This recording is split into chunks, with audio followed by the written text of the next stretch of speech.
Alchemize your energy. Darling, let your spirit be free. Don't give up, keep on pushing through. Now is the time, it's all up to you.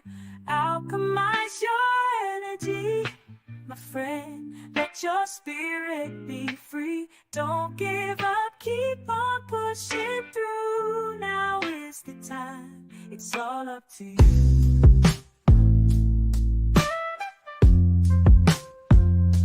No matter the storm, but over tragedy. No matter the storm, but over tragedy. No matter the storm, we will always take flight. Keep on pushing through the darkness of night. There's no limit, let's reach for the sky. Shine so bright, from darkness to light.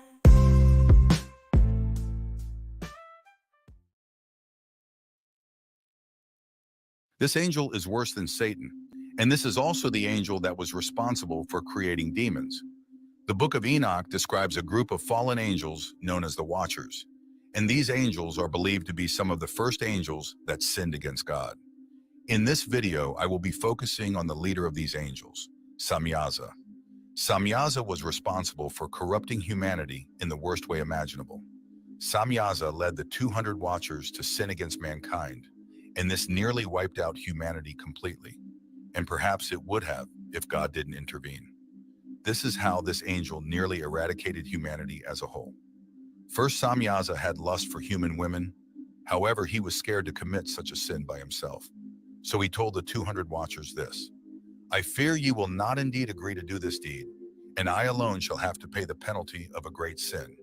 And they all answered him and said, "Let us all swear an oath and all bind ourselves by mutual imprecations, not to abandon this plan, but to do this thing." Then swear they all together and bound themselves by mutual imprecations upon it.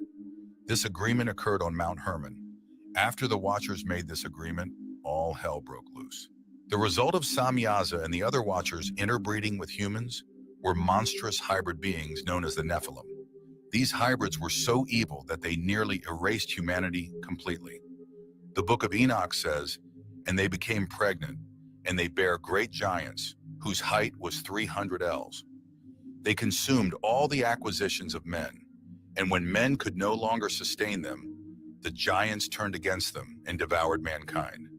And they began to sin against birds and beasts and reptiles and fish, and to devour one another's flesh and drink the blood. Their reign began in the days of the righteous patriarch Jared, the father of the prophet Enoch." This incident is also covered in the Bible, which highlights how disastrous this moment was in biblical history. The Bible mentions how there were Nephilim in the earth in those days, in the book of Genesis, and also how the sons of God lusted for the daughters of men and created these hybrid beings. The Watcher's name literally translates to the sons of God, so the Bible was referring to these angels. In the book of Giants, found at Qumran, Samyaza, through this forbidden action, fathers two half-breed giant sons, Ohia and Haya. The book of Giants is an apocryphal book which expands upon the Genesis narrative of the Hebrew Bible, in a similar manner to the book of Enoch.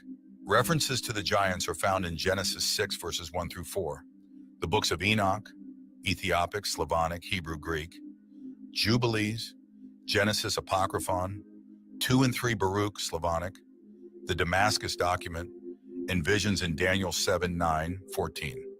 This book tells of the background and fate of these antediluvial giants and their fathers, the Watchers. But let's speak more about Samyaza's direct hybrid children, Ohia and Haya. Enoch was ordered by God to preach repentance to the giants and Watchers so that they would avoid God's wrath and destruction. And this act by God alone lets us know how forgiving he truly is.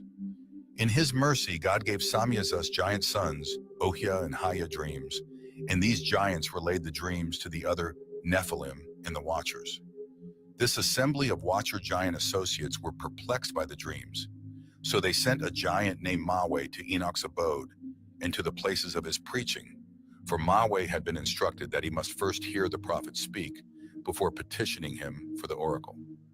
Enoch, in his attempt to intercede on their behalf, provided not only the oracle that the Watchers and Giants had requested, but also twin tablets that revealed the full meaning of their dreams and God's future judgment against them. When the Watchers and Giants had at last heard heaven's response, many chose, in their transcendent pride and arrogance, rather than to turn from their evil ways, to act in defiance against God. Let's now look at how the leader of the Watchers nearly wiped us out, and how this terrible angel and those in agreement with him were punished by God. After Samyaza and the other Watchers created these creatures, the Watchers also began to teach humans forbidden secrets and knowledge that destroyed humanity. Ultimately, the Watchers' teachings made humans separate from God. These angels taught us things like magic, forbidden arts, and sciences, all of which humanity used to destroy one another. Particularly Azazel. This angel is usually highlighted as the angel who taught the most destructive teachings to humanity. Azazel taught men to make swords and knives and shields and breastplates, and made known to them the metals of the earth and the art of working them, and bracelets and ornaments, and the use of antimony and the beautifying of the eyelids, and all kinds of costly stones, and all coloring tinctures. Azazel is a chief watcher directly behind Samyaza.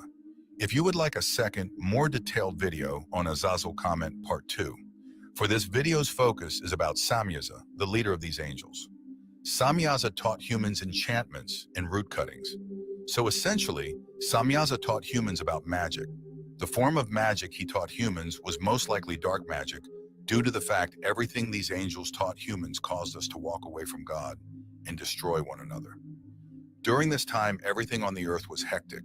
Between the angels' hybrid offsprings, the fallen angels, and the fallen angels' teachings which affected humanity for the worse, the world became much more dark. Things such as witchcraft became popularized during this time and also after that. We can see this kind of magic prominent in places such as ancient Egypt. Priests were the main practitioners of magic in pharaonic Egypt, where they were seen as guardians of a secret knowledge given by the gods to humanity to ward off the blows of fate.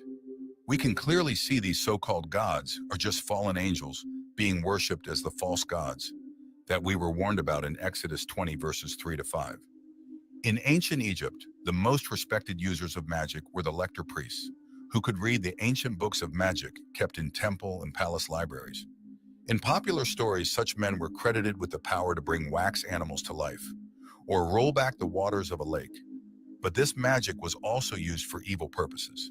Though magic was mainly used to protect or heal in ancient Egypt, the Egyptian state also practiced destructive magic. The names of foreign enemies and Egyptian traitors were inscribed on clay pots, tablets, or figurines of bound prisoners. These objects were then burned, broken, or buried in cemeteries in the belief that this would weaken or destroy the enemy. So this segment just shows us how much this ancient culture was also impacted by the Watcher's teachings, particularly the teachings of Samyaza regarding his enchantments. Samyaza is directly responsible for what we now call the occult world, where magic is practiced amongst people who studied the esoteric significance of our world. These very same teachings are believed to be practiced by those in power still till this day to maintain a high position in society, and also to brainwash and deceive the masses so they can maintain their power. A common theme is seen when we begin to look throughout the history of powerful empires. Nearly all of the most renowned leaders of the time practiced or believed in some sort of mysticism for advantages to maintain or gain power. Look at the Egyptian pharaohs, for example. Even in departure, magic was used in their ceremony to cross over into the afterlife.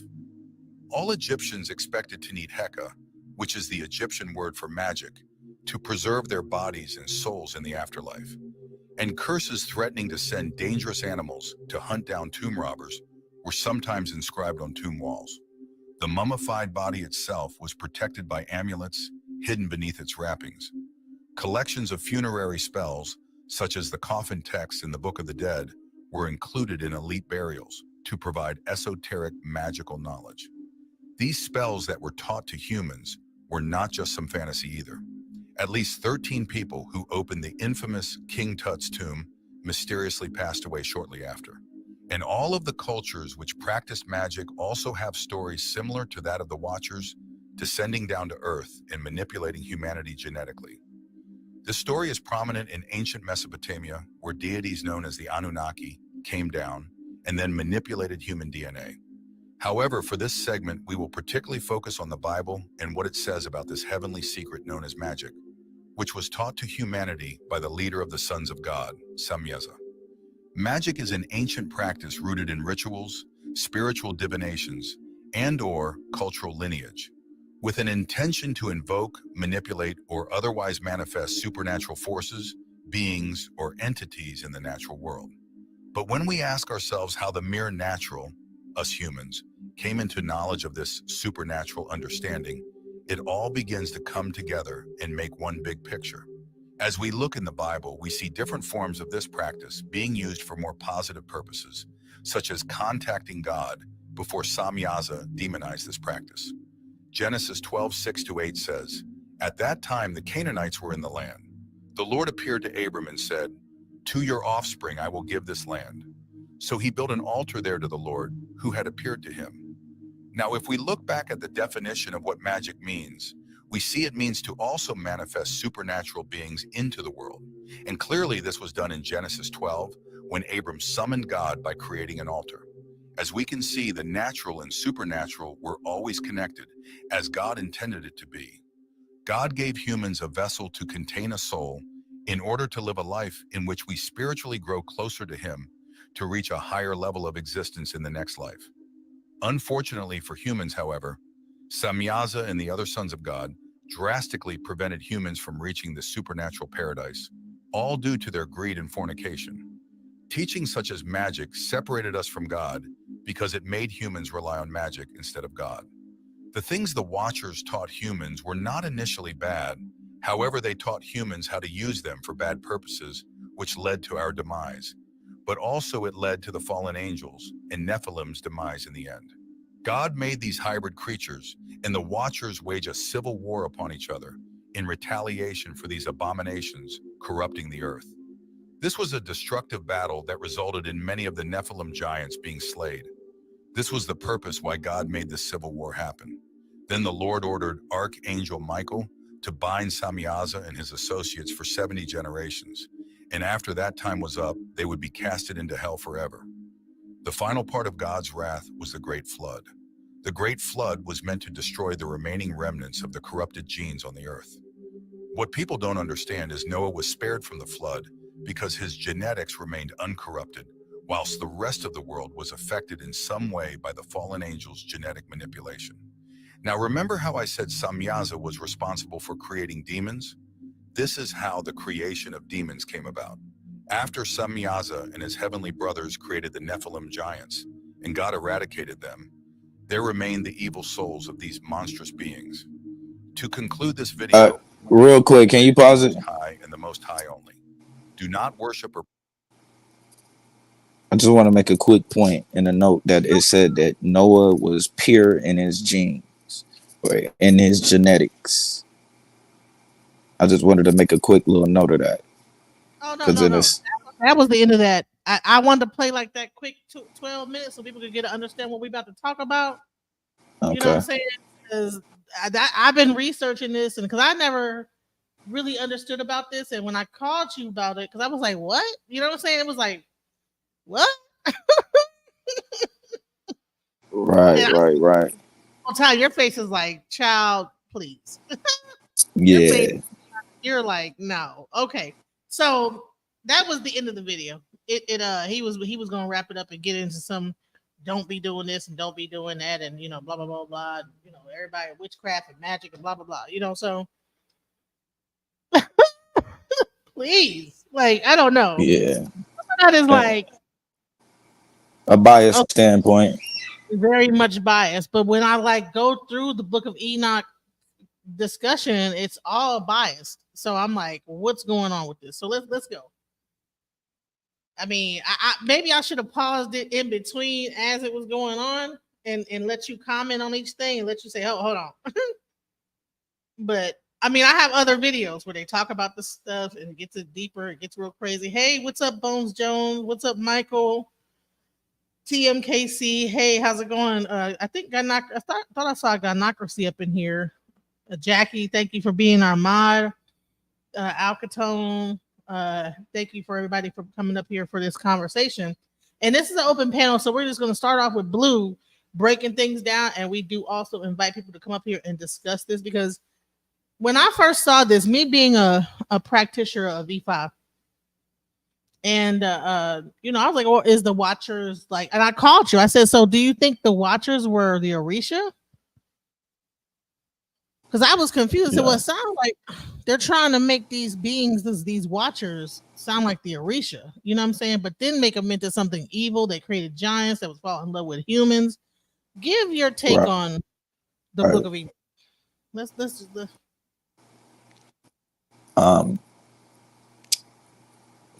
Well, one thing I'll say is, in general, one thing I'll tell you, if you notice, it separated itself from the Bible. We didn't even have to do that, right? It in itself is separated. It kept saying, and it mentions even in the Bible, which is kind of telling you that for some reason this guy doesn't feel like the Book of Enoch is a part of the Bible. But what you see, the overall theme is, and this is when we start to talk about like what like the use of like anthropomorphic language, right? Meaning that sometimes and how they even the way that they use myths in a lot of ways different, in especially when you're dealing with the Bible. Usually things that seem like something that seems like it's just a tree is never just a tree, right? Just like something that just sounds like it's just the innocent animal is never just the innocent animal. A lot of the things that you deal with in the Bible represent different people. And what you see forming in that discussion is that they're showing a separation in cultures, right? And how other people and if you look, it's usually an attack on African spirituality. One of the ways that they was explaining is how African spirituality, how they began to practice witchcraft. And so what they now are saying is that form is something that's separated, that they was able to take man from God. So even if you, and in a lot of ways, you do see the connection to the Orisha, right? With, okay, we could even say Ogun being the god of technology, right? Or of war and technology. At one point, it was agriculture, but you can see that in the story that they're telling them, how different things was introduced into humanity. So you can see them taking credit in that state, but what they do is they begin to say that the way that other people practice, because they're not saying that it's different. They saying it's the way that we practice, meaning who we practice to, right? So in the narrative, Olodumare would be a false deity, basically, right? According to the narrative. So anything that we would do under the guidelines of Olodumare would be in violation of the Torah, not based off of the practice, but based off of who you are practicing to. Now, what makes it, in my opinion, what makes it anti-African is part of the allotment ordeal, right? One of the things that you hear him say is that Noah was pure in his genetics. He was pure in his genes when he was chosen. In the Book of Enoch, it describes Noah's features, and it describes him as somebody with blonde hair, blue eyes, and pale skin, right? And a lot of people will try to say, oh, well, he was albino. They try to use that and say he was albino. It does not say albino. It clearly describes him. And not only did it describe him, it said that he looked like the sons of man, right? Now, mind you, it just got through telling you that these sons of man is who gave birth to the people on the earth. So now you got an issue, because now you saying that there's this thing that happens and everybody dies on the planet. And now the people that we look at today come through Noah. Well, if we looking at Noah, that's saying that we come through a white man from Mount Ararat on the mountain in Turkey. That's an issue in itself, right? Because we know that we don't come from no mountains in Turkey.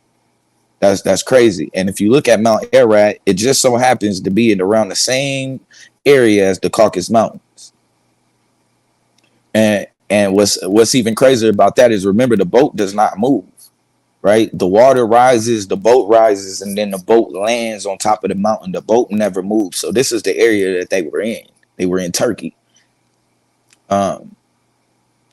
So what we see happening is a lot of the credit that is due to because regardless of how we view it, the Orisha is ancestral, is a form of ancestral veneration, because we don't just petition to the Orisha just because, but also there's a genetic connection to them, right? That's almost how we were birthed as a people, right? And so they're taking that and our genetic connection to our own ancestry, and they're trying to remove that and force us over into their ancestry, which would be under Noah's sons of Ham, Shem, and Japheth. And not only do they do that, but in doing that, they still in our practices, because all of this that we just listened to, number one, they don't have history, right? So a lot of this stuff is written in order for them to write themselves into history. So part of their validation in history, most of it is based off of faith, right? People believe in like, if you go to, like, even if you go to Africa is split probably 50-50, maybe probably between Muslims and Christians. And if you ask them who they come from, they'll tell you that they come from Abraham. Right? And this is all by proxy also still of Noah, and Noah's 3 sons.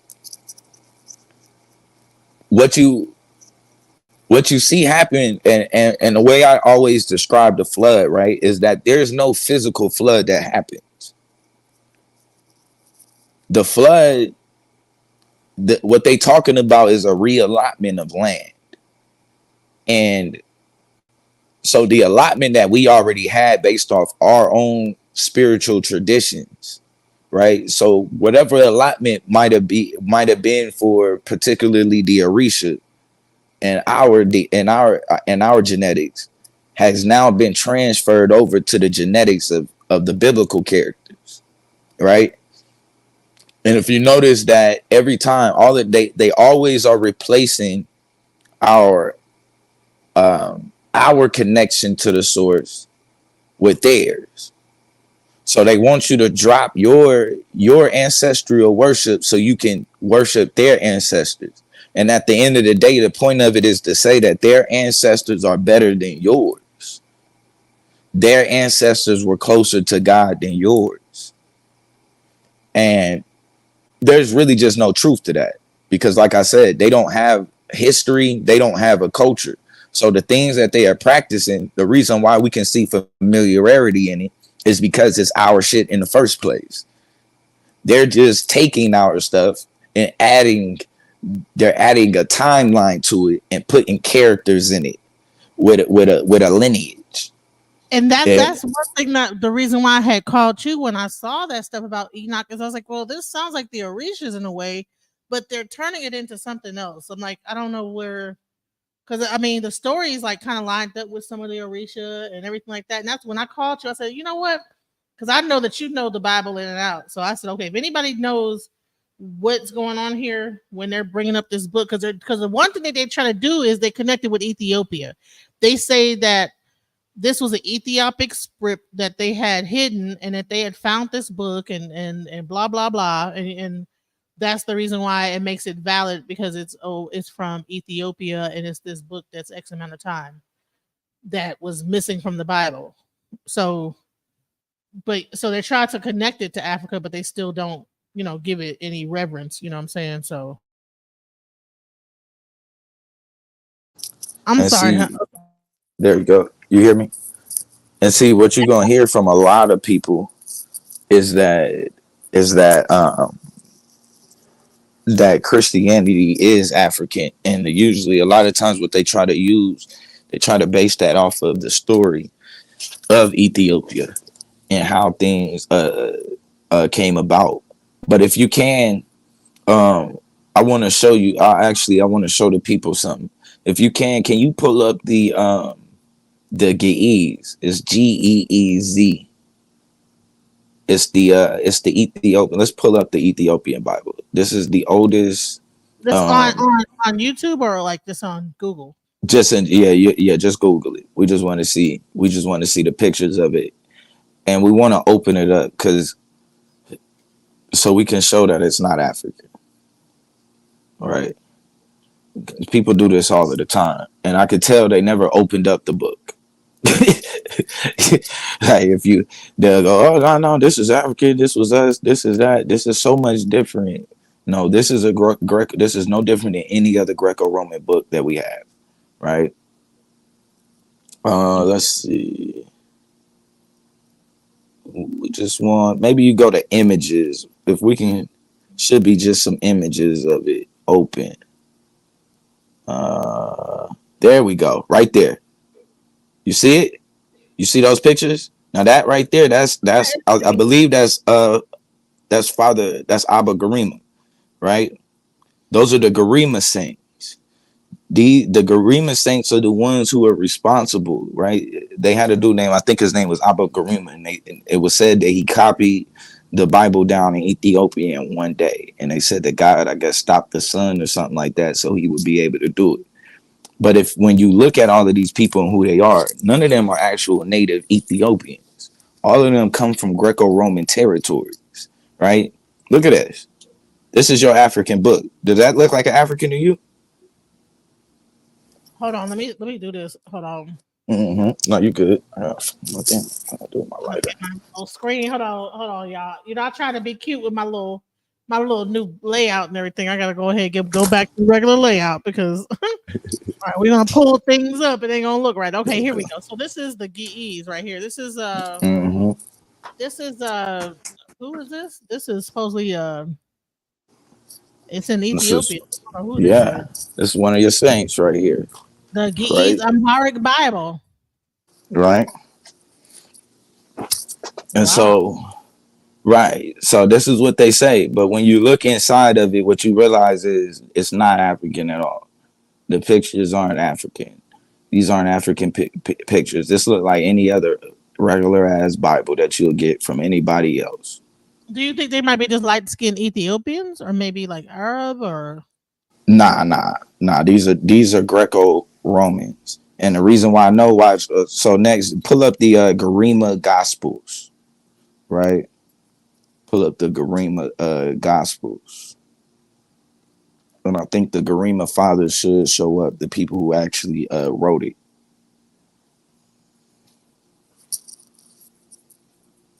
They all come from the same place. All roads gonna always lead you back to Turkey, Anatolia. You'll see that on a regular basis. That's why I started out with the boat landed in Anatolia. Right there. You see that guy?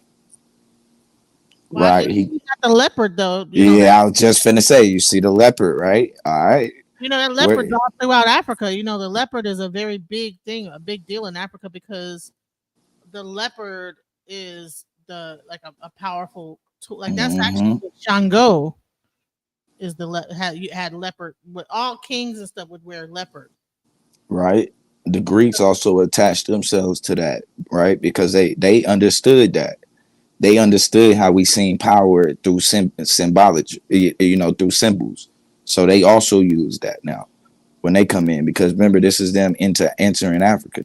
So these are the missionaries. These are the first missionaries to come into Africa that enter into Ethiopia. That's who these are. And they come from Greco-Roman provinces that were under Greco-Roman rule, all sent by Constantine's people. right? So Or actually, hold on, Afro- let me take that back. This is after Constantine. By this time, I think this is like 400 AD, so it's like 100 years after. But so this is Afro-Asiatic says Ethiopian Christians are black as fudge. yeah, they are But the book that they're talking about, these Ethiopian books that they're taught, these right. yeah, So yeah, go ahead. and so for me, like this is where it becomes a corruption. So I think one place where me and Afro-Asiatic might agree is that on it, like even if you're saying like the Christianity aspect of it, the true those true Ethiopians that would be practicing it in its purest form would be something more closer to a Torah only practice, right? The thing is about that is that we don't have a physical book. The physical books always come from the outside, right? We only do the practices. And so the physical books are all based off of the people who actually practice the culture, Yeah, because our culture was right? You naturally kind of get what I'm saying. So like wasn't our they got a culture group that they naturally call in like. Ethiopia. They call them Beta Israel, right? Can I say this real And quick? they basically would genetically. Oh, hold on. Can you hear me? I can hear you, but I was saying, can I say this? Make sure. Wasn't Oh, my audio went Ethiopian and out. African traditions more like passed down orally? So we didn't have a lot of books and stuff because we used song and Right. things like that to pass the stories down orally. But then, with the Nile Valley and things, we did have writing and stuff like that, but we passed a lot of things down orally. That Yeah, is we the same. lived the tradition. That's a difference though. We lived it as opposed to it wasn't something that we read every day. It was something that we lived. So you didn't have to like that's what I be mean. It's a difference between what they have written down and what we would call the living tour, right? And I think it gets alluded to sometimes when I think even Christ, I think in the New Testament refers to the living word. But the living tour would just be the practice of these people. What they have written is based off of people looking from the outside in. So would you say that this book of Enoch is a part of the Bible? Or is it like, was it like a missing part that because they want to make it seem like this is a part of the Bible that they left out, or was I this a mean, that they I found out? would have to say like based off of what we would say historically, I would say that it is because if that what you just pulled up was the Geese, right? That's the oldest complete copy in the world, right? There's no completed book older than that book, and that book has it in there. So I would have to say based off of that, yes. And we know that that book was sanctioned by the Greco-Roman Empire. So they agreed with that at one point in time. Now, whether what they did with it after a while, that's different. But at that time, when they canonized it, that's a part of their canon because this is a sanctioned canon book. Like people try to make it like this was separate, but nobody had any books that was separate or that wasn't already sanctioned by one of the what you call it. And if you look at all of the different orthodoxies, the Ethiopian orthodoxy is the closest to the Roman orthodoxy. Gary saying, "Yo, Blue." So, What's good? What's good? right. So, I mean, so I really want you to break down, like, so he got into ancient Egypt and how the Egyptians, the priests, believed a certain way, and this, that, the other, and that was magic, and it made them get away from Right. God. What do you think about that? Well, number one, that's dogma, right? Because even if we using the biblical, even if we using the scriptures, it's the difference between dogma and principle. So the dogma is that you can disconnect yourself from God. The principle is that there is no disconnection from God because that's the only way that you're animated is through God, right? Like basically, anytime you see somebody disconnected, they're not breathing anymore. Right, There's right. no there's no in between. So you know that's dogma in itself to get you to move a certain way. But another issue that you're gonna have is when they talk about those practices that supposedly disconnected them from God. Those are the exact same practices that they use. They use the exact same practices. They have an ancestral realm. called Abraham Bosom. They have a they practice divination using the Urim and the Thummim. They practice different forms, even as far as magic. Like I said, they had the law of adultery, right? They didn't go and ask God if their wife cheated. They poured her a drink with poison, and if she drank the poison and died, then she cheated. If she drank the poison and lived, then she was not guilty. So they did And things the same that's way that any other culture would do it. Exactly. wow. So, and that's in the Torah. That's in the New Testament or the Torah, right? Yeah, that's in the Torah. That's right. That's a So law. So here's a question, like, right? So so it said that this book of Enoch, these watchers, these angels, they gave us painting of the eyelids. They gave us smelting of iron and smelting of metal. They gave us so we didn't like figure out how to do this on our own. Somehow these outside beings came onto earth and taught us how to do these things. And these things were things that were really from the heavens, right? That God taught the angels, and the angels came down and taught us how to do these things. And this was an abomination, apparently, or whatever. So wrong or whatever. Well, what you'll see is that they talking about us. We're the ones who taught that. These is all in reference to us, right? And what I mean by that, and this is what I was talking about earlier, when it's anthropomorphic, right? Some of the poetry in it is that when they're referencing these different beings, the Nephilim and different things like that, you got to remember this Bible is talking to a small group of people in the world, right? It's not talking to everybody, and it's not talking about everybody. It's talking about a particular group in the world. So that's just like when we get into the garden story, right? People will look at the serpent and think that the serpent is just a snake in the garden talking. But when you look at it, the serpent actually represents something totally different, right? Even the trees represented different nations, right? The trees represented different people in different nations. The snake represented people, a person, you know what I mean? A type of people. So when you deal with the watchers, they're talking about Africans, right? And part of the reason why they even mention that in the first place is because a lot of the times,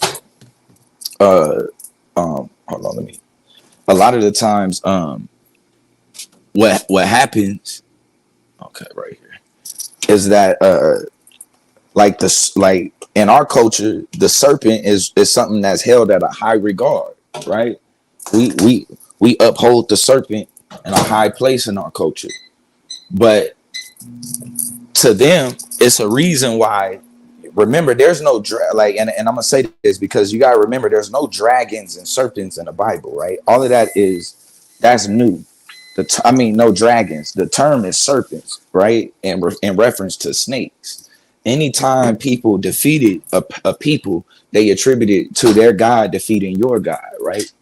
Us being as people worshiping the snake, when they talking about this great serpent and this great snake and all of that being conquered and being bound, this is a discussion about the basically the defeat of African people, right? Or Aboriginal culture in itself. This is like, so to us, we just looking at it, and some of us even celebrate it, right? Like, oh yeah, God gonna step on that serpent, not knowing that this is actually talking about you. The serpent represents you and your culture, right? And so when they talking about these watchers, it's the same way. They're talking about the Africans who had all of this knowledge and practice. Because remember, this is picking up 6,000 BC, only 10,000 years ago, right? It's like 6,000 BCE. This is picking up. The world has been going on. So much has been happening. So to them, these is giants. The way that they describe it is that these is giants. These is people that practice magic and all kind of other shit. You know what I mean? And this, but we gotta remember, these are people who are just coming out of being naked. You know what I mean? Not even properly bathing themselves in different things. So Gary Moore says our culture. What you're referring to, Bluu? What culture? If you look at it globally, Aboriginal, and I'll just say Aboriginal culture. I won't even mention just African or anybody in general. If you look globally, Aboriginal culture, the serpent is something that's always held at a high regard. Whether you in Asia, whether you in Africa, whether you in the Americas, right? That's just something about Aboriginal culture. One thing about the Abrahamics is that the Abrahamic culture is big on destroying that serpent, right, or destroying the snake, and you see the connection throughout each region that you go to, because everywhere that they go, the snake does get destroyed. People stop worshiping the snake and they start celebrating the death of the snake, and whether that's here, and they do that through whether it's Christianity or it's even or Islam or other forms, but they all represent still the downfall of the global Aboriginal culture and how we practice things and how we live. So Becca Boo says, I heard somewhere many years ago that those with negative blood type have the blood of the fallen angels. Does anyone know if that is true? Yeah, remember those fallen. So when we talking about the fallen angels, once again, that's still in reference to us, right? Because once again, we would be outside of the people in the Bible. Would you say that we didn't come from here? Did we come from outer space onto the earth, or were we on I believe that. Okay. I believe that, and what's even crazier, right? If you look at where the Israelites get their doctrine from, right?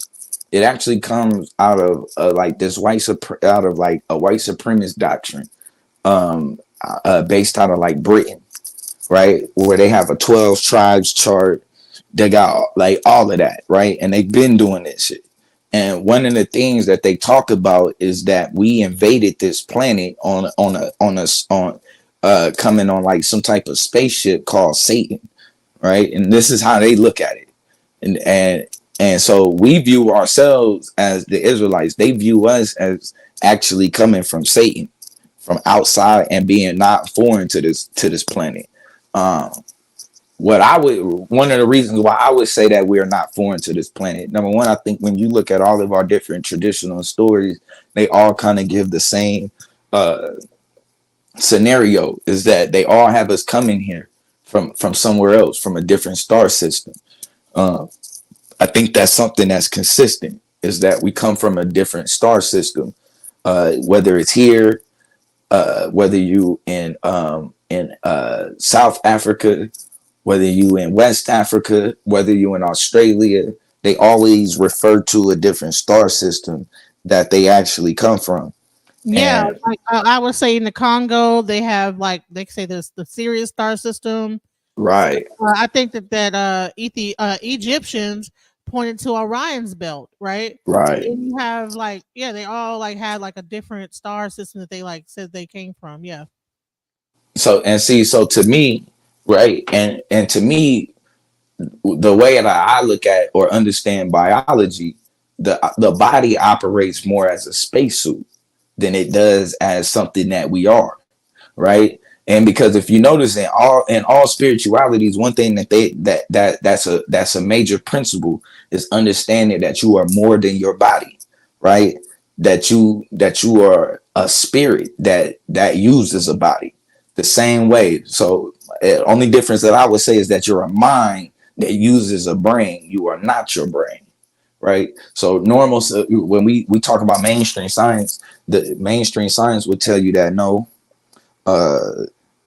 mainstream science will basically be like, no, you aren't more, you are just a brain. Once the brain goes and the body goes, you go, right? But like I said, the way that we understand it is that no, you're a mind that connects to a brain. And what I mean by that is the same way when you walk into your house and your phone connects to your Wi-Fi, it's the same way that a mind would connect to the brain, right? as opposed to, you know, you being it. So we use it. And what do I mean by that? The brain acts as a filter, right? Remember, the brain acts as a filter for information. So your eyes take in light. Light is only information. The brain is taking that in, and inside of or once it comes in through the eyes, the brain takes that, filters through the information, and then makes an estimation of what is outside of the head, right? So the body operates no different than car sensors almost, right? A car sensor letting you know that, hey, there's something up behind you. Beep, beep, beep. You know, you're getting ready to hit the wall. You know what I mean? Or all of these different things. If you hit something, airbag comes out. All kind of different things. It's almost similar to that, like the way that the nervous system kind of operates. And so when you look at how the body is created, most of the things that and people will say, though, well, no, it's not a creation. It is a creation, right? Because number one, let's start here. DNA is a blueprint, right? DNA is a blueprint, nothing but salts and sugars. Somehow salts and sugars just came together and made a whole blueprint to tell RNA RNA takes the message from DNA, right? It translates it into a language that the proteins can understand, and then RNA tells the proteins what they're going to be. So it'll tell this protein this is going to be your left eye. This is going to be your right eye. This is going to be your left lung, right arm. All of this is done perfectly, right? Based off of the blueprint that was given by DNA, right? So you can so to me, I can see the programming that happens, and then I can also see the evolution in the programming that happens, right? No difference. But So one thing I did show, and I'm gonna show this video real quick because getting back to this book of Enoch, right? Because for some reason they want to make it seem like that these angels made these people, brought this about, blah blah blah blah. But as you showed, the Giz looks like a Turkish guy. The no, not the Giz. The what's the other one? The other one like a yeah, Turkish the guy. Garima Gospels. Yeah, but those are the people who wrote the Giz. But yeah, go ahead. So they look like Turkish, like a Turkish person, or like a Middle Eastern kind of looking person Right. on the actual book. But when you actually see when they talk about these gospels and this, that, the other, they're not using Turkish looking people. They're using Right. African looking people. So let me just show that. So this is why the Ethiopian Bible got banned. Why do we all have a 66-book Bible, as opposed to others such as the Ethiopian Bible? The Bible is a history book, but is unlike any other history book available in any public library. The history of the Bible starts with the creation of the earth and ends with the end of the world. No other history book has ever been published that covers such a broad range of events on planet Earth, partially because no one was present at the start to witness and document it, and therefore no one can write the beginning of our world authoritatively. Part 1. The history of the Ethiopian Bible. The Ethiopian Bible has intrigued many because of its unique content and rich history. Unlike other biblical canons, the Ethiopian Bible contains 88 books. This includes the Book of Enoch, the Book of Jubilees, and various other texts. This version of the Bible includes ancient scrolls from both the Old and New Testaments, some of which have never been seen elsewhere. One fascinating aspect is that Ethiopia has been a Christian nation since the 4th century, long before Christianity spread to many other parts of the world. Historical records show that Ethiopia welcomed Christian refugees fleeing persecution from other kingdoms and empires. This historical embrace of Christianity demonstrates the deep roots of the faith in Ethiopian culture. In the 5th century, the Bible was translated into Ge'ez, the ancient liturgical language of Ethiopia. This was a significant milestone, as it made the scriptures accessible to the Ethiopian people in their own language. This allowed the faithful to directly engage with the Word of God, encouraging a deep-rooted and vibrant Christian culture. okay, so Yeah, we got to start off from the bat. The Bible is not a history book. Let's do that. But go ahead.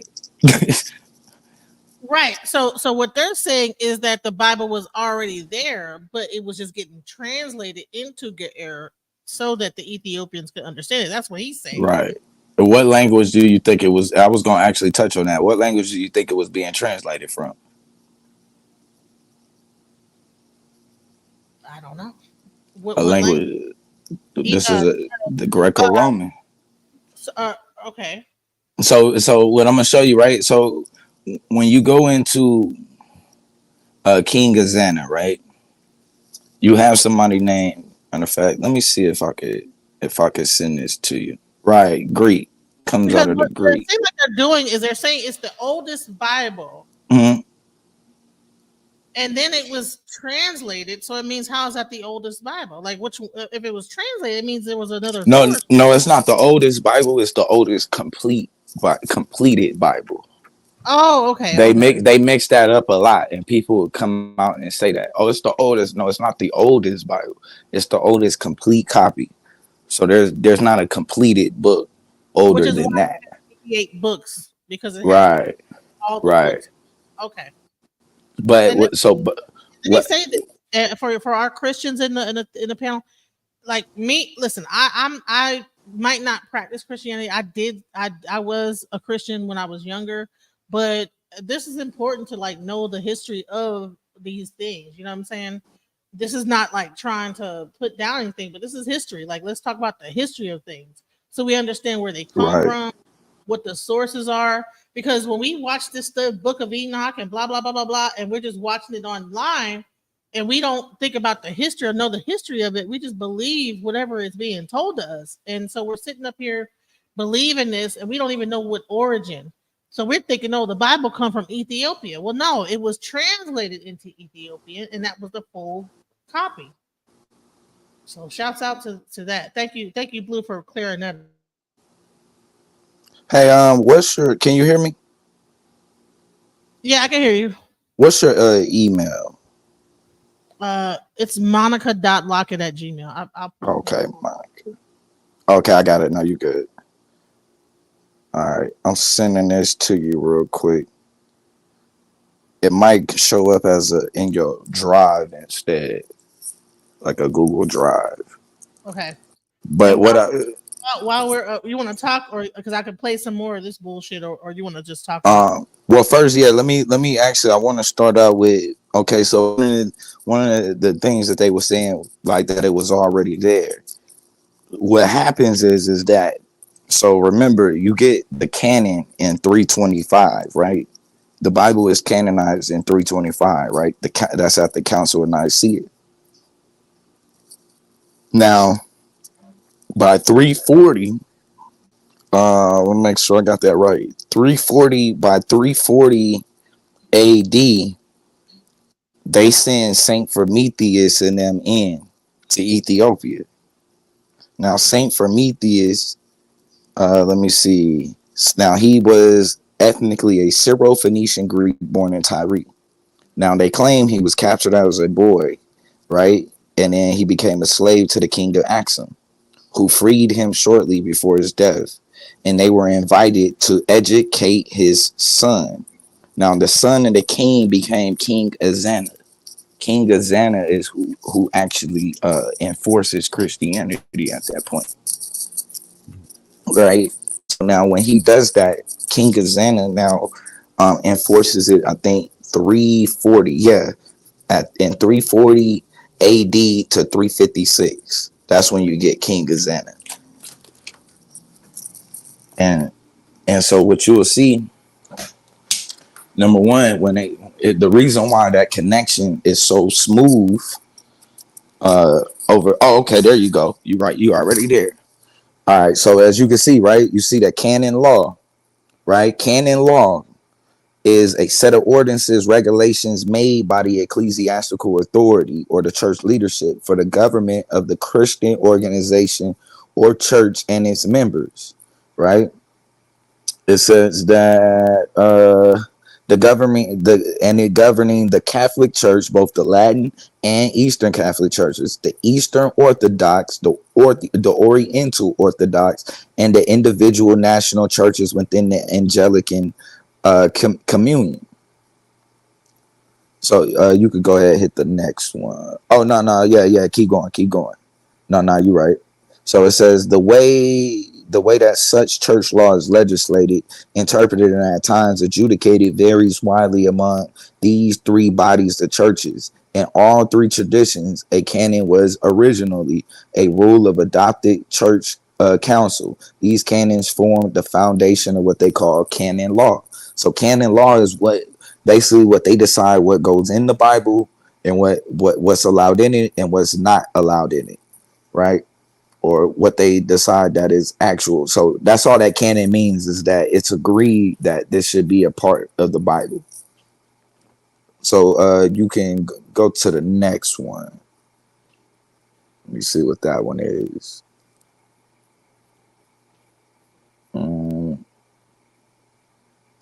All right, boom. Go back up to the one more. Now, boom. Now you just noticed what canon was, right? Remember what canon said. The Eastern, it said the Oriental Orthodoxy, the Eastern Orthodoxy, and I believe also the Roman Orthodoxy.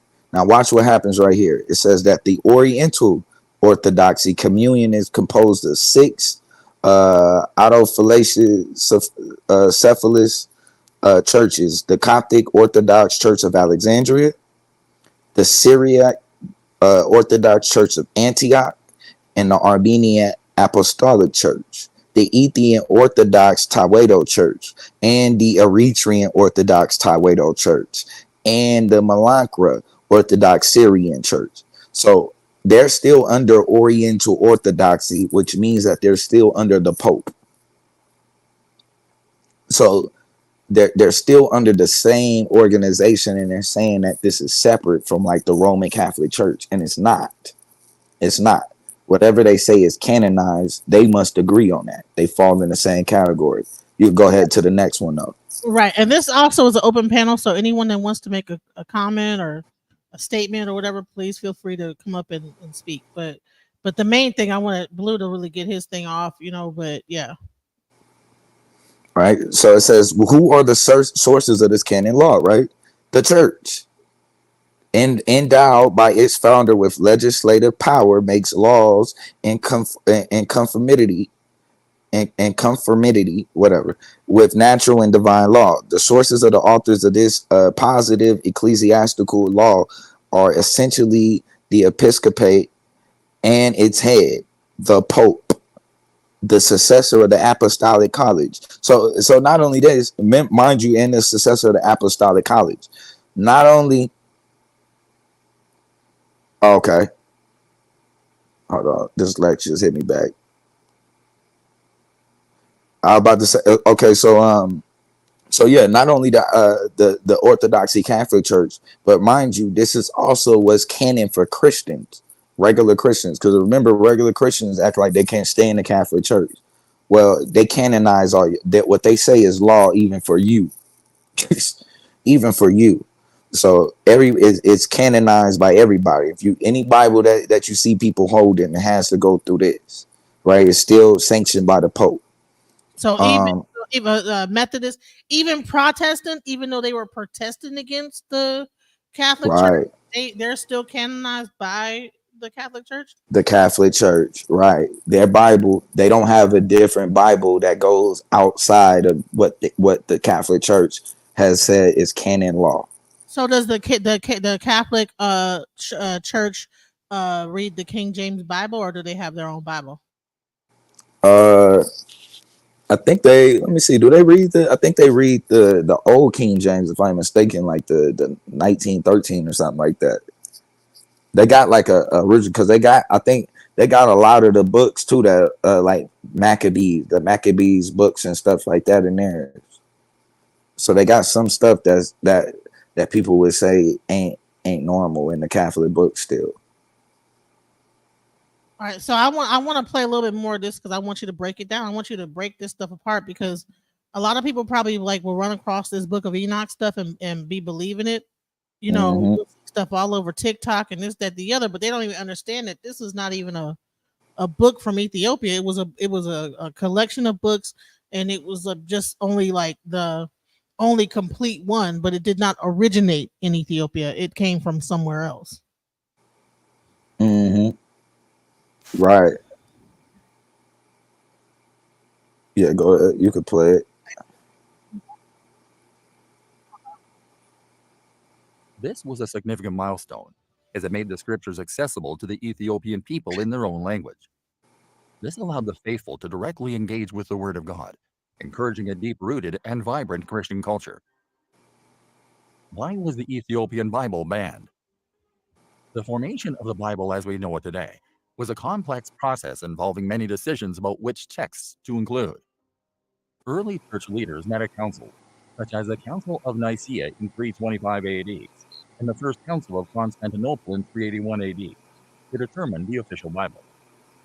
They decided that a book was scripture if it was written by one of Jesus' followers, or someone who saw him teach, and if it made sense in the context of the rest of the Bible. This process led to the exclusion of many texts, including those found in the Ethiopian Bible. All scripture is God-breathed, given by divine inspiration, and is profitable for instruction, for conviction of sin, for correction of error and restoration to obedience, for training in righteousness, learning to live in conformity to God's will, both publicly and privately, behaving honorably with personal integrity and moral courage, so that the man of God may be complete and proficient, outfitted and thoroughly equipped for every good work. 2 Timothy chapter 3, verses 16 through 17. In the early 1600s, during the reign of King James I, there was a significant revision of the Bible. The king commissioned a new translation in order to settle religious differences and strengthen his authority. This translation, known as the King James Bible, became one of the most widely accessible versions due to advancements in printing. It's worth noting that the King James Bible, like earlier versions such as the Vulgate, excluded some books that were included in the Ethiopian Bible. One reason for the Ethiopian Bible's obscurity is its language. It is written in Ge'ez, an ancient Ethiopian language, making it inaccessible to non-speakers. The lack of translations has further limited its reach. Additionally, the unique practices and traditions of the Ethiopian Orthodox Church have contributed to its relative isolation from other Christian denominations. Content of the Ethiopian Bible. Books of Enoch. The books of Enoch, especially 1st Enoch, are considered canonical in the Ethiopian Bible, contains extensive narratives about angels, demons, and the origins of sin. For instance, 1st Enoch provides a detailed account of the fall of the angels and their interaction with humanity. The Book of Enoch is one of several pseudepigraphal, falsely ascribed works, books whose claimed authorship is unsubstantiated, publications that claim to be written by Enoch. In verses 14 and 15, the biblical book of Jude includes a quotation from the Book of Enoch. This prophecy originates from the book of 1st Enoch. The fact that he is quoting authoritatively from a work that is not considered to be part of the canon brings up some apparent issues. Jude verses 14 through 15.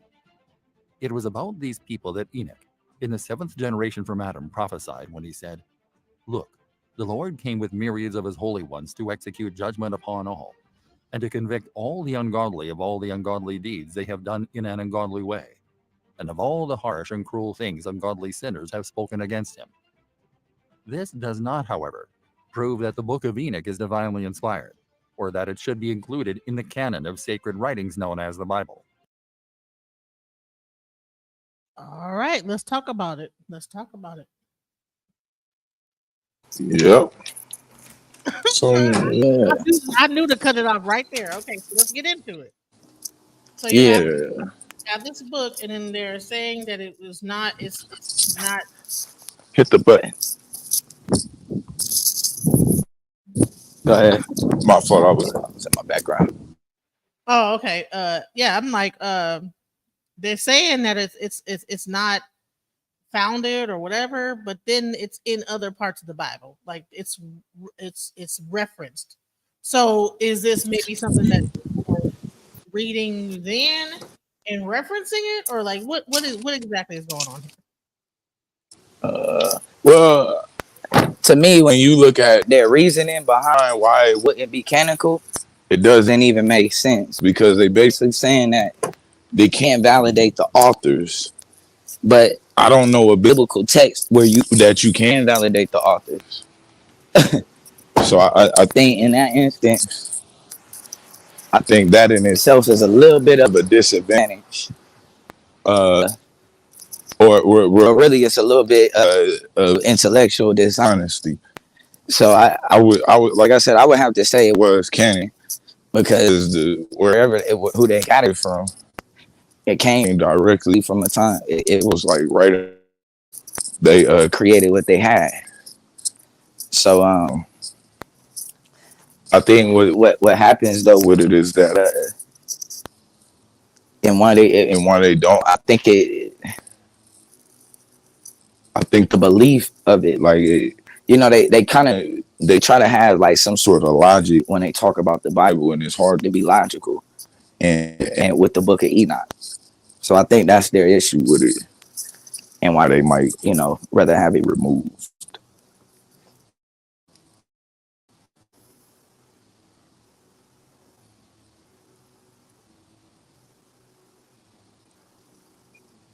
Entire book that describes them in great detail. Um, This book is known as the Book of Giants. And in this video, I'll explain the Book of Giants, and I'll also explain the Nephilim giants more deeply than we previously were taught. The Book of Giants did my audio cut out? My fault. among the Dead Sea Scrolls in the mid-20th century. The story Yeah, in the it cut Book of out. It Giants did cut all out. starts when 200 angels known as the Watchers came to Earth tasked by God to watch over humans. And then they lusted over human women, and the offsprings of this union were these giants. The Book of Genesis also briefly tells this story. The Nephilim were on the earth in those days, and also afterward, when the sons of God went to the daughters of humans and had children by them. They were the heroes of old, men of renown. We will come back to this Oh, particular we verse just can't hear because each other it is very sometimes. important since it mentions that not all of the giants were wiped out. Stay until the end because I'm going to tell two mind-blowing stories about these beings existing in modern times. The Book of Giants goes on to tell us a bit more revealing details, however. The book mentions how the fallen angels known as the Watchers and the Nephilim giants, which were the Watchers' offspring, taught humanity all kinds of sinful things, heavenly secrets, and forbidden knowledge. Some of the things they taught humanity was how to craft weapons, astrology, sorcery, and a bunch of other sinful things. The Nephilim giants, the abominations, and the corruption on the earth is the reason why God had to send the Great Flood. This is because Noah was one of the only pure-blooded humans left. So God's sending the flood is completely justified. Now let's go back to Genesis 6, verse 4. This verse in the Bible explains how not all of the Nephilim giants were wiped out. It said the Nephilim were on the earth in those days and also afterward. This means that the Nephilim giants existed during the days of Noah and also after the days of Noah. So can this mean they also exist in current times? Well, I have two very intriguing stories for you and perhaps even evidence that giants still exist on earth till this day.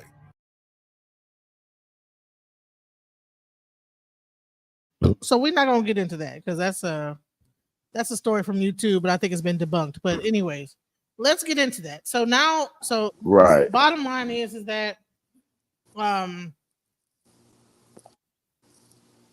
he said, they taught him this and that and a bunch of other stuff, which I think is like, what the hell video are you because saying? remember, and you got to remember though, they only supposed to be learning what God teach them. And instead, that's why when you get into the Garden of Eden, remember those trees represented two different things: what God was teaching you and what the other nations was teaching you. And because I'm like, to me, I'm like, it's like, how in the world? So God exists, but then God lets these angels teach its creation things it doesn't want them to know. Like, to me, it doesn't make any sense.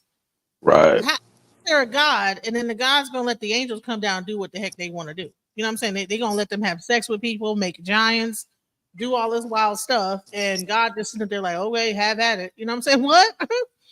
What are we talking about? Because you would have to think, what would an angel even need with organs like that? Like, right. What would it, you know what I mean? Yeah. Because that mean they ain't coming down to earth getting it in with the humans. And that would because the whole point of even having those organs is for the opposite. So there's no opposites, and of course, from what the story is making it seem like there ain't nobody for the angels to make with. So they have to come down. So Wow, now you you know, got to ask yourself, why would they have been created with that in the first place? That ain't talk. That was just talking about human beings, just different humans. wow, you know what? That's a good point. Because yeah, why would God have these angels? They always show the angels in the sky with the wings and this, that, the other. So angels came down, did it with the humans, made giants because what they things. Because I mean, if you don't have a belly button and you don't, you know what I'm saying, you have to be born or something, right? So yeah, it sounds like they had to have been on Earth at one point. So is that what the book of Enoch is saying? That they came down on Earth, became human and made it and created giants, or are we saying that these were really Nah, these just humans outside of these people's nationality, because this is a political national book and about a birth of a nation. So this is how this nation is being born. And so this nation is literally being raised amongst other nations who have already been established for thousands of years. So now you have a new nation. They are coming up. People around them already know, and that they supposed to be strictly listening. And mind you, even the deity in itself is political. This isn't a real deity. This is how they explain away the foul shit that they do to the people around them. Because remember, when you go into the story, all they do is do foul shit to people around them. They go in, they conquer the land of Canaan. You know what I mean? They take that land. There was already people there. They the first interaction with these people, Abraham's first interaction, he comes in and he lying to the Pharaoh. You know what I mean? Not only lying to him, but cause disease and death in the land over his lie. The same. Then what happens? His son does the same exact thing. Goes in and lies again about who his wife is. And notice every time it's like they're questioning the moral system of the people around them and not their own moral system. And when you look at it, even after, look at when he lied to the Pharaoh, he said that the Pharaoh would kill him if he knew that was his wife. But the Pharaoh ain't want nothing to do with that. He like, bro, why you ain't just say that was your wife, bro? That didn't even make sense. Why would you lie and say that's your sister? So all it is in the God is to explain away why they are doing the foul shit that they're doing and why it is okay for them to do it. Because they're just foul throughout the whole book. So let's get into it. Let's talk about this. Let's talk about this some more of this book, because I believe this book really is going to show what's crazy about this whole thing. The second story is even more frightening and even more credible because it was government officials that encountered what they called the Kandahar giant. In this story, U.S. soldiers lost a few of their men in the Kandahar region of Afghanistan. The soldiers went up this mountain and seen torn patches of American gear, radios, and even bones that they weren't sure was human or animals. The mountain led up to this cave, and as the story goes, a 15-foot-tall giant with a giant spear came out of the cave and pierced one of the soldiers with it. After this happened, the 15-foot-tall giant went to retrieve the spear, and the men couldn't believe what they were seeing. The giant looked like a man, but was covered in red hair. The soldiers snapped out of it and opened fire on the being taking it out ultimately. They said the giant had 6 toes and 6 fingers, and their superiors told them to never speak of this incident before their superiors flew the being away and then covered up the story by blaming the soldiers, passing on something else. Here's the video of one of the soldiers who were there explaining the whole encounter. He goes by Mr. K to protect his identity. Off the brick. So we're coming down a mountainside, and it was nice. Hey, I'm sorry. Hey, Lakeisha. So, Hey, GJ. Hey, Bluu. Hello, how you doing? Good. I'm just showing like, okay, this guy's talking about how the giants exist today, and this is and what he saw, and so they're trying to prove that giants existed then and they exist now. You know what I'm saying? And that's why we can Right. Book of Giants. You know. So Yeah. stuff like this that's going on. You know what I'm saying? That I do believe that's real, and I do believe they're still here, and I do believe, I'm liking how Blue actually is breaking stuff down, and you know how I feel about the name Enoch already, Genesis. So you know how close this is hitting me. right. You have a lot of like sound in the background. I'm sorry, I'm in the nail salon. I'm finna mute up. Okay, all right. So, what do you think about that giant video? Do you think that that's something they're trying to make people believe that this exists? And it has red hair and it's that the other because the angels that came down had to be redheaded. You know, I mean, to me, I'm like, okay, like what's going on here? You know what I'm saying? Or was this being already in the center of the earth and it just came out? You know what I'm saying? No, you got to think about it. When the angels were in heaven, the angels didn't have no functions or no reason to procreate up there, right? But when they came down here, when they got kicked out, I'm sure. Sorry, can you answer it again? I'm sorry, Blue. Lakeisha was explaining her interpretation of it, and then when she get done, I want you to break down what your knowledge of it is. Go ahead, Lakeisha. The angels have bodily parts, and they were in heaven. They came down here and got bodily parts, or the functions begin to work again. And then I feel like whatever, because we don't know actually when God, the Bible just says that they was kicked out. It didn't tell us what form they took. So we don't know if they took different forms, each individual one, or if they all look the same, however it happened, they were able to procreate with the women. We know that part. So we don't know how they actually looked. But you got to think, if they were angels, I'm sure it wasn't going to be nothing small in stature. It had to be mighty in stature, So I believe that's what happened when they got kicked out. Human being, though, that's weird. Like, I don't know.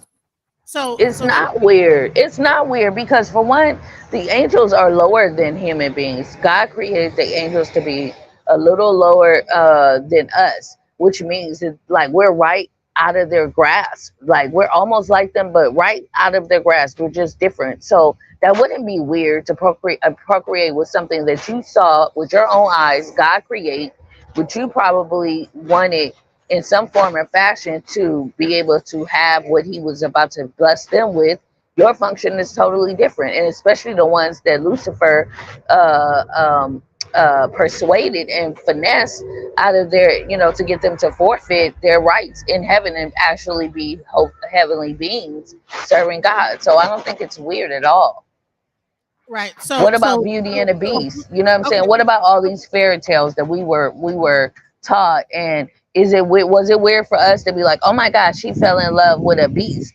As kids, we're like, oh my God, that's so cute. It's so beautiful. And he's mean, but then he turns into the beautiful, prince at the end because she changed his heart and all that. I don't think it's weird. I think sometimes you got to think outside of the box and look at it from those type of perspectives. No, that is weird. That's bestiality. I'm sorry. That's bestiality. Genesis, it is bestiality, but I'm telling you, don't look at that. I'm saying the scenario itself. The scenario, Genesis. Don't look at the characters. The scenario, as far as, something other than human beings interacting and being intimate with something that's a human. That's what I'm saying. So don't lose it in translation. Okay. So you feel like you connected to this story? Like this story is about you? What story? The book in the Bible? The book of Enoch. Yes. No, someone that I dated for half my life, name is Enoch, and we manifest money together, we manifest good lives together, and we've raised children together. So that's why Genesis knows what I'm talking about. Blue, if you haven't listened to my interview that Genesis did with me the other day, I convey you to go back and listen to it, and then you'll understand the connection with what I'm talking about as far as the name Enoch. Okay. The book of Enoch is one thing, but the book of Enoch is a whole nother thing. I'm saying, I just said at the end, neither one of y'all heard it because y'all both came in at the end at the same time. I said not the book of Enoch. I'm saying the name Enoch. No, I heard you. Okay. No, And the so no. character in the book in the Bible, Enoch. I have never yet to read the book of Enoch. So no, Okay. outside of the just the book of Enoch, the story in itself about these fallen angels and the man that, and how we got here. You feel like that story is connected to you? Not me per se. I feel like different parts in the Bible, different characters, we can always have those experiences at different times in our lives. As far as Well, no, we're talking specifically the book of Enoch, not the Bible. I But don't feel like I've been mated with a giant or nothing like that, but I do also feel like there are giants and other things on this earth that we don't know about or that are beyond our perception. Yes, I do believe I that. don't believe that they came down here because angels mated with humans. I'm sorry. There's let me tell you. Let me just give you an example. If a Rottweiler gets it in with a Chihuahua, okay, that baby is gonna kill that Chihuahua. Just even trying to No, it's not Genesis. No, it's not. No, it's not. No, it is not. No, it is not Genesis. A baby is a baby. It's not gonna come out full grown, Genesis. No. Listen. I understand what you're saying, but there are larger animals that do mate with smaller animals and vice versa, and it's not killing anything. No, Now, if because you get to a puppies grotesque, of the animal, no. The puppies of a larger dog mating with a smaller dog are going to be way larger, and that womb is not going to be able to carry that. So if you have an angel or some kind of a sentient being coming down, merging in with a human being, and then somehow it's a giant, like no, it had to be very huge in the stomach. So to me, that automatically just this. So how did they give birth to these so-called giants? They had to have to cut them out of the stomach or something like that. You know what I'm saying? Because or I don't know. I don't know about all of that. I can't give you the answers. Only God can. Because if God allowed it and it happened and it's written in the Word, then somehow those kids had to become manifest out of the womb in order to to live their lives, right? So That's what I was asking you. When I was at, that's why I was saying the Bible in general, you resonate with the story. Like you said, yes, if I God, definitely do. that's you Well, believe why are that you that's even the asking God. me that when you know that we've already been down this road? You know that I am a believer of the Bible. I'm a believer of Jesus Christ. I'm a believer of God and the Holy Spirit. So of course. So I'm not sure. I'm not sure.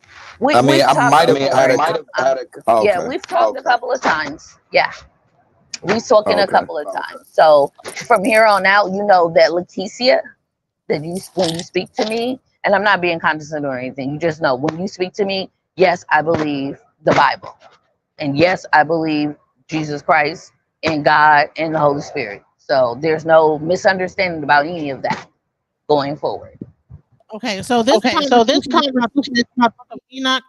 Do you have because I think you have YouTube open still. Well, I mean, you can, but you really can't separate the two, because in order for you to you gotta have some sort of that foundation in order for you to believe in the book. Ain't nobody just randomly believing the book the book of Enoch. You believe in the Bible, and you believe that the book of Enoch is a part of the Bible, Right. or you don't. Lakeisha, you have YouTube open or something open? It's echoing. No, I don't have YouTube open. It's probably my earphones. I'm gonna go back in here and mute up. I'm listening to you guys. I'm at the nail salon, but I just wanted to, have that dialogue right quick because you was asking me and Bluu something, and I wanted to explain it on my end. Okay, it stopped echoing, so I think okay. All right, go ahead, Bluu. So thank you, Afro Asiatic. So what did you want to say? I'm sorry. Then we get into what Bluu breakdown. Peace to you, sister. Peace to Bluu and the What's other good? What you got? What's up, Bluu? I think that Europeans, they have interpreted ancient scriptures, long enough, and they have added a lot of mischief to our understanding. One would be Zechariah Sitchin on the issue of these giants, Nephilim and Anunnaki.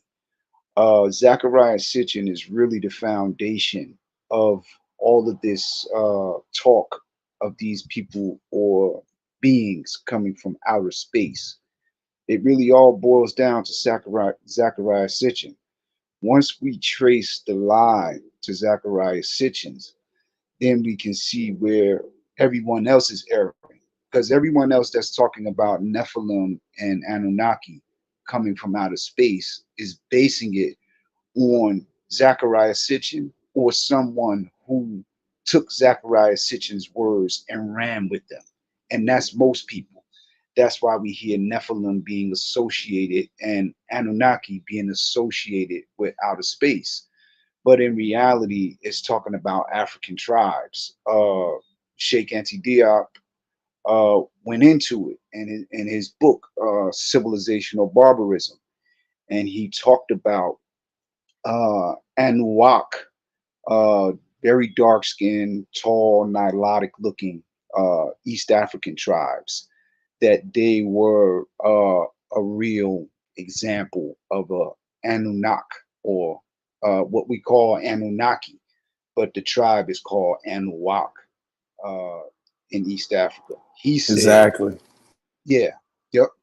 So, I just wanted to add that element to the conversation, sis, That really these angels that they're speaking of are really human beings that they like switched into like some kind of angel that was coming down. That it really wasn't an angel coming down.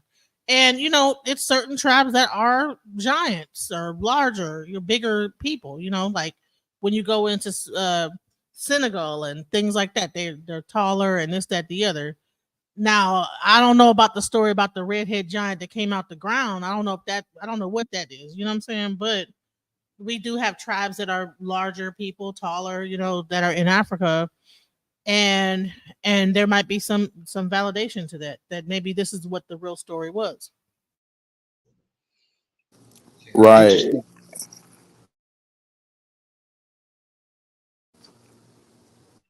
Go ahead, Blue. Oh, no, go ahead. You got it. You got the flow. Oh no, I just wanted to add on that piece right there. And once we do away with Zechariah Sitchin, or we get to the place in our studies where we say, oh, Zechariah Sitchin came up with all of this stuff dealing with these outer space things. Once we can, flush that out, then we can come, okay, when we're talking about people coming down and going up, are we talking about people physically going up in the sky, or are we talking about people coming from high civilization and falling to low civilization, or what we call no civilization? So I'm of the opinion that it's really talking about coming from a level, black people coming from a level of high civilization, Europeans coming into the picture about 6,000 years ago, and then a fall of our people. That's the way I see it, especially when we flush out Zechariah Sitchin. It has nothing to do with outer space. It's talking about levels of civilization, in my humble opinion. I definitely agree with that. I think yeah, I definitely think that that's part of the issue that from us, and how we kind of view it, is that we kind of forced to kind of look at it from from a standpoint of like through the myth all of the time, and not understanding how the myths are used to describe certain attributions of people, right? That's just like what you mentioned with the leopard. That leopard also though is something that was biblically, is something that's attributed to the the Grecian period, right? That You leopard. know what? The only thing I would say is that there's no leopards in Greece. You know what I'm saying? There's only leopards in Africa. So No, that it ain't about that. It's about Alexander conquering. But remember, that's what I'm saying. They understand how we look at symbology. So when they using that, that was another way. Remember, he's already conquering these different places. By the time you get into they're in Africa. Alexandria they've renamed the Mecca of Kemet into Alexandria. So all of the stuff that you're looking at that's in there, they've already have adapted and adjusted. They sitting in the seats of the priest. They're sitting, you know what I mean? They sitting on the throne of the Pharaoh. Like these are the things that they're doing. Well, I wanted to show this video real quick, just real quick. Now, please don't leave Afro Asiatic because I want you to get this. Tell me what you think about this because let's go into this. Hold on, real quick. Yes, ma'am.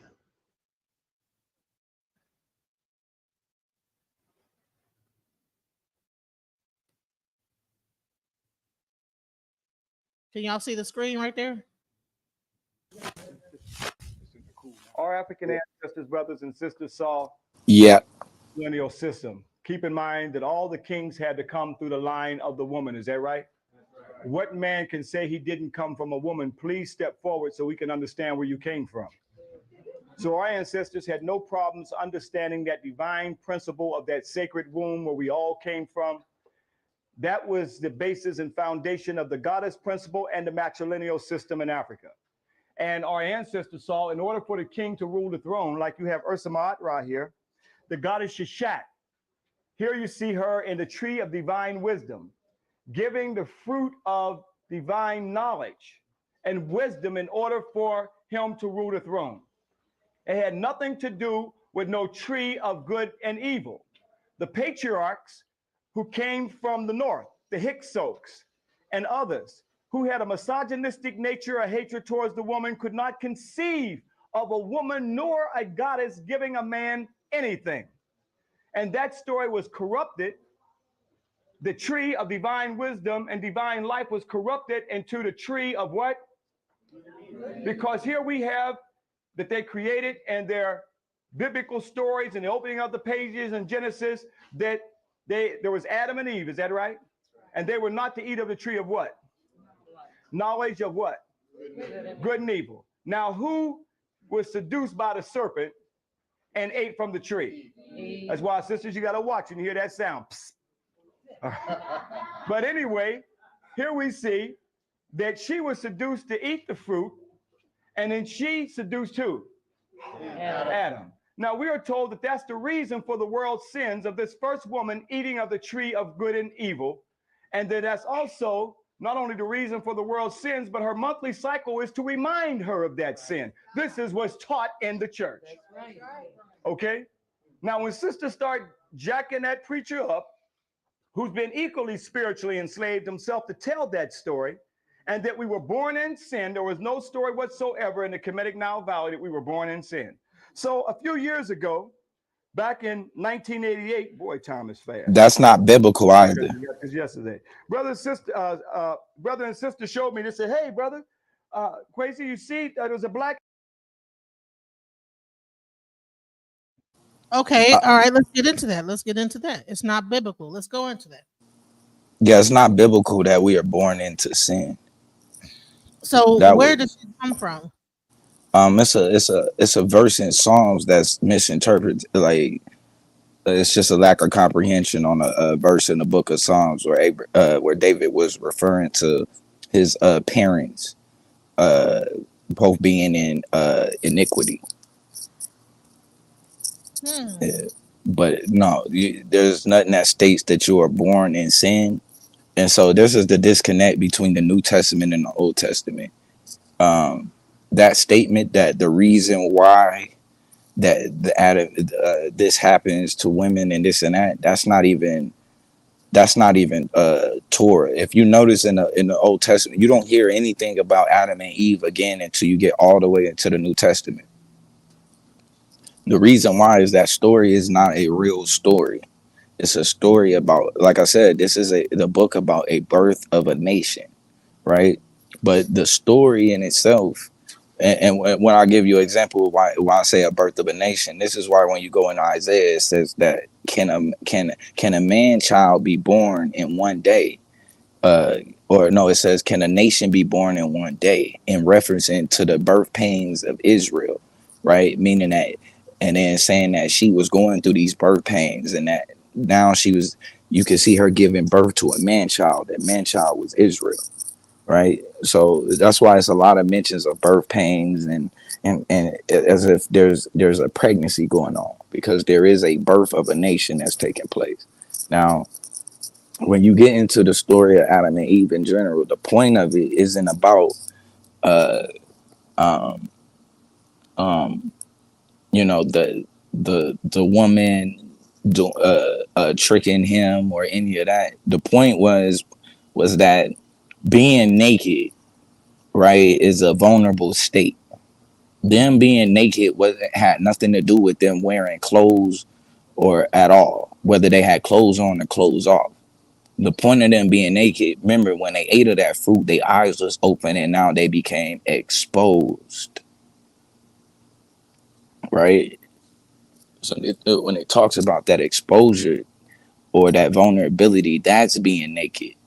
Now, when it talks about the death, because if you look at the story, if on face value, you would say that the serpent never lied, right? Because remember what he said. He said if you was to eat of the fruit, you would die. And they ate the fruit. They didn't die that day. Now, some people would go into it being an age or however they want to view a day, whatever. But when it references the death that is represent is a physical death. It's a spiritual death, right? Because being outside of the protection of God is death. So you got two things going on. They're making themselves vulnerable, which is naked, and then their disobedience put them outside of the protection of the Most High. Being outside of that protection was their death. So when it says, did they die? Yes, they did die. Instantly, the moment that they ate it, because they lost all protection and covering that they had. So it's not, those aren't two actual physical people, but the point of it is that the nation that's being birthed has a choice to make, and the choice is to choose life or to choose death, right? And that's why he says in Deuteronomy, I give you gifts and blessings, right? I give you curses, I give you life and death. Choose life. So when you look at the Adam and Eve story, they did not choose life; they chose death. That's the only reason for that story. It's not a lineage story. Have you guys ever heard of Dr. Ben Carson? Is he a doctor? Not Ben Carson. What's his name? Ben. Mic check. Y'all can hear me? It's a guy named, is his name Ben Carson or something like that? He says that the whole book of Genesis is really about Damn, did y'all hear any of that? yeah, we heard it all. Yes, we heard it all. Oh, okay, cool. My fault, I couldn't hear. What's his name? Ben something. I don't know whatever his name is. I think it is Ben Carson though. Carson, or is Carson the one that's running for president? Is that Carson?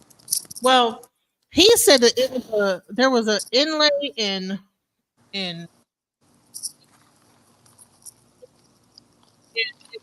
about like that Inley was like kind of the evil brother and Enke was like the good brother, and it was really about like human, like that the other humans that they made were like drones, and then they didn't want to be like drones, and so they asked God to create more different humans. And did you hear about that story before?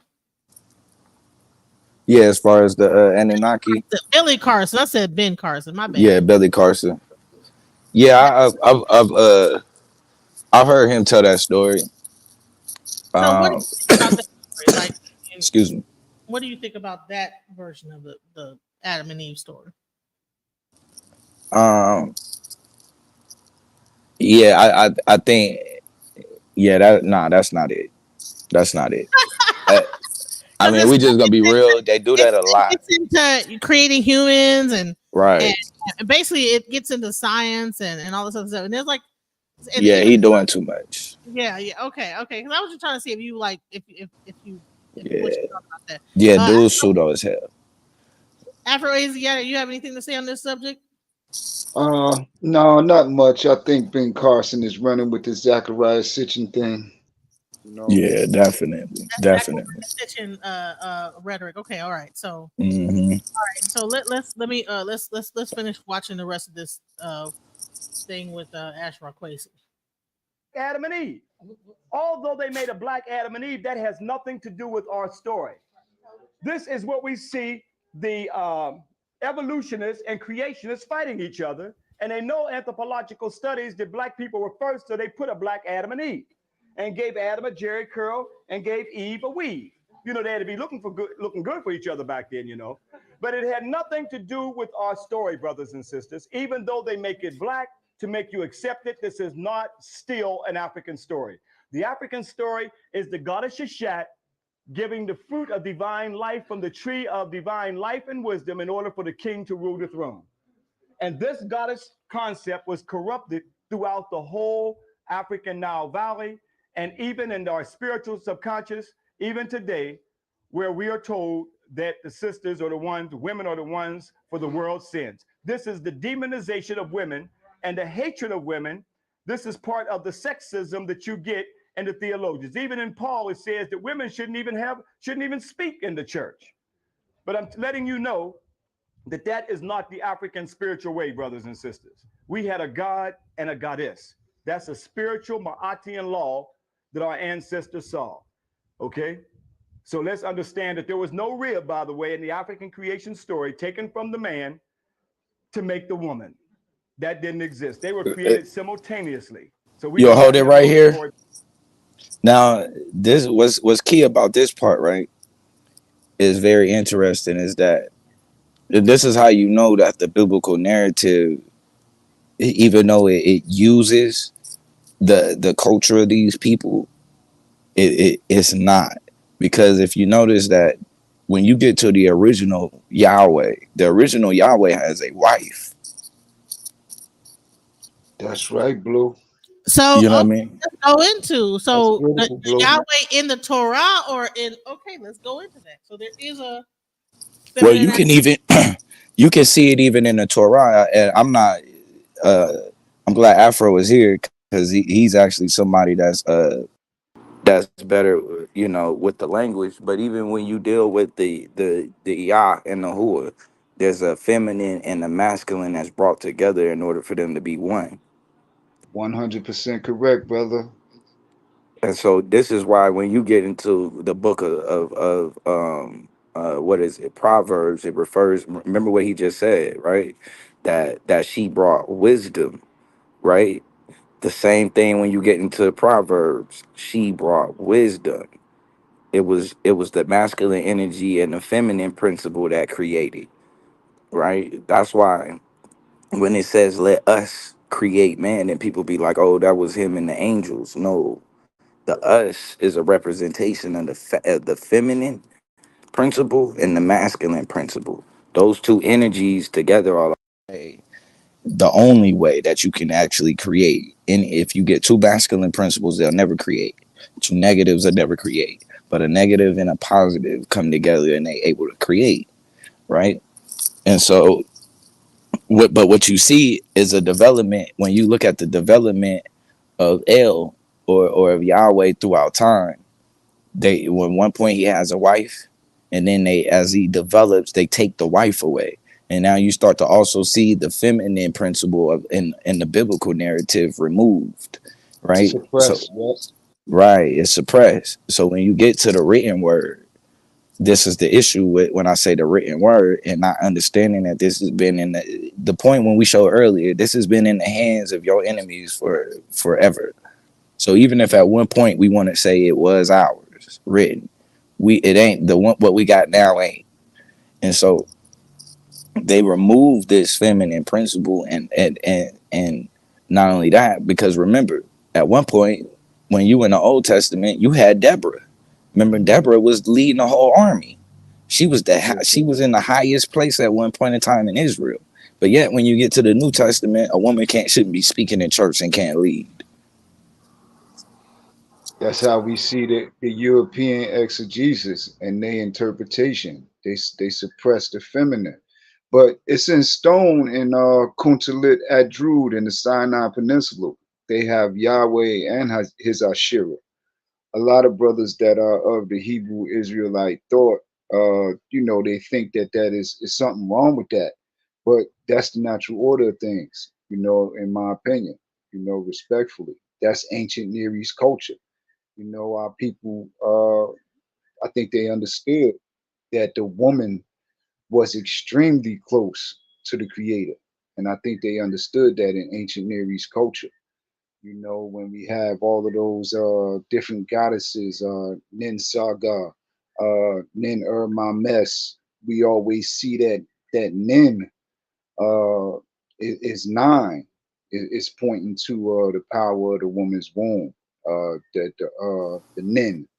We Right. have it in Nineveh too.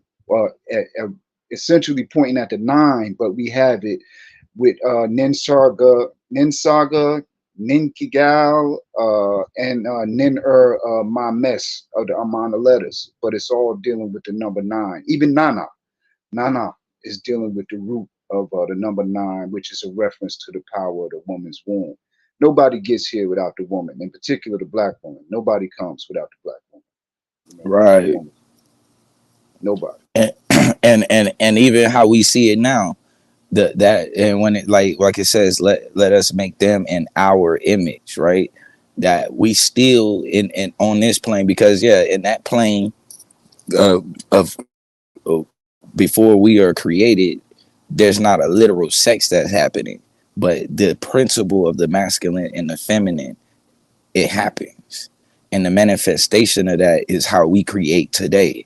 When we come together, a masculine and a feminine, able to create, that's the manifestation of that creation story. When it says, let us be made in their image, we are in the image, but that ain't talking about a physical, oh, you're black or God is black. No, that's in reference to how we create. Masculine and feminine energy come together and create things. So what do you think about the Emerald Tablets of Thoth and all that stuff like that? Do you guys think that that's a real document?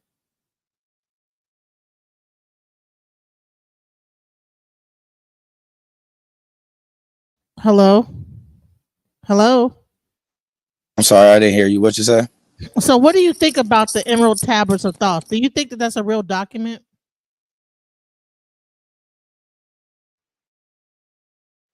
Yeah, I'm not too familiar Yeah, with them, sister.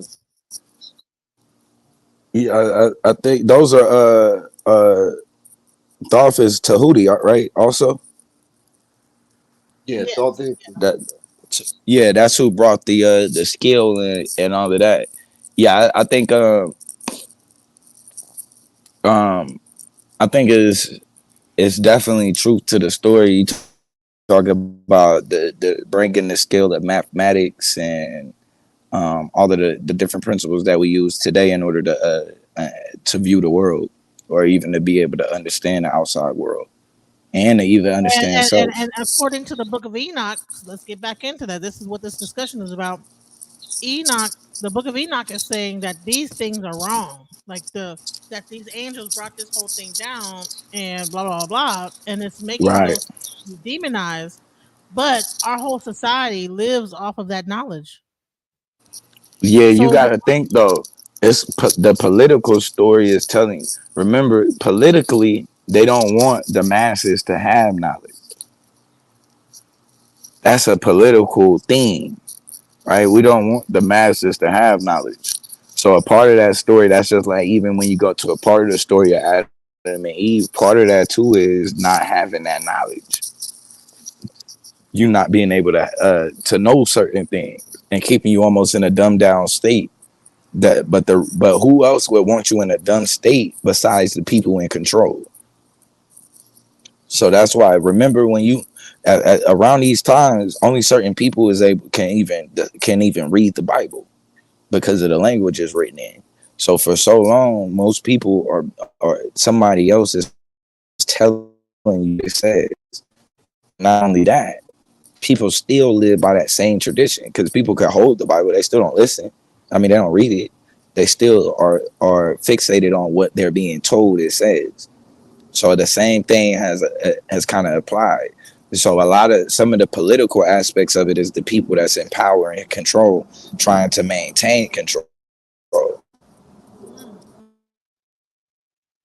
And if you actually look at the modern church today, you see This is why when you get into the Bible now, it starts to talk about God ruling in the hearts of men, right?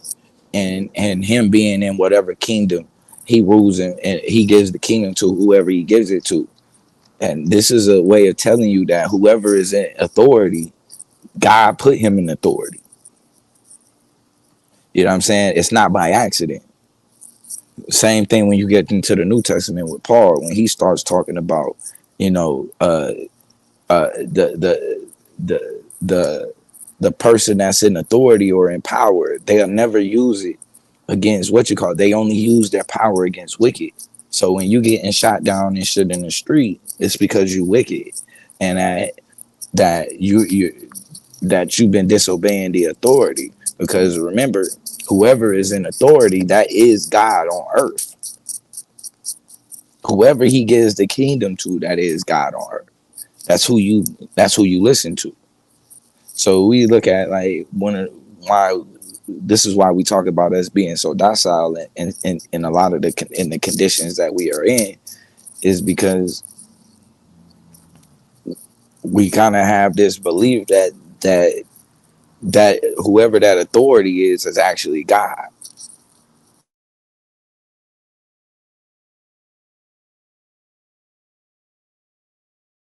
All right, so let's get more into this video with Ash Rockwayze some more and break it down. But all of us got a navel where the umbilical cord was severed from our mothers, where we all came from.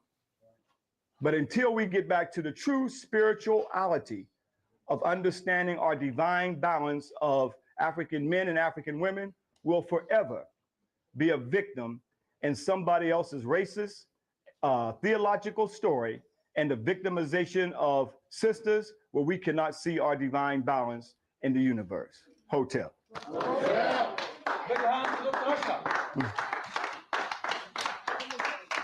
And you know, the story is corrupted anyway, because as they said, there was only Adam and Eve, and then they created a son named who?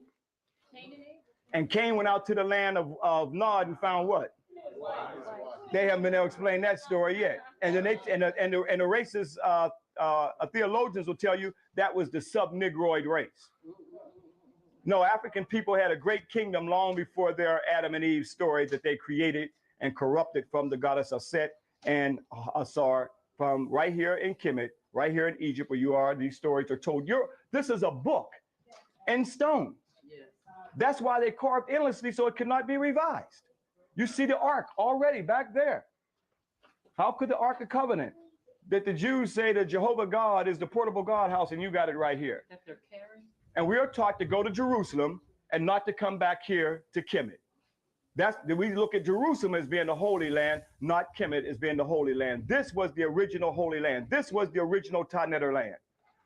I know that may be hard for some of us, but 400 years of indoctrination, you have to look at yourself as a victim. And we have been a victim. But we have continuous stories. So this is a book in stone. You can have a few minutes to take your pictures of the goddess Sheshat and go back and tell the story. Show it to the preachers. Show it to the ministers. We want to get to the root of these stories, and you've come halfway around the world, back to the African Nile Valley, and witnessed where they've copied and manipulated these stories from you. We want to get to the root of the story, and the root of the story was no Eve, but it was in fact Sheshat, giving divine knowledge and wisdom. See, the only story that we have when a story regurgitates up is what white folks put in our psyche. But now the real psychological warfare is going to take place now because you are here. You're witnessing on the temples now, Sheshat and the tree of life and many other concepts that we have shown, and that's down in your psychic. So when you hear the Garden of Eden, what's going to trigger in your mind right back here? I saw Sheshat. And there was nothing. That's what's going to trigger. That's what's going to activate. But if you have nothing down in your psychic to fight that, then you can only accept that which has been told to you.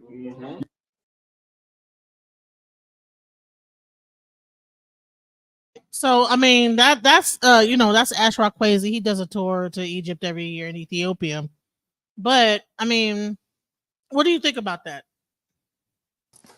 Yeah, like I said, when you look at it, and when you go to the book of Proverbs, it says that that's how we were created with wisdom, knowledge, and what was it? Knowledge, wisdom, and I can't think of the third one, but basically knowledge and wisdom. Huh? Knowledge and understanding, or Yeah, excuse me. Yeah, knowledge, wisdom, and understanding. You know what I mean? Those are that's righteously. There go your Trinity.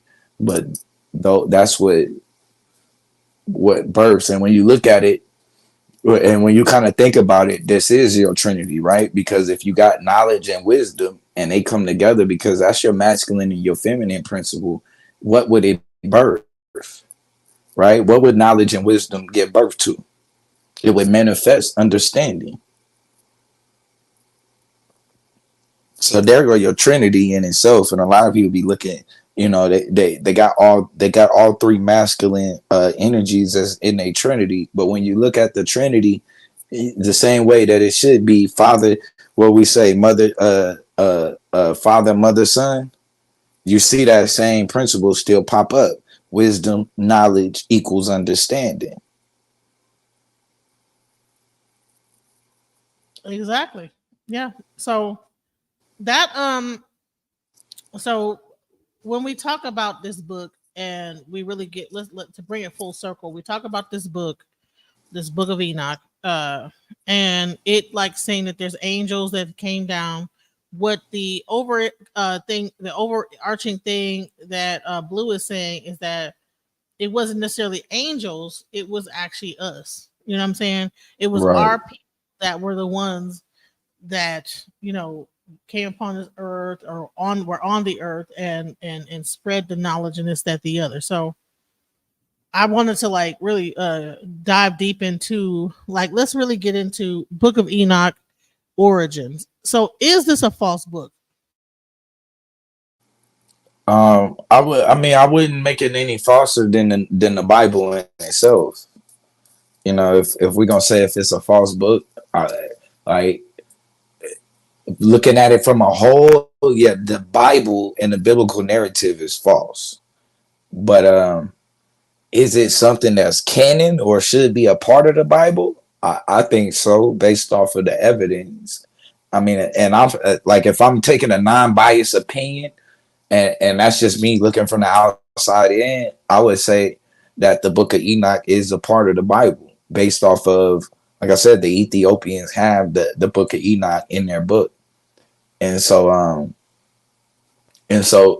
for me, when I look at the Book of Enoch and how it describes Noah, I think that's an issue.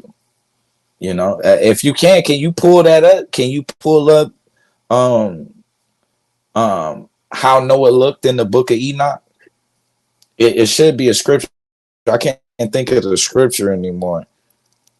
Let me see if I can find the scripture actually. Let me see, I'll get that. But yeah, I think as far as looking at it from a biblical standpoint, yeah, I think it's canon. But if you're just saying like in general, I don't think it's any more credible than the Bible is. And to me, the Bible just isn't credible.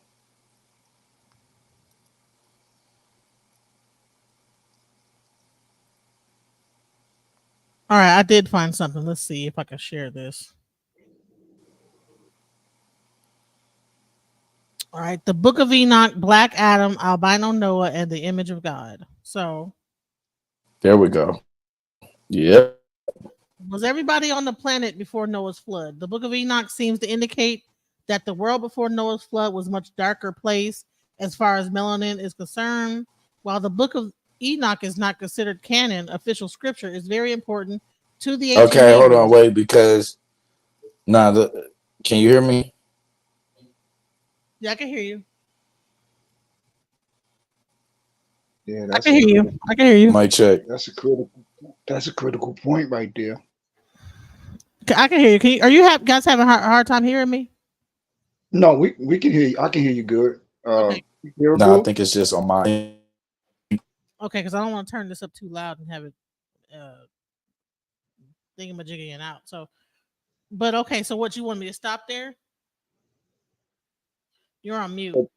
He said that according to the text, that that the planet was a much more melanated place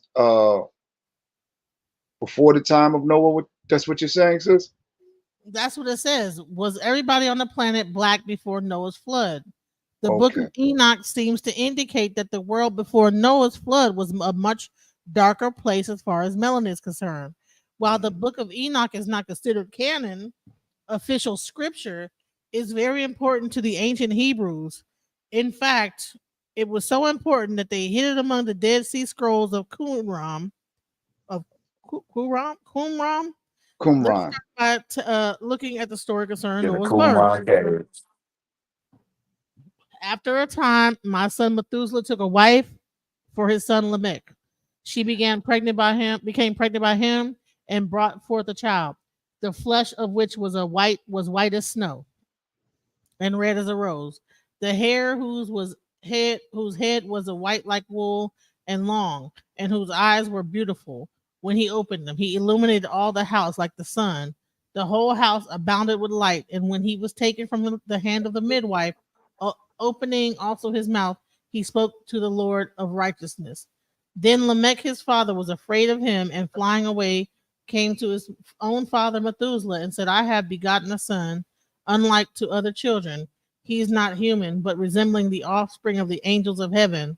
It is of a different nature from ours, being altogether unlike us. Book of Enoch. Now look at 10, that. 1-3. Now look at that. Think about that though. The son. Now think about this. This is they gave birth to it. That they might play the games of albino. That's a white boy. They gave birth to a whole white boy, and they said he resembled the angels. Remember who the angels are? The sons of God. So they are saying that he don't look like us. He resembles more. So look at what they trying to do even in this instance.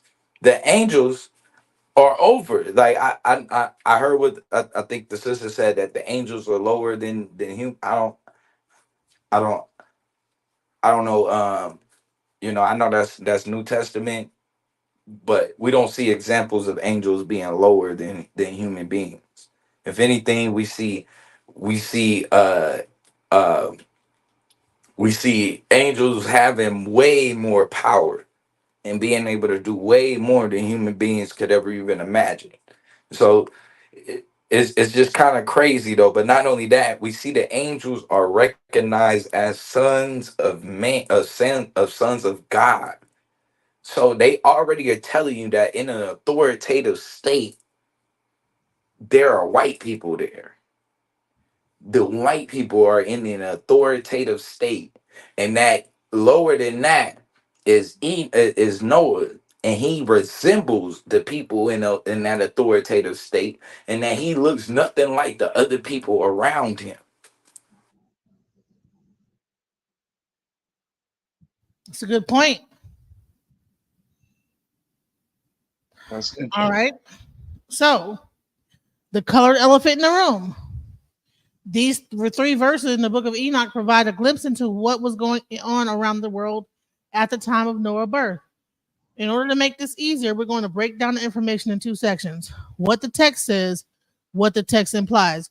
Noah was born with white skin. Noah did not look like other humans. So that means there was no other white people. So is Noah the birth of white people? Lamech believed Noah was the son of an angel. Angels were having children on earth. Okay, what the text implies, white skin was not common amongst humans. The children of angels, Nephilim, were white. Although the Nephilim play a very important role in Noah's flood, they are beyond the scope of the focus of this article. So if humans weren't white, what color were they? The text seems to imply that pre-flood humans were people of color. Based on the location of the Garden of Eden, they were most likely brown or dark-skinned people. If you still aren't convinced that pre-flood people were people of color, Lamech's words, being altogether unlike to us, proves that everything about Noah was different, including his skin color. So Noah, the black albino. So Noah was described as having white skin. We know that not only Europeans have white skin, black people can also be born with white skin, and they're called albino. So Enoch, Lamech, and Noah were all from the line of Seth, Adam's third son. If they were people of color, it also indicates that Seth was a man of color, which would also make Adam a man of color.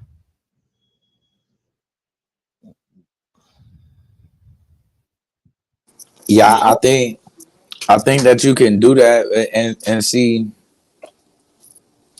For me, and this is why I use terms like Eurasian and Greco-Roman as a determination factor, because I think sometimes the way we kind of view history through a black and white lens, and that's not necessarily the case. So though those people may have been maybe of a darker complexion, they weren't African, right? His lineage, because once you dealing, remember, you dealing starting with the lineage of Adam, you start 10,000 BC. That's only 6,000 years ago. The moment you pick up there, we've already had history hundreds of thousands of years old. So this is all picking up in the middle of the world already going on. Civilizations have been built and fallen and all kind of different stuff. So and we got to think too, they're being birthed in the time that this society is advanced. This is an advanced society and how they view the world, mathematics, all kind of different stuff. So to them, these people are doing magic. These are giants. These people are all kind of witchcraft and shit. They making shit come out of the sky. Like this is kind of how they viewing the world to them. Yeah, you know what I'm saying? Like some of these, we look different, so you can kind of see there's a separation.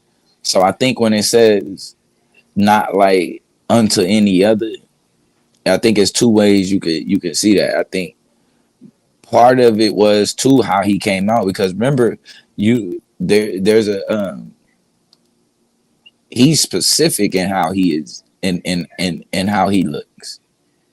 So I'm not sure if he's different in skin or it's just the fact that how he glows in his hair. It's the fact of how his skin and his hair go together. You see what I'm saying? So, go ahead. Yeah, I never had I never studied the Book of Enoch, but I would like to, now that you guys have brought it to my attention, that sis has brought it to my attention in yourself, Bluu. But it seems like from what I'm hearing, it seems like Noah was a sign of what was coming. The way that the text is saying it, because it say he still retained the woolly hair. You know, I'm just saying according to what I'm hearing from the text, he still retained the woolly hair, and he still came from the family that he came from, which everyone else was pretty much brown skin or dark skin. That's what the text infers. Right. It seems like Noah would have been a sign of what was coming. And at that date, you know, around 6,000 years ago, we do have, you know, my favorite source, Bluu, National Geographic, it does say that modern Europeans genetically, they have not been on this planet past 6,600 years, nowhere near. Like the modern European, the full package, blonde hair, blue eyes, pale skin, they have not been in existence. Now, did our people have light skin in other places on the planet due to different environmental factors? Yes, some of us did. Khoisan would be an example. But that package, that blonde hair, that blue eyes, that pale skin, that didn't exist past 6,000. Seems like Noah, according to the text, would have been a sign of what was coming. Of what was coming, yeah. My humble opinion. Yeah, I agree with that one. My daughter has joined the chat. I don't know. She's telling us, hello, mommy. I love you. I love you too. I said. She's on my thing. She's like, hello, mommy. She's talking to Straight up. But anyway, so channel warehouse. It's hard to understand what you're saying. You're putting numbers in. I don't understand what we're talking about. What are we This that Billy Carson stuff right here. You mentioned Billy Carson, and this is what happens right here. Like, what in the world? Like, is this geometry type stuff? I don't know what we're doing. Yeah, this is like sacred math or some shit. Like, yeah. Cause I don't know. I don't understand it. You done confused me. I'm like, what? Yeah. Oh man, hey, Bluu, man. Excuse me. Thank you for letting me build, man. Thank you, sister, for your grace and allowing me to join the build with you and brother Bluu. Definitely, right. I appreciate you, guys. You already know every time. Yes, sir, brother. I'm out though, man. Right, and I don't want to go too much past 2 hours. I want to like give like a synopsis. I don't understand what channel. I wish I could understand.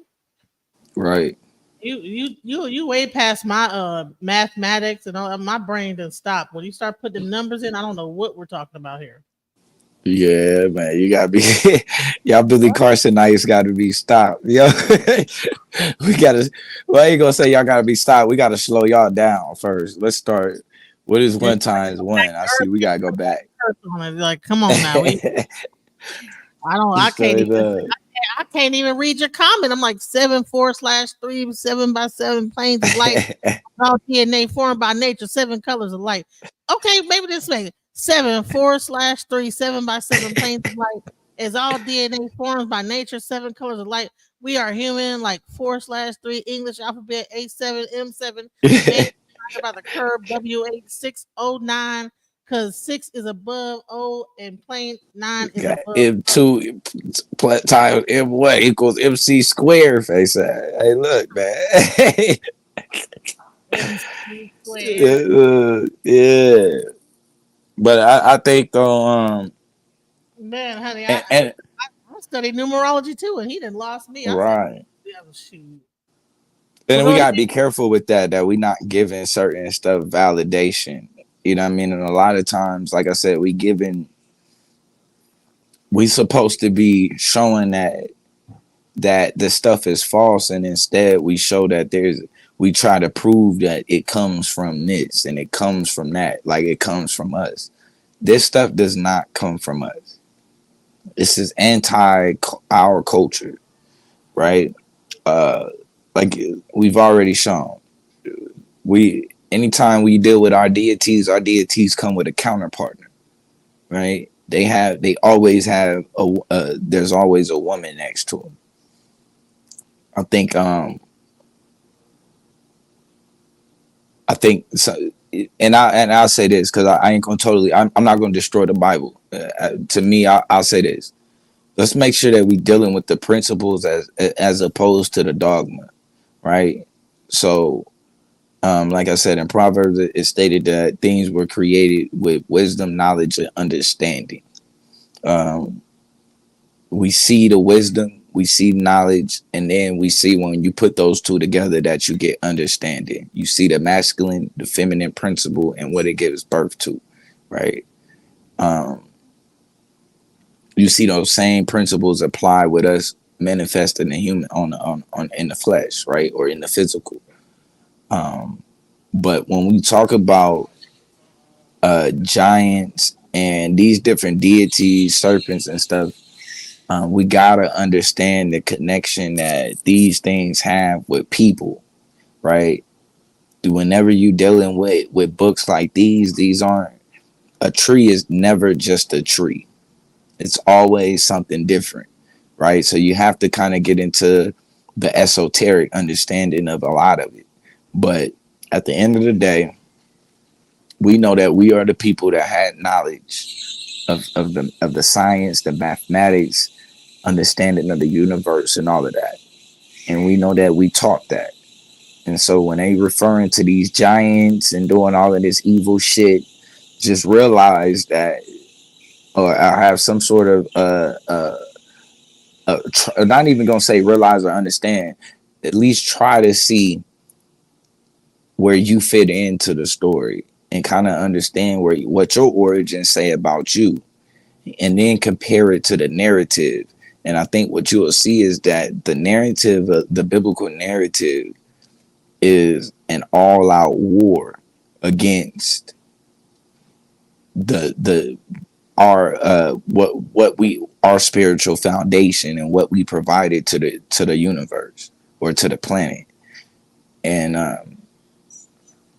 whether it's taking out the woman, whether it's the demonization of magic or ancestral veneration or divination or any of that, all of that stuff is being done at our expense. And the worst part about it is that the biblical narrative supports it as long as as long as you accept the ancestors and the deities of the other people.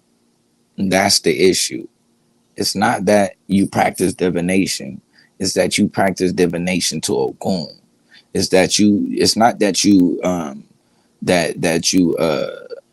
make a petition. It's the fact that you make your petition to Legba first to open up the gates. And see, when you deal with the biblical narrative, Jesus is the one that's supposed to open up the gates. Remember, he says, I am the way, the truth, and the light. The only way you get to the source is through me, right? So you see, that's where the issue is coming in. Yo. Oh no! I Okay. I thought my audio had cut out. No, keep talking. Yeah, but definitely that's what you ended up seeing. So what you see is a replacement. And righteously, when you look at the characteristics of Jesus, his characteristics, the way that they made him, he's able to replace all the Orisha, right? And basically they're saying that through this ancestor of this Israel state, this is how you gain access to the source or to God. And this is the only way. And the problem with that is that source or going through that is through our enemies. And that's just something we shouldn't be trying to compromise with. Right. Ashe. Listen, man, this was a great build. I really appreciate your time here, Bluu. Man, you broke it down. You and thank you for our guest that came up here, Afro Asiatic. Thank you to Lakeisha. Thank you, Gynocracy Takeover. I thought you were a mod. You're not a mod no more? Did you unmod yourself? Okay. Okay, you are a mod. Okay. Thank you. Mel. Mel had to say. Mel came here. Okay, Mel. What's up? Hey, what's up? How's it going? So you wanted to say something? Well, it's too late now. I was just gonna. No. Come on, no. Nah, ain't too late. Ain't too late. We just didn't have nobody come up here to like really talk about the subject, so we were about to like. But hey, if you got something to say about it, Book of Enoch, because this is about building and creating and having an understanding about what these books are really meaning and stuff. So go ahead, Mel. Hold on 1 second here.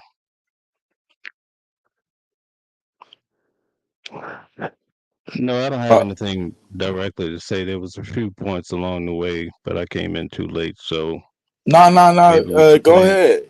Go ahead. Because yeah. I got time. Because you the brother that came out of the J Dubs, right? Yeah. Okay, cool. So, I've been wanting to build with you anyway on this. All right. So going back to Genesis, when you talked about the concept that man was not born imperfect, right? Or born into sin, and you pointed to the scripture in Psalms, right? And then you made a statement that in Genesis it does not say something. What was that? You made he said that it does not say that man You was born said in the Torah. You Genesis. said in the Torah, right? Right. Oh, I was saying that I think in the Torah doesn't mention Adam and Eve anymore. You don't hear from Adam and Eve again until you get to the New Testament. But no, you Oh, okay. also mentioned that about the Ben being born in sin is not in Genesis. Yeah. Well, I was Right. saying it's not biblical. It's not a biblical teaching. Yeah, Okay. that's what I was saying. So I could find it for you. Man, I wish I could prepared for this. But anyway, in Genesis it does say it talks about a young man being evil from his youth onward. How would you process that? Right. That would be him in specific, right? So it was saying that he was evil from his time forth, but I think when you talk about being born in sin, I don't think it would say that that would be that would mean that we would be inherently um what was it, that we would be inherently evil, right? So maybe that boy may have been somebody who was inherently evil, which even in that instance, I'm not sure. You said that can you state the verse one more time for me? I'm sorry, I want to make sure I get that right. But the scripture does say you just quoted it, in fact, too, where it talks about a boy is evil from his youth onward. So then you have to map down, are we talking about an infant? How old is this boy? So you Right. could draw upon that to come to the conclusion that most Christian believers or whatever, they all believe that we're born into imperfection due to Adam and Eve. And you kind of tie that to the scriptures where it says that God regretted that he had created humans, right? Yeah, I Talking to think yeah, no, I'm right here. Yeah, I can see, I can definitely see that where he said that yeah, he did regret the creation. I think though, that was it, the creation of all humans, or was it specifically talking about Israel?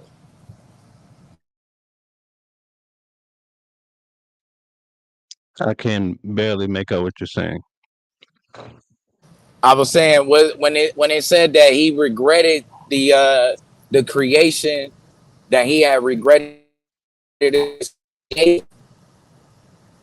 What I can't remember if that was referencing all humans, or was that referencing just Israel, It was referencing mankind. So you could probably, I mean, mankind different in religion. general. Yeah. So different Yeah, religions, they try to but spin I things would say, according to what they believe. right, I would still say though, even in that instance, that would be based off of the direction that man went in, and he would be going, and his reasoning behind that would be them being disobedient, not and they're disobedient. I wouldn't say that would be something that would come from birth, because like you said, there was a certain boy that was that way, but uh, there's also examples of people, for matter of fact, Enoch, right?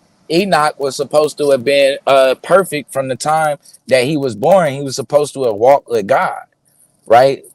And so the question would be, well, was Enoch born into iniquity?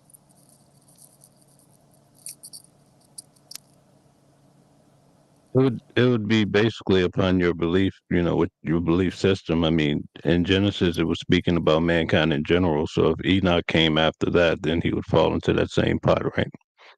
Right. But like, how do you explain him being perfect and the boy being inherent? Like, because Enoch, it shows Enoch being inherently perfect, and it shows, but then there's another scripture where you see the boy is inherently evil.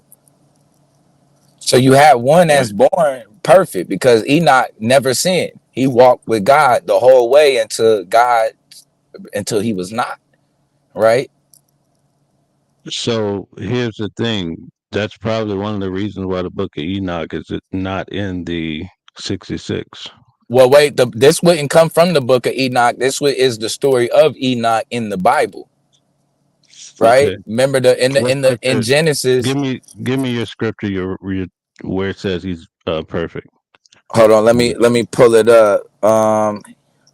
Let me pull it up. I'm sorry, I thought you were saying it was in the book of Enoch. No. This was just him. This is him being referenced. Okay. Enoch. In one book of the Bible. Da, da, da, da. Here's in the Genesis. Hold on, let me make sure I get the text. Genesis 5:22. Let's go to Genesis 5 and pull that up. Let's say Genesis 5. Let's just go Genesis 5.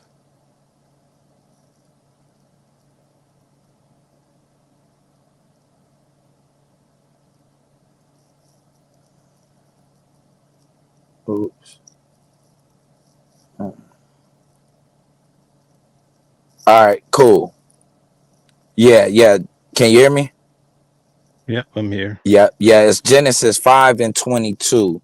So it says Enoch walked with God after. Okay, so hold on. Let me see.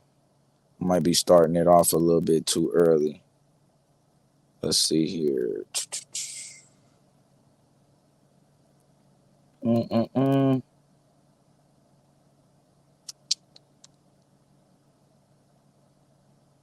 Let's go with 5.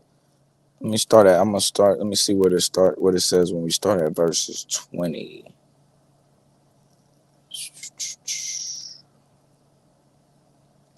All right. Let's see.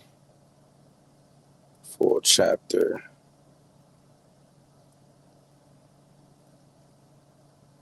All right. Boom. Do lemonade. No. Enoch walked with God after he fathered Methuselah 300 years. And it says when Enoch had lived 65 years, he became the father of Methuselah. After that, he became Enoch, walked faithfully with God 300 years and had other sons and daughters all together. Enoch lived a total of 365 years. Enoch walked faithfully with God, then he was no more because God took him away. All right, so can you hear me? Yep, I'm here. Okay, so where I would say where I would stand corrected is that we don't have a timeline from how Enoch was the first 65 years, right? Because it says that it was 300 years, but we don't know what he did the first 65 years. So in that instance, he could have been inherently evil. Okay, but I thought you said that he was perfect. The Bible said that Enoch was perfect. I thought that was the point we were looking for. Yeah, that he was perfect and walked with God. He walked faithfully with God then until he was no more. That wouldn't be your average Christian or whatever. They wouldn't interpret walk faithfully with God as being born perfect, though. No. I wouldn't. Yeah, that's why I said I would back off. That's why I said I would take away that he was born perfect. And the reason why I would say I would take that off is because it said 300 years, but he lived 365. So we don't have a recollection of what he did those first 65 years. So I'll back off at that point. So in Genesis, when it says that a boy is evil from his youth up, right? Where's What this verse is concept that? of evil? I could look it up for you. I just had it pulled up here. Hold on a second. I just want to make sure I get it all in context.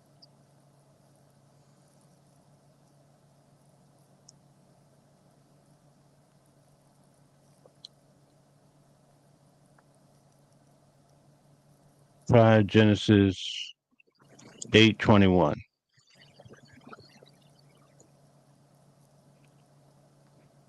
You said You said what, Genesis?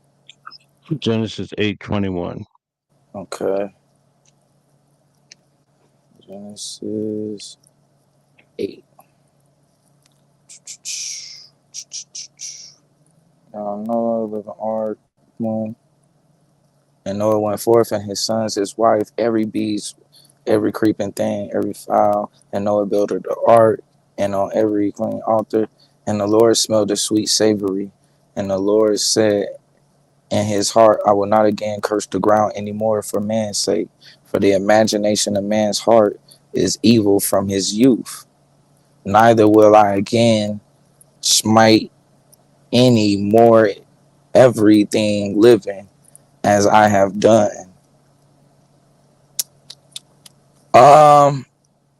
Yeah, So you I so think you when see it, that?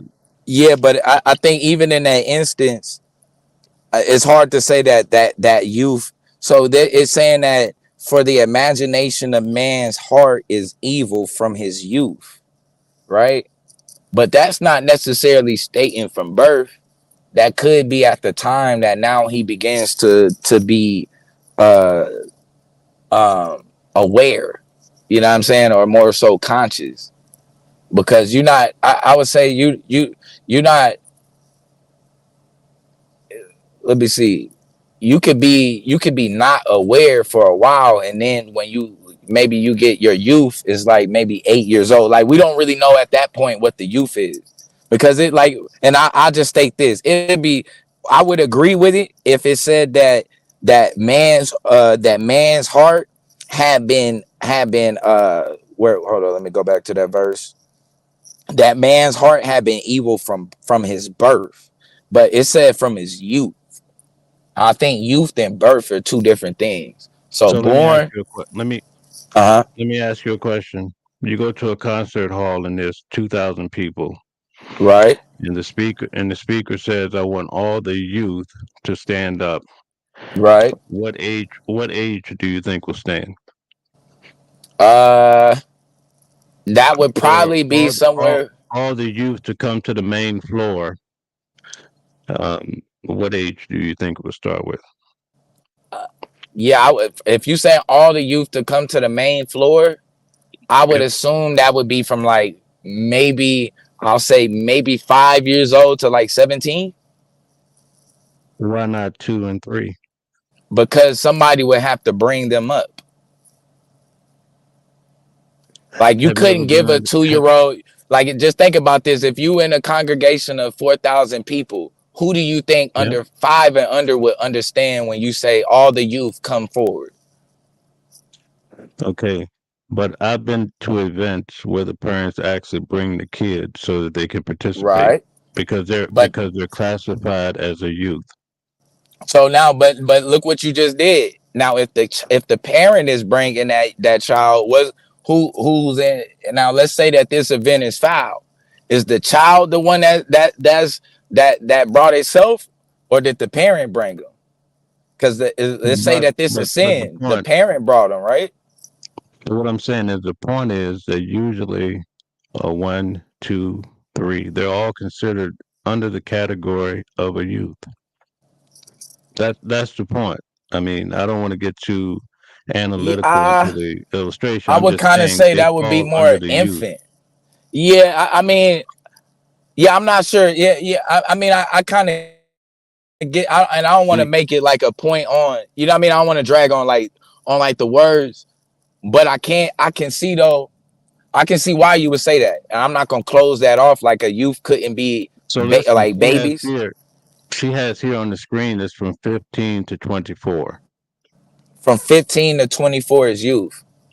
So, So and that's according to whatever's defining this particular point here is 15 matter to of fact, 24. I'll tell you what we can do. It's verses. This is Genesis 8 and 21, right? We can even go into. Let's go. I'm gonna go to the Blue Letter Bible, right? And let's see what that word is for youth, because actually they'll have a Where in the where are you culture, they'll going? tell you what youth is. I'm gonna go into the Blue Letter Bible so we can get into the Hebrew and look at Oh, what that okay. word is for youth. And it's Genesis. Let's go there. All right.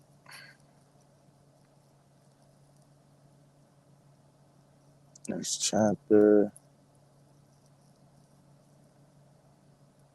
I'm almost there. Okay.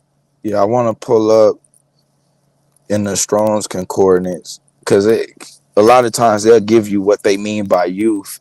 They'll tell you what their age is. So let's see what Hebrews consider the youth. Because a lot of times we look in it, like how you said, if we walk into a place or a concert and they do that, that would be viewing it from more so of this cultural aspect as opposed to what the Hebrews would say. So let's see, the Lord smell the sweet savor of the Lord. Let's go. Imagination from his youth, the phrase from his youth, Naru. All right.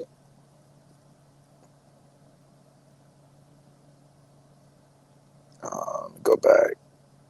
Blue, I came up because Genesis told me you wanted to build with me, so I figured I'd Yeah. stop in No, on I'm you. glad you're here, bro. I'm glad you're here. This is actually good. Let me see. So I'm just giving some content. H5271. That's all. So it gives the word Naru. It's a feminine noun. Let's go. Let's see. Strong's info. Okay, so the Strong's definition of Naru is properly passive, participate from, as demonstrative, a plural emphatic, or the persons, young people, childhood, youth, juvenility. Yeah, Childhood. so it says childhood and youth, right? Mhm. Okay, but it doesn't say like. So there's another like, and there, I don't want to be like it look like I'm being petty, but there's another word for baby, right? Or infant. And so matter of fact, let's just see childhood, youth. Outline. It was used 46 times for youth. Let's see. Have been cattle about from our youth even until now, both we say unto our fathers that ye.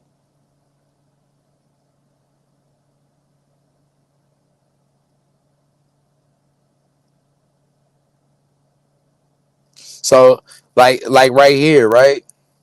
Okay, so like Leviticus 22 and 13. This is how the word youth is used. It says, but if the priest's daughter be widowed or divorced and have no child. Now notice that child is used there, right? That's a different word from youth. And is returned unto her father's house as in her youth, right? So, but if a priest's daughter is to be widowed or divorced and have no child and is returned into her father's house as in her youth, she shall eat of her father's meat, but there shall no stranger eat thereof. So even youth in that instance, it seems to be a difference from a child. You see what I'm saying? Like, even if we go to Numbers 30 and 3, if a woman also vow unto the Lord and bind herself a bond, being in her father's house in her youth. Notice that this is a woman. How can a woman be in her youth, right? In her father's house. So you, in this instance, it's really just meaning your vulnerability, right? Passive. So when we go back, I'm gonna go back to the Strong's definition of it. So you go back to the Strong's definition, the word used is naru, right? The feminine, it says properly passive, participate from, right? Or demonstrative in the plural. This is juvenility, or the persons, young people. So this is really referring to young people, not necessarily babies. You see what I'm saying? Yeah. Yeah. So when it refers, so even in that state of you being born, you being in sin from your youth, that still in that instance wouldn't be in reference to actually being like a newborn, like a newborn baby. that would be in reference of somebody that could be a woman. So it really kind of gives more so what she gave the range from 15 to 24, because this is obviously somebody that's conscious, right? It said woman, and then it said in her youth. So for a woman to still be in her youth, the age can't be it can't be the same as for a baby. Right. But sorry, but most religions though they do teach. Well, I shouldn't say most, but I know Jehovah's Witnesses and other ones they teach that babies are born into imperfection due to Adam and Eve. That's one of the strong points of the religious teachings. Right. And I would surmise that scriptures like that, you know, because they leave it up, they're not going to pull out what you did. They're going to just preach as Leave it that, right there. hey, you're born. Yeah, you're born into sin. Right. See, the thing is, the point I was making, though, when we leave it up to our own interpretation, that's when it gets tricky. You see what I'm saying? Yeah. And that's what happens in the church, because I was telling someone the other day, most of these pastors, they say, oh, God told me when I was driving to church today, or I was working in the field and God told me to tell you this, like, but he didn't tell you about COVID. You know what I mean? Like, Right. I don't get it. Right. So it gets real tricky when you can just take a scripture and assign your own interpretation to it. Right. So Right. that's the big contention. And the problem, and it ain't just even in the Jehovah's Witnesses, the problem with a lot of different religions, how they view the Bible, they take it out of its its cultural historical context, and they try to apply it to today. And it's like we live in a totally different culture, and how we view the world is totally different from how things may have been written at that time and in that culture. So that's just like, even like then, how we view a youth and how they view a youth is probably, you know what I mean, two different things. Because even me, I was wrong. Right. I thought even younger than 15. I was like, shoot, 5. You know what I mean? I was trying to think about an age where a kid could go up to the altar by themselves. You know what I mean? Right. Recognizing the call. But you can see it even in that instance. But I think one thing I would add with like the Adam and Eve story is what you see, like when like how it says that all of us, you notice that you don't get that actual reference of why sin is introduced until you get to Paul, all the way into Paul. If you notice, nobody mentions Adam and Eve again outside of Genesis until you get all the way into Paul. And now Paul is explaining why sin is the way it is. Well, because the woman, remember he says the woman is the one who introduced sin into the world. You know what I'm saying? Right. And the problem with that is the verse and part, and I'll give you this one last one. What they do with that also is that they also say that all men come through Adam, right? And all men are permitted to die once, and which is, that's a little bit of a fallacy in itself based on miracles that happened in the New Testament. But they're saying all of that is that all of this stuff stems from Adam and Eve. But when you kind of look at the Torah and the Tanakh, it's not given that same storyline exactly. Because you can actually see, because and what I give an example of is like this. I'll digress right here. You see that the Torah it doesn't start with Moses. The laws don't start with Moses. The laws, and that's when people say it's the laws of Moses. No, these are the laws of God, right? And so that starts in Genesis. Didn't Moses write the Torah? He physically wrote the Torah, but that's the Torah that, according to the story, he physically wrote the Torah. But we know that the law was already in existence, because we see Cain and Abel. They knew what to sacrifice and what not to sacrifice. And then also it said that Abraham follow all his laws, statutes, and commandments, which is part of the reason why he picked Abraham. So you can always see the law in reference. Even you can see even a Passover during Abraham's time. You can see the Passover before you ever even get to Kemet. You see multiple Passovers actually, even after Egypt. Go ahead, though. I know you want to probably say something. I have something to say. My question is, how could Moses be born in Egypt, raised in Egypt? I mean, and Egypt had its own laws and have its own 48 laws of Ma'at, all these things and all these things, and not be influenced by that culture and then write this book. You understand what I'm saying? To Well, me, the laws are influenced by Babylon. The laws come from the Code of Hammurabi, right? When you read the Babylonian laws and you take it and you read the Torah, it lines up word for word. So the Torah comes out of the Babylon. This is why Abraham and them come out of Babylon. They come from that same space. This is why he said, why not Babylon and not like Egypt? Because if Egypt has the same 48, 42 negative confessions, that includes I have not killed I have not did this, I have not done that. Why would Babylon then get the credit for like the things that already started in Egypt? well, I think you can well, it's two different things, right? So you got law, statutes, and commandments. So when you talk about like the commandments, yeah, you can see the connection between the 10 commandments and Egypt, no question. And you can definitely see that. But when you start going into actual like the laws and the statutes, meaning like how you are to do these rituals, you know what I mean, and how they, because he's very specific on if you're going to do these rituals. Because remember, sacrifice isn't a requirement, right? It's he only asks Leviticus. That's why he says if you are the sacrifice, because other nations were sacrificing and these people wanted to be like the other nations. So he's saying if you are going to bring a sacrifice, this is how you are going to bring it.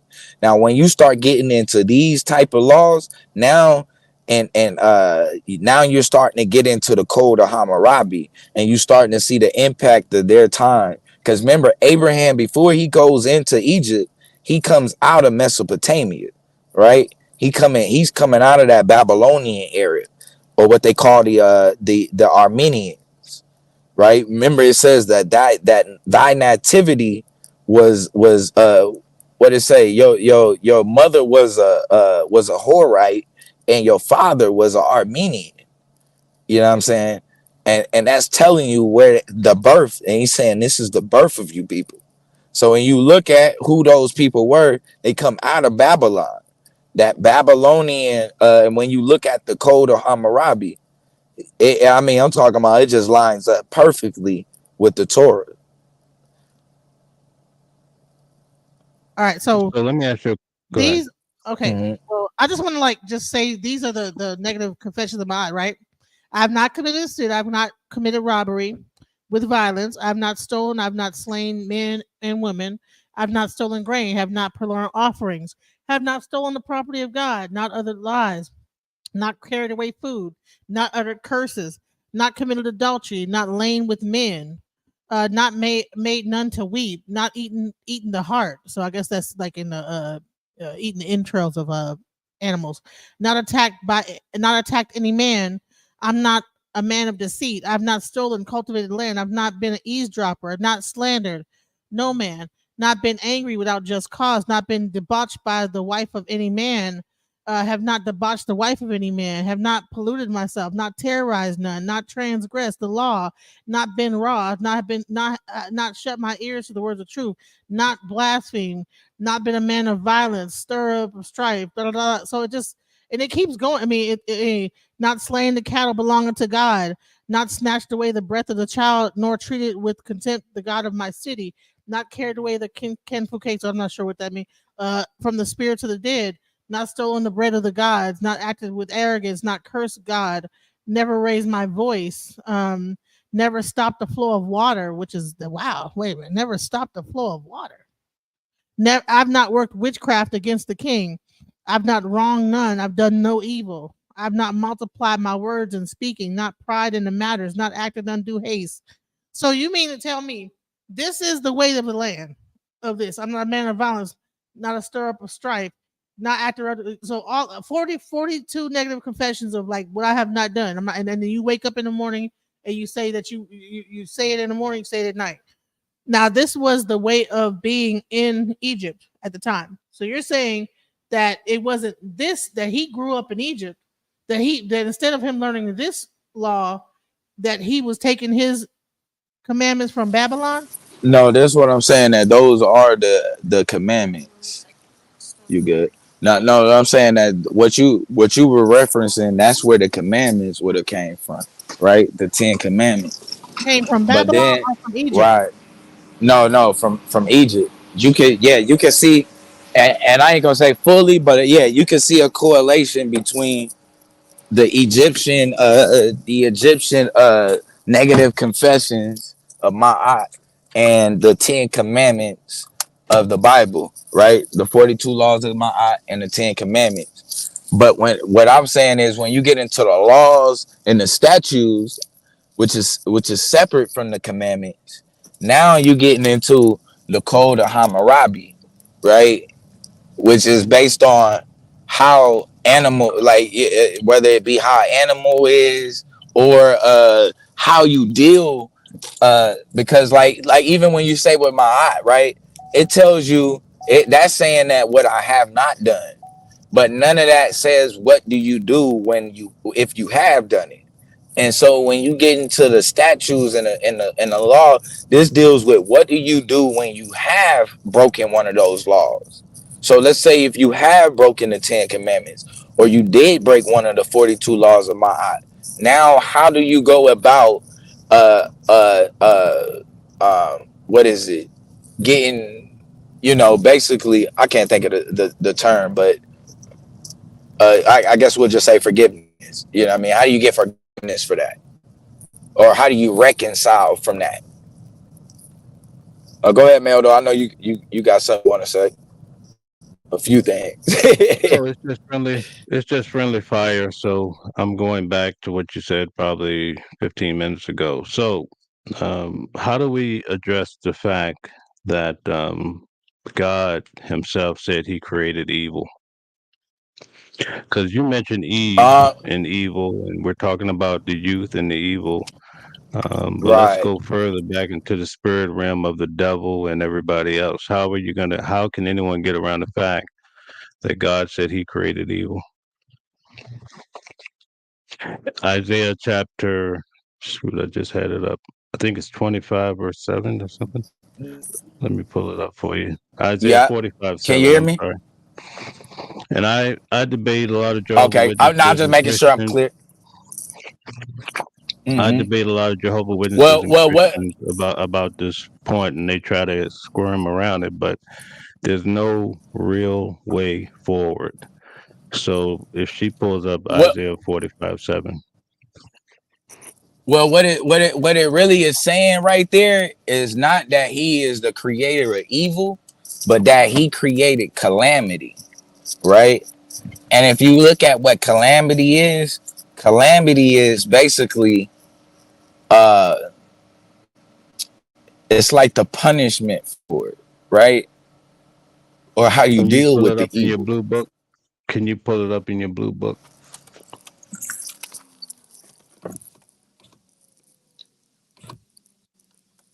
Right. See that it's an Can you? event. What I'm saying, can you pull it up in your blue book to make sure that evil is calamity? Right. Hold on, let me pull that up real quick. Where would I get that from? Is what the Torah? Okay, so look, do this. Go to the Blue Letter Bible, and then It's called the Blue put Letter in Blue Letter Bible. Bible, and then when you go in there,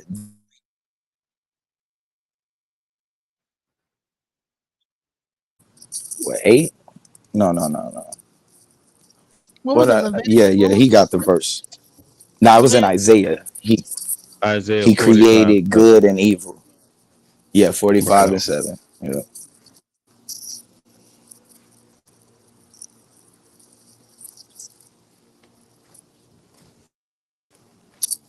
Okay, am I looking at the right stuff Yeah, right here? and this is it's gonna go into the Strongs. Yeah, that's what it's gonna use the word calamity. Oh, so I gotta like go change it to the Strong's.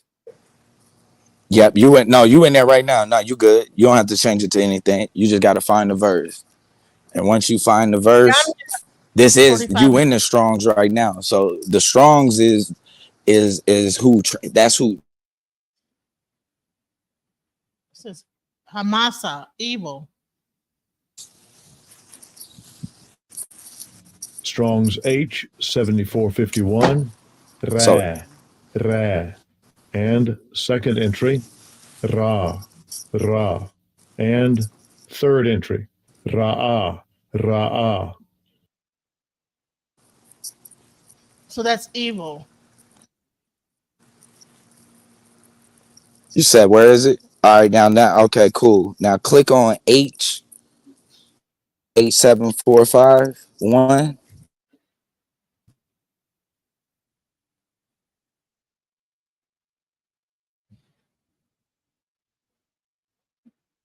Right here.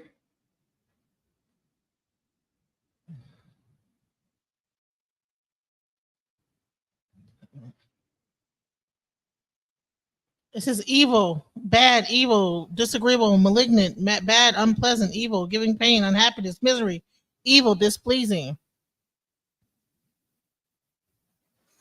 So that sounds like evil. Yeah. That doesn't sound like Am calamity. I Fault. pulling the wrong word or like hold on? Let me cut my camera off. That might help. Can y'all hear No, me? it's the right Okay, now word, but it seems like go ahead. go back. Go back to where you first was. You want to type in on where it says the H7 something. So go back to the verse and then pull up the tools. Hold on, let me go. Let me just start. Okay, there you go. No, you was right there. Go back. Go forward. Go forward. You was right there. All right, which one is 4, 5, and what 7? Right here. I form Let light. me I create darkness. see. I make peace. I create Yeah, evil. right there. Okay. Click on that one. All right, now go down to where it says evil. Evil. All right, now click on the H741. Click on that. Yep. Okay. So now, when we go into evil, the word for that is Ra. Right? Okay. That says something in itself, but That's that's a crazy, lot right? right there in itself. I But create we'll raw. pass that Raw part. is wow. So now go to. There should be a definition. So the Should give you sun a is evil. definition and antonyms also, or I mean not antonyms but synonyms. Definite Strong's right here. Adversity, All affliction, right, now calamity. adversely affixing bad calamity, right? You see it in there. Okay.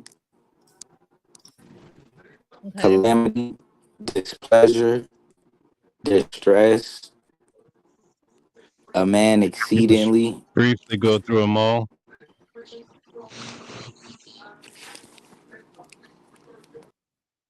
Well, that pretty much, including the feminine Ra'ah. So that's crazy that Ra is considered evil. So Ra, well, maybe that's that language because I'm like Ra. That sounds evil. Well, you know, Ra is also the sun in Egypt. You know what I'm saying so. Yeah, I get it. I'm just making a joke. But okay, so what was So your is point it in bringing that? Let's see what you were trying to say about that. What was your thing with the Jehovah Witnesses when it came out to that? you're talking to me? Yeah, Mel, because Blue's thing, he's losing connection sometimes. Oh, okay. So what is it saying here? Is it saying that evil that God created is calamity, or is it saying something different? Well, it's saying that word could What are mean. the words one by one? It's saying that it okay. Let's say what the words are. So that God creates evil. Okay, evil, bad, or is noun evil, natural or moral adversity, affliction, bad, calamity, displeasure, distress, evil, flavoredness, man, thing, exceedingly great grief, harm, heavy, hurt, ill favored, marked, mischievous, misery, naughty, not noisome, not Okay, so it's not or restricted to calamity.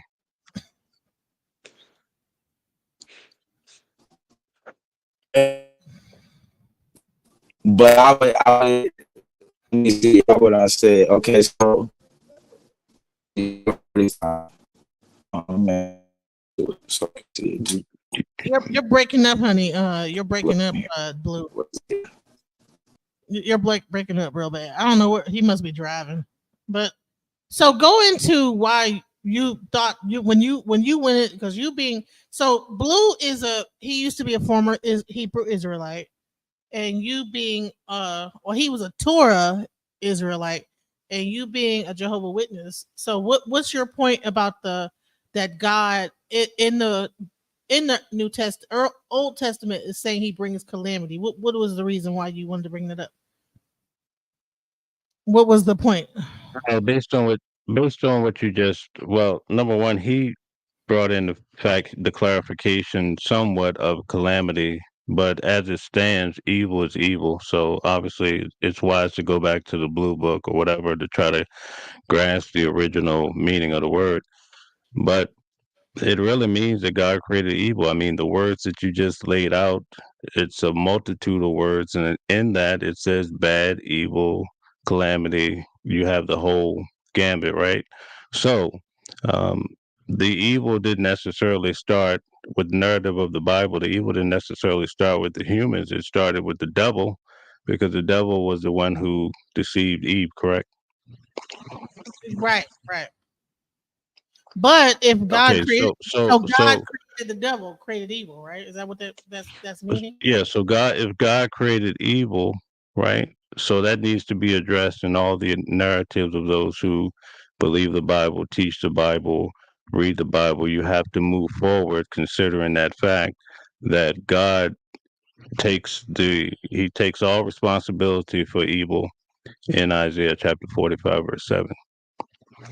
And so I find that most Jehovah Witnesses or anybody else that's a Christian or whatever, it's a hard one to explain when you think about all the atrocities in the world today, and when you go back to the root of it, right? According to Isaiah, it'll lead you to God. Am I wrong? Wow, that's a good So point. how are you gonna? He brought out the Blue Book, right? We went through the Blue Book. If you hit the points, you can't just look at calamity because that makes you feel soft inside at night. You have to embrace all the words, and we're using them as a reliable source. I mean, I would have to look at them a little bit more to confirm it's something that we can hang our hat on. But the fact of the matter is, these atrocities that you see, when you see the bad things happening to women, when you see the children starving, and all these other things, it somehow traces back to God because he created evil. So usually when I bring this up to Christians, believers, they do a song and dance trying to explain away how somehow this evil is glorious and harmonious somehow. But if you really think about it, it's going to cause an issue. I would say that is where African spirituality differs, and that's where we get even into this book of Enoch, right? So you have these angels that come down. Did you get to see the first part where we talked about the book of Enoch, how the angels came down and this, that, the other? Did you get that? Did you Yes, get to I see that saw. part? Yeah, Okay. yeah, I'm versed And on that. so, Yeah. so if God created these angels and then they came down on earth and then they created calamity, they created like all type of weird creatures and beings and this, that, the other. So this was a creation of God itself, right? So that means God is the creator of life and of evil. of good and of evil. So I would say that, or is it just a creation of evil? So let me ask you a question. What happens if God didn't create evil? Would the angels have came down and slept with the women? Well, that's why we get into the thing about what Bluu is saying, is that the whole story is really made up, and it's really about nations and beings and people. It's not so much about these extraterrestrial beings that come down onto the earth and sleep with women. It's about like just a mindset or whatever of people and their nations and their culture. Would you agree with that? If you employ critical thinking, if you employ critical thinking, I'll hit you with a couple of points real quick. Obviously, we don't have time to go through it tonight. But I talked to a scientist, all sorts of people. But if you look at the Bible, and I may not be dead on point, but I'll give you the general synopsis. In Genesis chapter, it says on the fourth day, God created the fruit vegetation of the field, whatever, fruit trees, what have you. Then it says on the next day, he created the sun and the moon. So whoever wrote that didn't understand simple science. Because if you understand photosynthesis, you would know that how do you get these fruit trees growing before you have a sun and moon? So whoever wrote it did not understand the concept. The other one that talks about the firmament, whoever wrote the Bible thought that above us, above the clouds or what have you, is all a body of water. And that's why you have all these people on TikTok saying, oh, they can't go into space. And they even have videos of people trying to break into space, and all of a sudden they hit a body of water, or that's the way they're trying to spin it. And it's all because the Bible teaches that there's a water above the firmament. Another one that talks about in the Bible, you could get a person that could use a scripture to say, oh yeah, the world is round, the earth is round. But then you could also find scriptures that talk about how the earth is flat. It talks about the four corners of the earth. And there's a multitude of scriptures. I could pull them up if I had time or if I had prepared for this. So these concepts that people are using in 2024 are based on what they're reading in the Bible, and because in their minds, the Bible can't lie. So that's why we're running into these bizarre concepts that scientists have already proven. Like even in the Gospels, where it talks about individuals foaming at the mouth and all these different diseases, what have you. And then science comes along and show, hey, there's a real medical condition that caused this. It wasn't some demon. So it's a big problem when you're still trying to hold on to invisible things. And if you could find a man that could walk on water today, then you would have a strong argument for what you're reading in the Gospels. Or if you could, we all have cell phones, right? So if you could catch one person being raised from the dead by that good old pastor at the church on Sunday, that God's talking to him every day, but you don't see him on a video raising the dead.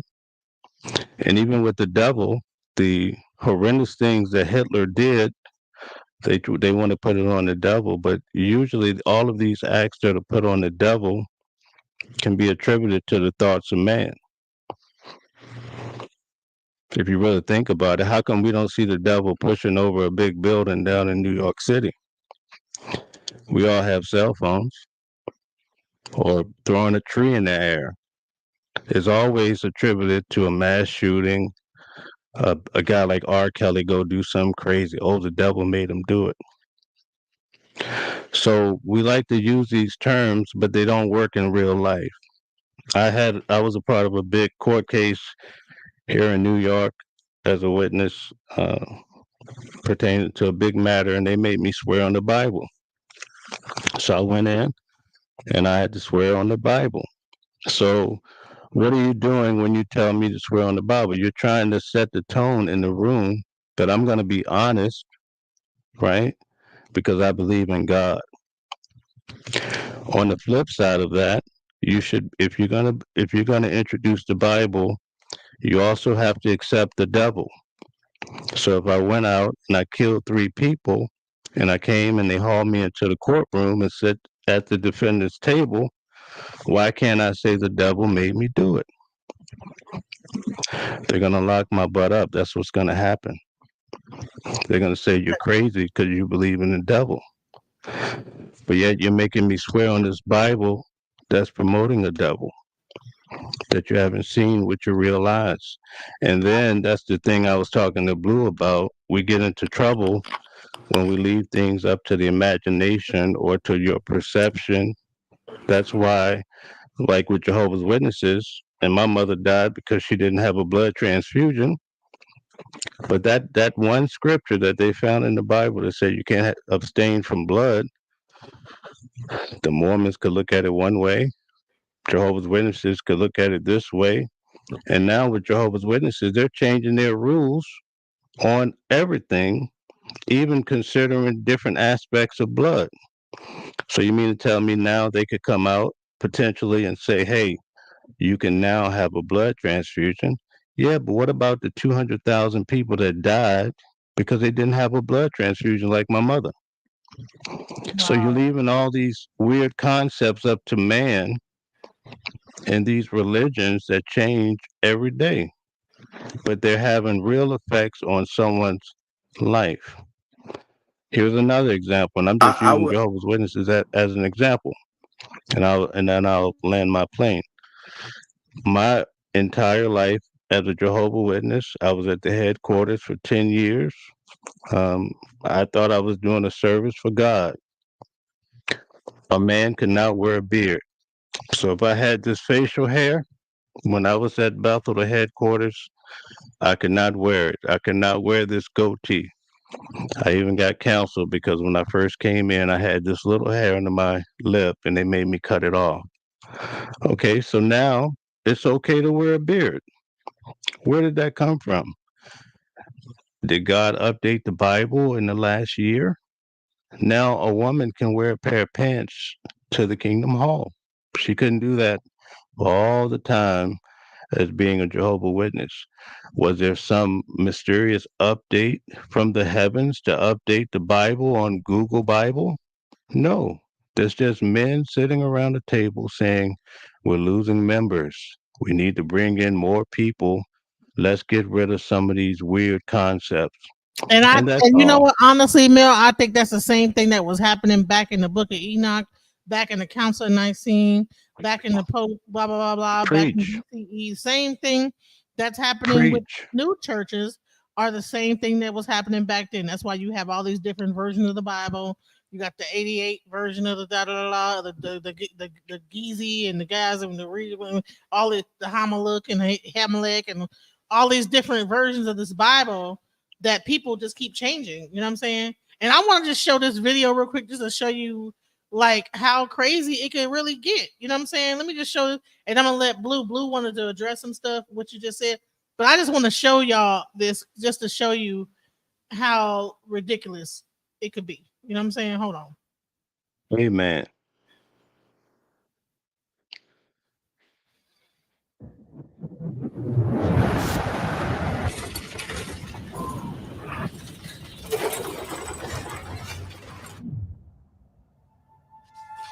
When a man reaches the edge,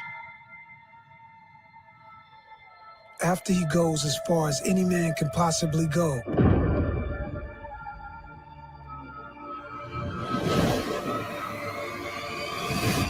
how does his son continue?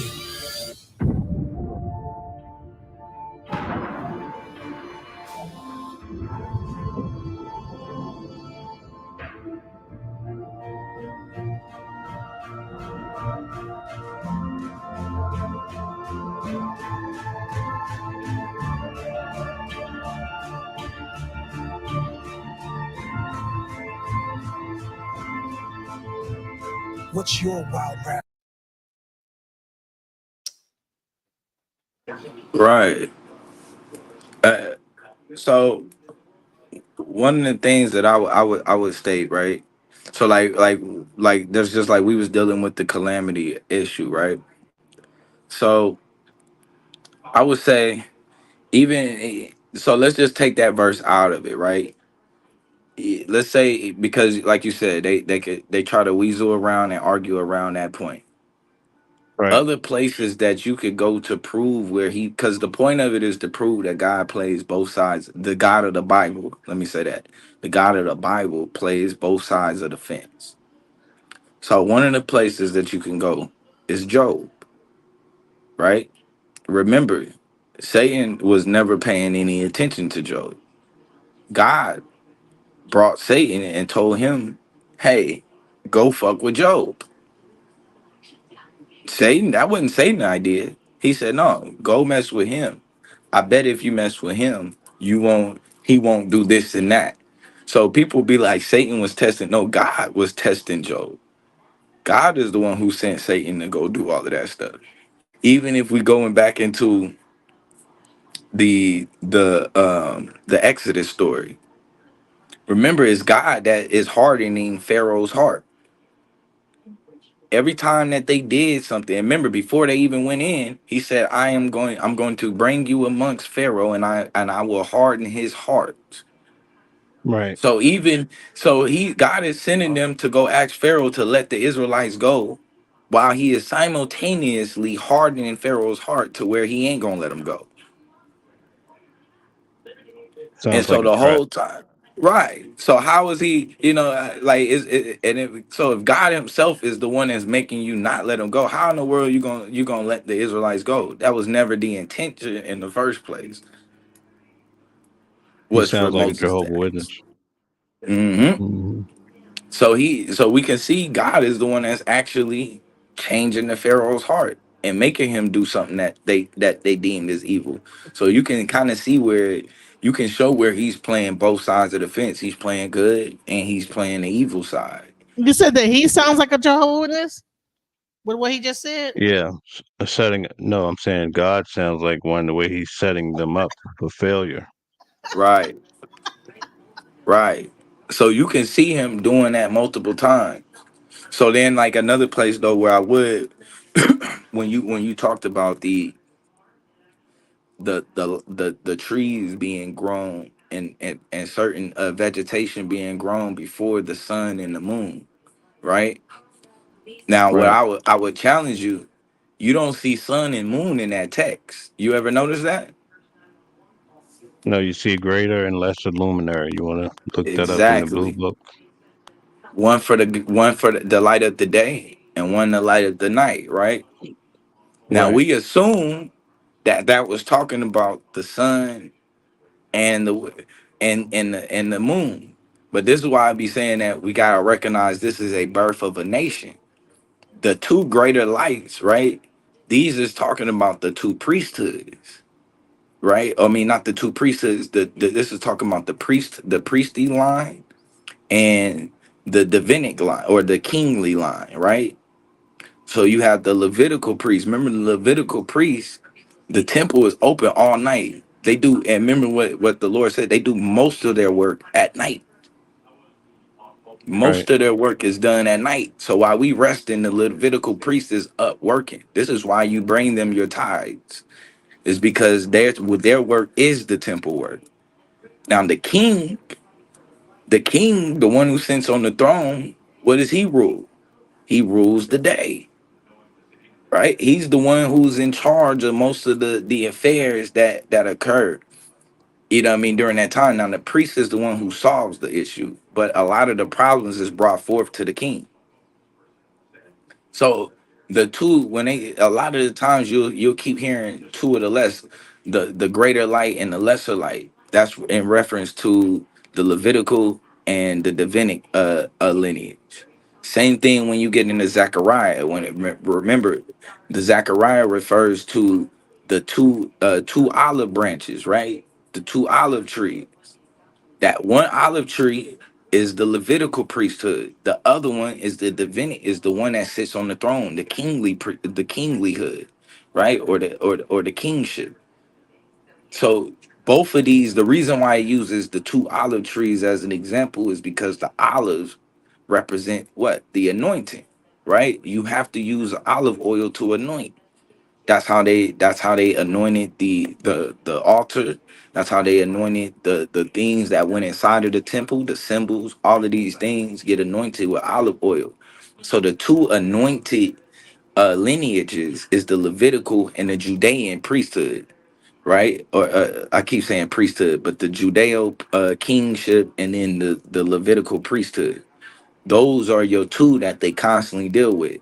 Same thing when we get into who are the two witnesses, right? Who are the two witnesses? Same thing. The Judean Judah and Levitical priests. It still operates the same way. There's always a king and the priest working operating together. So with a lot of times we're looking at that. This is why I say that the Bible is not a creation story. The Genesis, the word creation isn't even in there. It's in the English, but when you go into that word, it doesn't mean Genesis. Remember, he doesn't create Adam and Eve. He brings them up, right? He brought them up from a lower state. They already existed. That's what it means when he say he pulled them from the ground. No, they were at a low state and he's bringing them up. That's why the term that is even used, upright man. Now they are upright, able to stand. So this is the significance of the story. So it's not as the problem is that And religion, ain't that what your mama do? Bring you up and let you walk, help you walk. right? You know what I'm saying? Because Adam and Eve is chosen no different from Abraham. The same way that he took Abraham from his family, he brought Abraham up out of his family. Same thing applies with Adam and Eve. So when you get into the book of Genesis, a lot of people think that's a creation story or a beginning story. That story is them coming out of a flood, right? They're coming already out of a flood. This is why the earth is constantly being reformed and reshaped in different and things like that. So when because remember, one a lot of things people don't know this, but the book of Job is actually the oldest book in the Bible. The book of Job is actually before Genesis. It's put after, but the story and how of what is going on is actually before Genesis. So that's even a what I mean, an even crazier part. But yeah, So there's not a creation going on, and the word creation isn't used there. They put that word there, but it's formed and shaped and molded. That means that something already existed and it's just being adjusted to the way that you like it. That's why he refers to himself as the not the what was he? Not the carpenter. Oh my God, I can't think of it. I can't think of what he refers to himself as. But it's a skill that shapes and molds things, not something that creates. Potter. Right, right, the Potter, right? And what Yeah, did TD Jakes name his church? The that's where Potter TD House. Jakes got it from. Yeah, Right, the I'm Potter. with you. No problem. hmm So he's shaping these things already exist, and he's shaping and molding them the same way. So that's why the same language is constantly used every time. For Adam and Eve, the same language is used for Moses. The same language is used for Noah. All of this is about bringing them out of what they were already in and shaping and molding them for whatever will that He had for them. Well, Now, I just want to tell you real quick. I think your argument about the sun and the moon, if you got into a house full of debaters and Christians and pastors and everything else, deacons and whatever, they're gonna give you a hard time with that sun and moon. I mean, I Oh, get what you're definitely. saying, and you're trying to spin it. I mean, it's almost like a spin, but you it would have to be airtight because the general consensus throughout the world is that that's the sun and the moon. Right. Now, they But won't they you won't tell you how the Neanderthals and the dinosaurs fit into the creative day, But they will tell you that the greater and the lesser luminary are going to be the sun and the moon, especially with the descriptions of the lights. So, Right.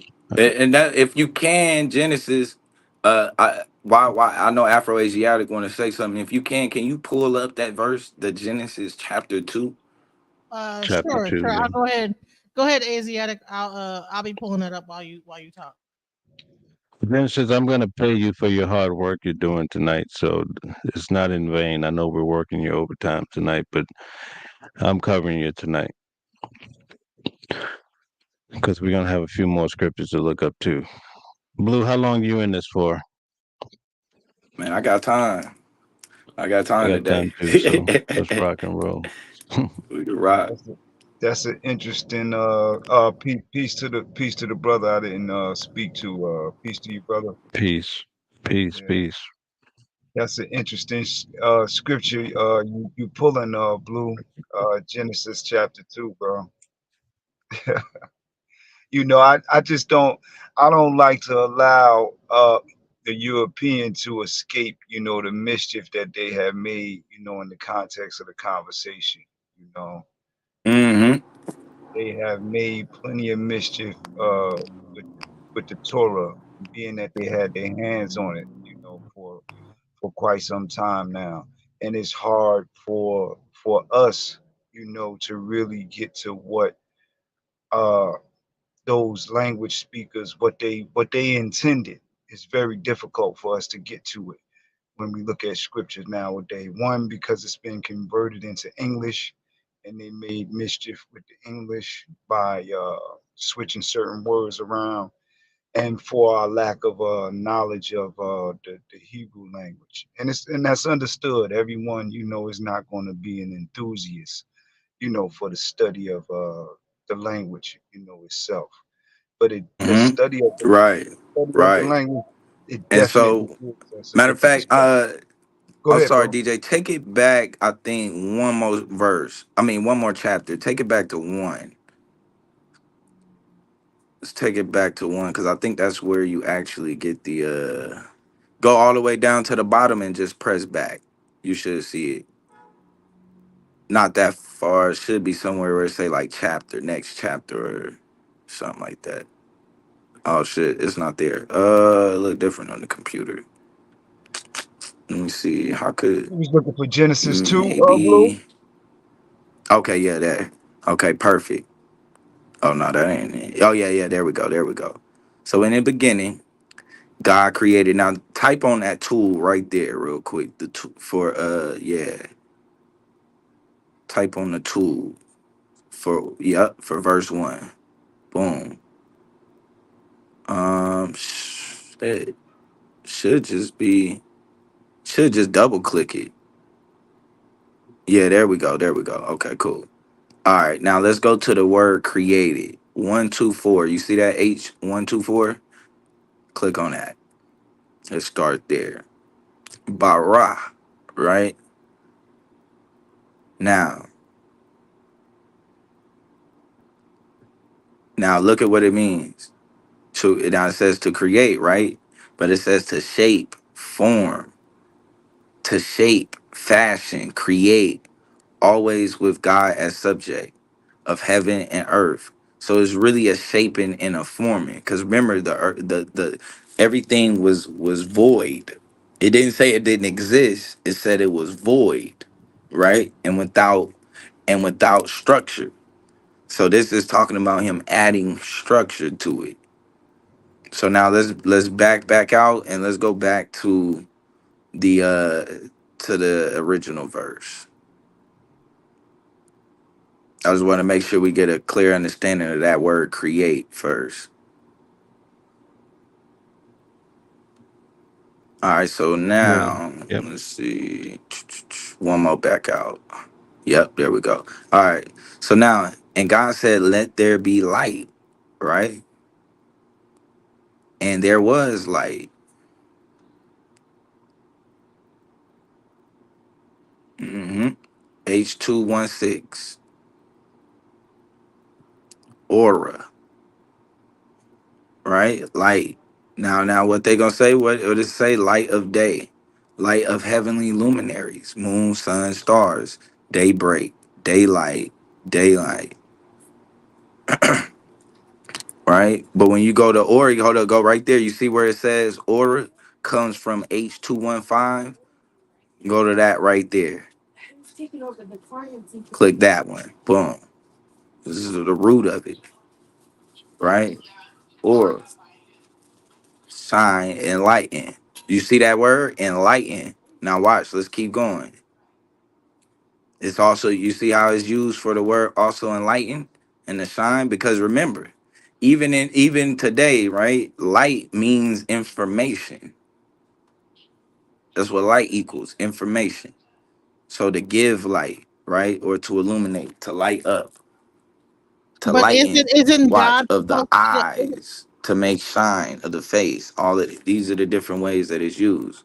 Primitive root isn't word, da da da isn't da. God supposed to be a light? Metaphorically, break of day, glorious, kindle, set on fire, shine. So it brought light to the universe. But let's keep going, because in this instance, we gonna know which light is talking about. Watch this. Keep going. But I would say, isn't God supposed My to be fault. a light? Back to the original. Isn't God supposed to be a light too? Like, isn't God supposed to be like this illuminary being or whatever? I don't know. Never mind. Yep. So yeah, go. You can go ahead. Go back to the regular verse. All right. So now it said, and God saw the light. So now there was light, and God saw the light, and that it was good. And God divided the light from the darkness, right? And God called the light day, and the darkness he called night. And the evening and the morning were the first day. Let's keep going real quick. And God said, let there be firmament of the waters, right? Boom. Okay, Right. cool. Hold up. Let me see. Scroll a little bit. Make sure I'm getting all of this. Called the firmament, heaven, and the evening. Dry land gathering the waters of the seas. Go ahead, keep going. I want to make sure there ain't nothing else that deal with this light on this chapter, because I think it's the second chapter after this. But keep going. Da da da da. In the morning and the third day, and the firmament was divided from night and day, and let them be signs. Okay, and God said, let there be lights in the firmament of the heavens. Now notice, he just already created what they just told us was the day and night, right? Which was the sun and the moon. That's what he already told us. So right here, Genesis 1 and 14, what is being created right here? And it says, and God said, let there be lights in the firmament of the stars to divide the day and the night, and let them be for signs and seasoning for the days and the years. So at this point, we would say the stars, right? But let's keep going. And let them be the lights for the firmament of the heaven to give light upon the earth. And it was so. And now watch this. And God made two great lights, the greater light to rule the day, and the lesser light to rule the night. And then look what it says. He also made the stars also. You see what's going on? So one instance, he's already created the light, the sun and the moon. Then we get down here, it's saying that he created the sun and the moon and the stars in order to divide the light and the night and the day. So one was dividing the darkness and the light, and this one is to divide the light and the day. Y'all see the difference?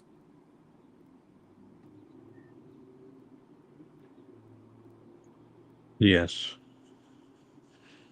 I'm not sure if y'all can hear me. I can't hear nobody. Yeah, yeah. Yeah. We can, Yeah, yes, can hear yeah. you, bro.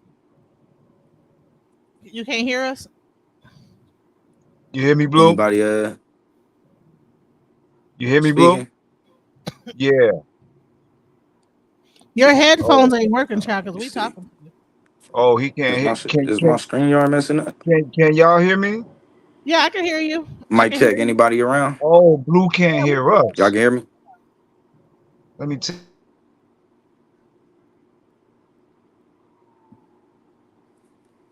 Y'all can't hear me?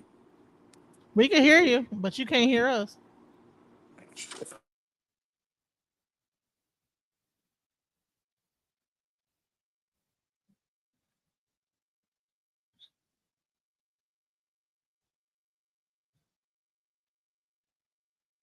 But that doesn't make it does sound like a bunch of mumbo. If you when you think about it, it sounds like mumbo jumbo. It's like you had the sun and the moon at first, then you made the stars, then you made the sun and moon, and then you made the stars again, and then you made another star. It's like what? And Yeah. until you Oh, yeah. read it like and break it down, you know, because a lot of times people go to church and it's a pastor reading this to them. Yeah. Yeah, that's Right. the issue. And they If- probably cut it off at like where before it starts sounding like a bunch of mumbo jump. Like what? Like what? And So he made the light. also, if you go to Genesis chapter 1 verses chapter 1 and chapter 2, you'll see the conflict or the contradiction between those whole two chapters Right. about what was created first. I mean, that's just But so but much of it. That's do you see though the difference though? You see one is created to divide the darkness and the light. And the other one is created. So you see the first two lights are created to divide the darkness and the light. Then when you get later on down, there's another two. Well, actually, there's three lights now created, but the two lights are created to divide the. Once again, this one is to divide the day and the night. You see it's the the difference?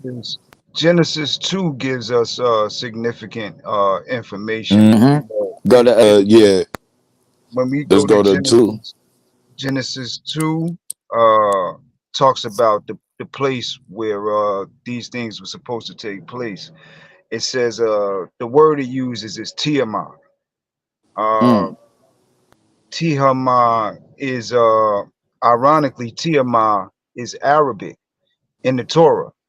You know, so that's interesting to point out that the word Tiamat is basically a what we would call a proto-Afro-Asiatic word, meaning that it's very old Afro-Asiatic language. The Ti we find in Kemet when the Cometians always put Ti at the end of their words as a form of feminine land ownership. So it's very old. And we see the Hama. The Hama is a reference to blackness, or what we would call Ham, Right. what many would call Ham. So the beginning there is actually a dark beginning, or a beginning that's in blackness or darkness, according to Right. the text, you know, in the language. But we're not going to get that in church, though. You know, we're definitely not going to get that in church. You know, we would have to put the language under a microscope, you know, to understand what it's saying there. So here we have 2. Where do we go into 2 where there's a thing at right here, a contradiction or like a Okay, start scrolling. I think we'll scroll a little bit down. Let me see. And every Check planet out the on the creative earth. day from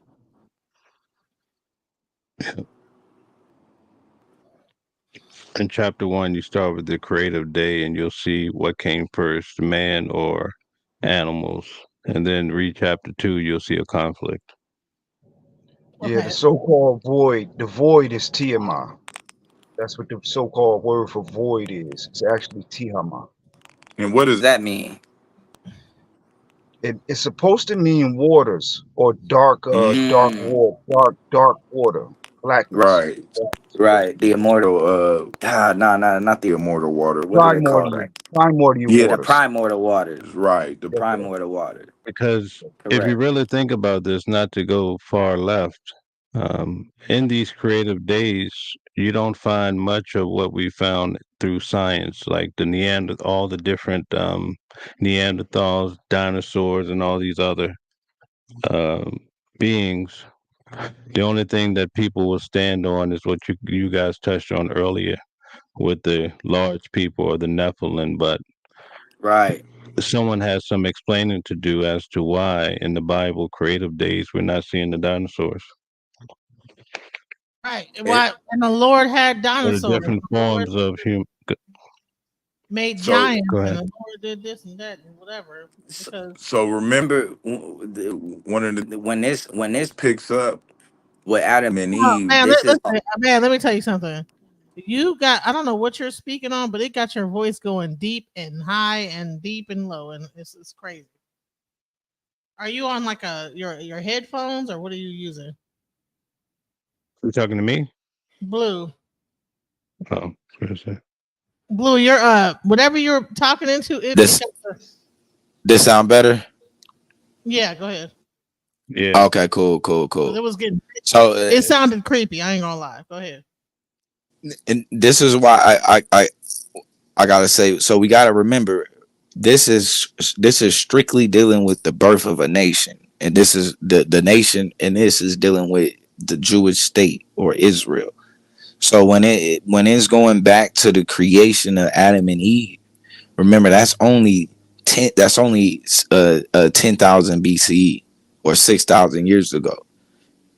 So civilizations have been going on since then, before then. So when they come in, they're in the middle of a civilization.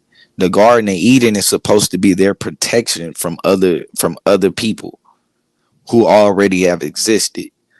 So the Garden of Eden is supposed to act as like almost like their shield from the outside world, almost, as opposed to it being the world. This isn't the world. This is their world.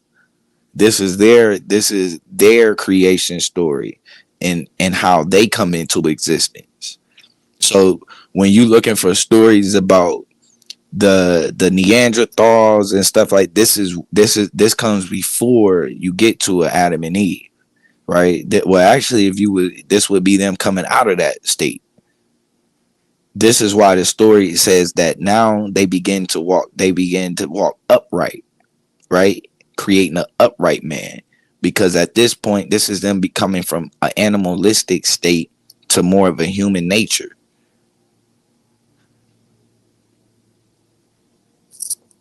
Can I ask you a question? Okay, so is that in Genesis 2:7? Is that where we get into that? Right.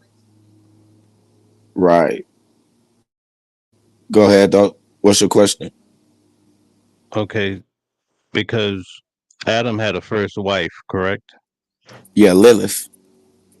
Okay, and she's not mentioned in Genesis, but she's mentioned in other books, correct? In the Talmud, yeah.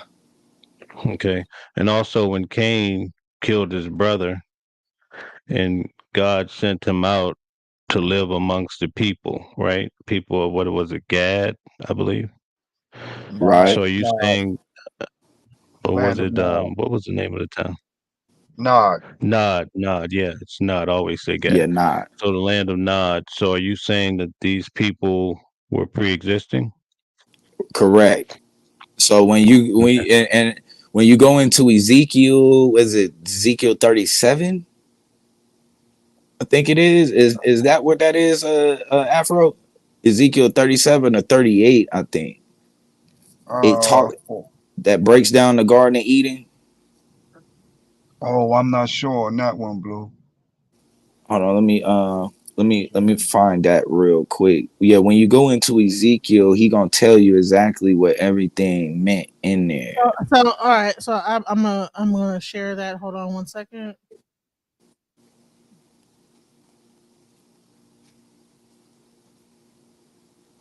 Yeah, I definitely believe in pre-Adamites too. It definitely, well, even according to the text, it would have had to been people there already, like the brothers are saying. The handle of the Lord Okay, was here it goes. 28. Yeah, Where are you Ezekiel at? 28. Mm-hmm.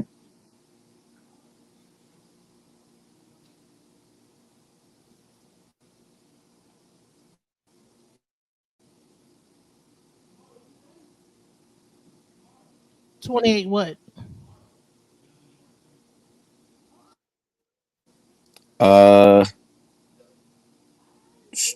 You start at 13.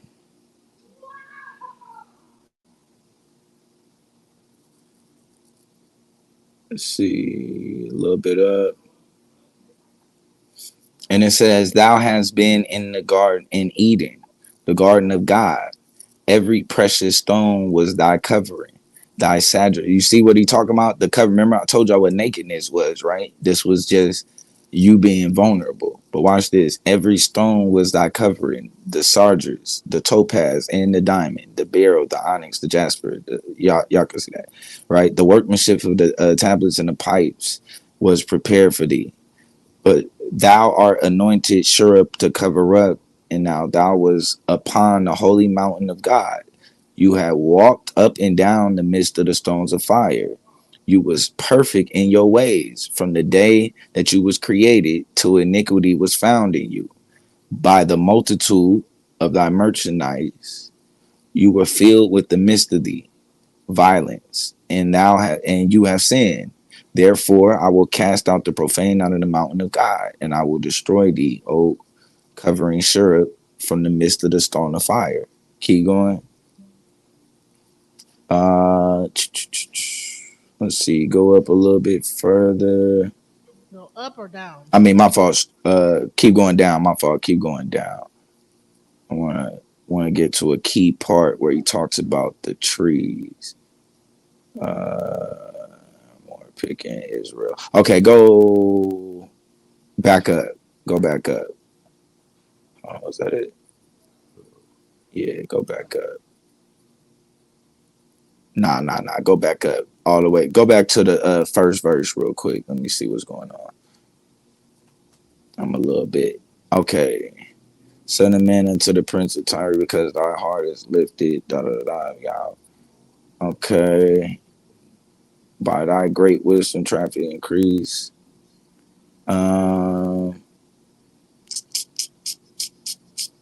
Let's see. Die the sheriffs shall be. Terrible. Like death and circumcision, heaven is straight arrived. Spoken and said the Lord. That shit sounds over the word, Lord God. Son of man, take up the lamentation upon the king of Tyrus and say unto them, thus saith the Lord God, thou seest that the sun full of wisdom and perfectly in beauty. Yeah, that's that Shakespeare language. Eden, the garden of God, every precious stone I was like covering the sardius, topaz, the diamond, the beryl, the onyx, the jasper, the sapphire, emerald, and the carbon gold and gold workmanship. Yeah, and let me see. That ain't the actual. That's actually not the verse. Let me see. That's not the verse. By the multitude of my merchandise, they have filled the midst of thee with violence. And now Okay, go to 30. Go to 31. My fault. Go to Ezekiel 31. But you see the garden once again. though that is the same garden that's talked about. But now we're gonna go a little bit more in depth into it in 31. If you read it in like an English like way, it'll sound really frightening. Yeah, that old Shakespeare shit is for real. Boom. Okay. In the third month. Okay, here it is. Verse 3, right? Says, behold, the Assyrian was a cedar in the Lebanon with fair branches and with a shadowing shroud of the high stature, and his top was among the thick of the boughs. Keep going. The waters made him great. Now, this is we're in the garden right now. It says the waters made him great. The deep set him upon the high of the rivers, running around his plants and sent them out into the rivers of the field. All right. Therefore, his height was exalted above the trees of the field. Right. And now these trees, all like I said, these all talking about people. And his boughs were multiplied. Because remember, this is the description of a tree, but it's saying his boughs. Right. All of the fowls of heaven made their nest in his boughs, and under his branches did the beast of the field bring forth their young, and under his shadows dwell all great nations. Keep going. Thus was he fair in his greatness in the length of his branches. His root was by great waters. The cedars in the garden of God could not hide him. Notice that? Who was trying to hide in the garden? So notice the cedars in the garden of God could not hide him. Why? The fir trees were not like his boughs. He didn't look like the other trees. Keep going. The chestnut trees were not like his branches. He didn't look like the chestnut trees, meaning he didn't look like any other people who was around, nor any tree in the garden of God was like unto him in his beauty. I have made him fair by the multitude of his branches, so that all the trees of Eden, this is just in case we don't think we in the garden of God, all the trees of Eden that were in the garden of God envied him. Notice that. So when you talking about trees can't envy trees, right? Trees can't envy trees. Trees can't rise in stature and power. Talking about people. This is talking about people. Yes, sir. So that's why you can see it even continues on. And his branches, so that all of the trees in the Eden of God envy him, and their eyes was, and it says that the Lord, because thou hast lifted up thyself in height, and has shot up his top among the thick boughs, and his heart is lifted up in his height. I have therefore delivered him into the hands of the mighty one, of the heathen. Who is the heathen? The other people around him, right? A heathen is anybody who is not blood related to the Israelites or the Jews. So he shall surely deal with him. I have driven him out for his wickedness, right? So this is telling you that he was building up a nation, but this dude is listening to the other trees or the other nations. So he left them amongst them. Okay, well, fend for yourself amongst the other ones. And it says the strangers, the terrible of the nations, have cut him off. See how now it switches from talking about trees. Now it tells you that those it was strangers, and that those are terrible nations that have cut him off and have left him upon the mountains and all the valleys. His branches are fallen. The branches are fallen. Remember, this is a family tree, right? No different.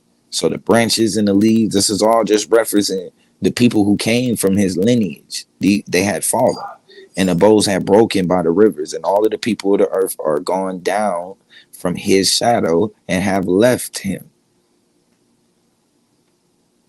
So even when this reference right here where it says, upon the ruins of the fowls of the heaven remain, and all the beasts of the field, that beast of the field, once again, is talking about people, right? Shall be upon his branches. So and so the point of this, though, is just to show that there were people.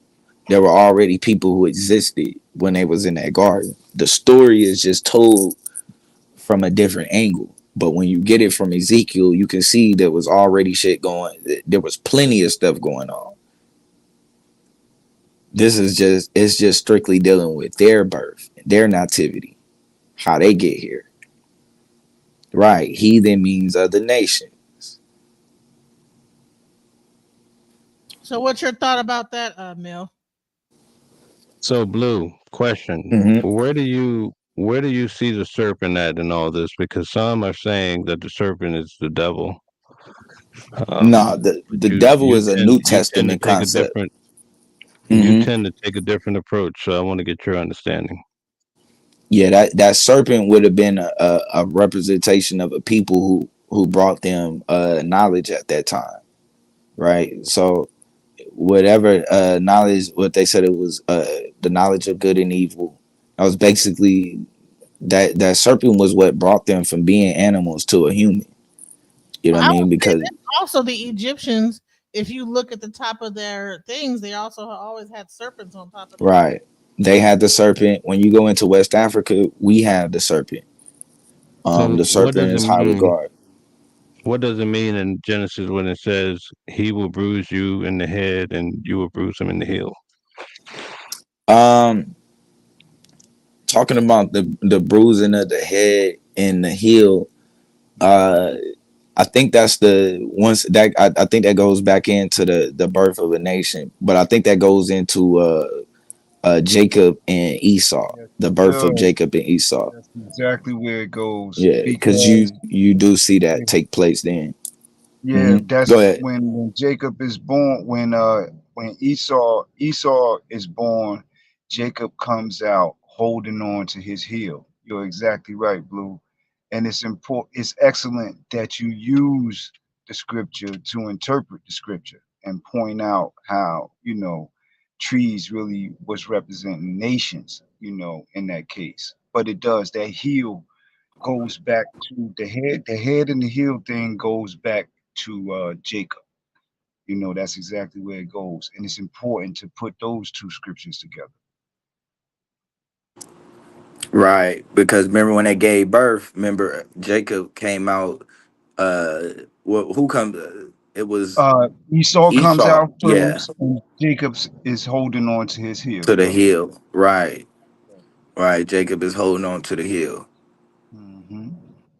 Yeah, Jacob got a messed up character in the text, you know, and a lot of brothers that are, you know, Hebrew Israelites, you know, they don't want to deal with that. You know, that Jacob's character is Right. horrible, and But you yeah, know, he stole the birthright though of Esau.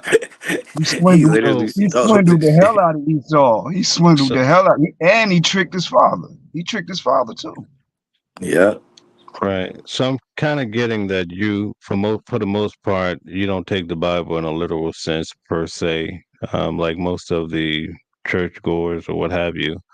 Are there any parts of the Bible that you do take seriously? I mean, as though it's an actual account. Um. So Like, do you believe Jonah was in the belly of the fish, or no, Jesus no, no, walked no, on no, water? Any no. of this type of stuff? Do you even acknowledge the Greek scriptures in the Gospels? I think that they're I think that's part of the reason why people misunderstand the Old Testament. So like that's just like with what we were just reading, it would be, it's hard for you to believe that with the New Testament because of how the New Testament depicts the story. So it's telling you that all people come from Adam and Eve. But when you go there, you see that that's not the case. So um d- uh, how can I say this? I don't. So of course, as a whole, I don't believe as it as a historical book at all. Right? I don't think the stuff that happened was actual history. That's just in my personal opinion. But um just if I was, when I was a Bible believer and as somebody who believed in the Torah, I still, even at that time, I didn't believe that the characters of the Bible were real. I didn't even think that that was relevant towards the overall, and I still don't. I don't think it's really relevant towards the overall point of the Bible, and Right. what, like, so when I look at Christ, even though, no, I think it's a disconnection between the New Testament and the Old Testament. I do believe that I use the New Testament though to teach the divinity of man using the story of Jesus, because I do see that part, right? To me, when So, I do look you at even think Jesus existed? as a regular human, no, no, no, not at all. Okay, so Uh, you think it was totally fabricated, whole story, yeah, everything. yeah, when they, even from him now, so when I look at the walking on water story, I believe that's just a story to tell you about the power that you have and you possess, right? Because remember when he walks on the water, he tells Peter to come right behind him, and Peter is walking on water too, right? And it's not until Peter doubts his own divinity and the power that he had that he almost drowned, right? So to me, when I look at Christ, the Christ is the example of believing in your in the connection and power that you actually have to God so much that you never doubt what you can do. You know what you can do. So that's why you see Jesus raising the dead and he don't ask for permission, right? When you go to the Old Testament, Ezekiel raised the dead, or not Ezekiel, Elijah raised the dead, but it's Right. different how it's done. Elijah did it, but he asked the Father to do it. When you go to Jesus, he commanded him to do it because Jesus understood the power that the Father already gave you, the power, and that power was not only in the tongue but also in the mind. You know what I mean? And so that's why, you know, that's how I kind of view that story, as opposed to him dying for your sins. Like that, to me, that's biblically, that doesn't line up with Torah, because if we go into the story of Jesus, he breaks Torah.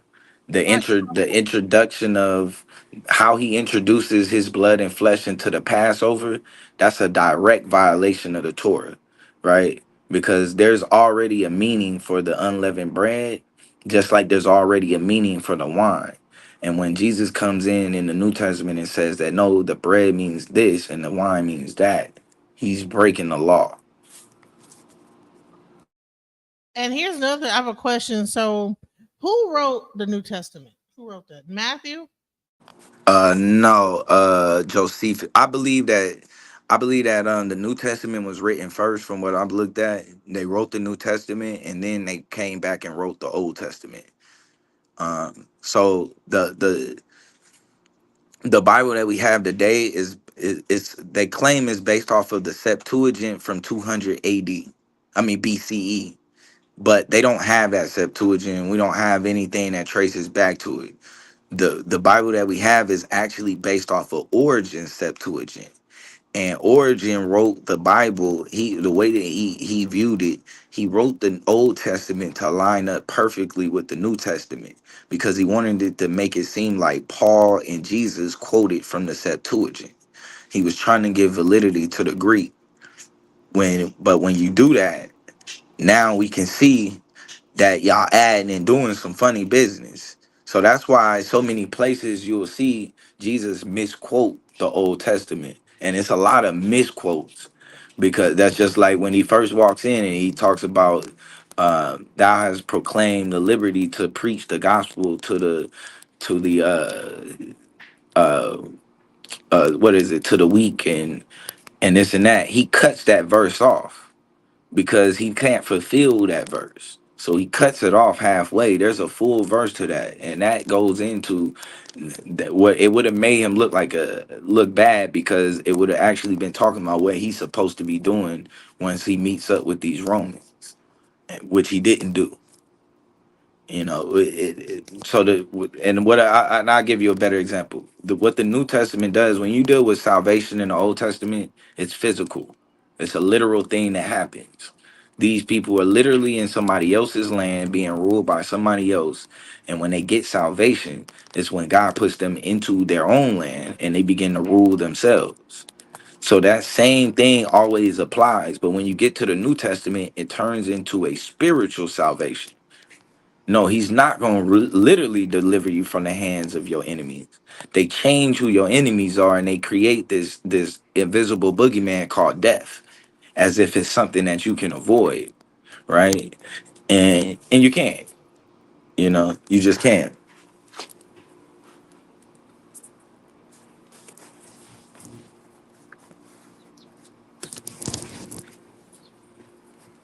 That's great. I mean, any questions? Yeah, I just want to add on to what you were saying. I think in the book of Mark, when Jesus is talking about the showbread, and he talks about what happens, I think in Second Samuel, and he says in the days of Abiathar, the David, high priest, and actually he wasn't the high priest, and so that's an example that's often used. So either Mark got it wrong, a scribe, or either Jesus made a mistake. And so that's a question that a lot of people get hung up on. But one of the bigger ones that I like to use for people is I think it's, let's see, I think it's Mark and no, Matthew and Luke. They contradict the birth of Jesus. So I'll give you an example. Um, Everybody is pretty much familiar with Herod the Great. And if you go back in history, you'll see, and you pull it up, it's thought that he died in 4 BCE. And he had put out a decree to kill the young boys under 2, according to what's written in Matthew. And so, if Herod the Great died in 4 BCE, we have to believe that in his attempt to kill Jesus, that Jesus must have been born prior to 4 BCE. But then when you go to the book of Luke, and they had I think it's around chapter 2, maybe verse 6, 7. Mary and Joseph were participating in the census, and they had a new governor, Cyrenius, who was installed. and we know he was installed in 6 AD or 6 CE. And that scripture in Luke chapter 2 says that Mary was great with child. So Luke is saying that Mary is pregnant around 6 AD, and Matthew is saying that Jesus was born prior to the death of Herod the Great, which was back prior to 4 BCE. So we have almost a 10-year gap of when they're saying that Jesus was born.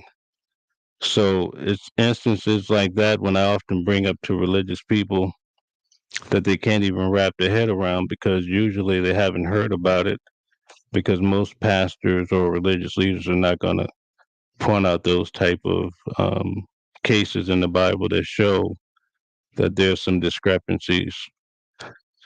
So that's one point, and I think you mentioned a few too. So I'm just building on to what you were saying. Yeah, you can go into even like we could go into the book of what they call, well, I mean, where they call Christ Emmanuel, right? And they say he is God like us.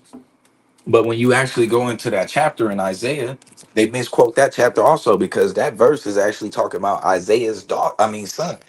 It's talking about a child that Isaiah gave birth to, right? Because it says what it say, a child shall be born unto a virgin. Right. And they make that mistake of thinking that that means that a child is born to a woman that hadn't had any intercourse. But virgin only meant young, a young maiden, right? And Right. or somebody who a younger woman. And when you look at it, that next verse, and it tells you how you know that Emmanuel is born. It says because the child would be basically drinking milk and honey from his inception, right? Basically was saying that the land would be would be so much plentiful.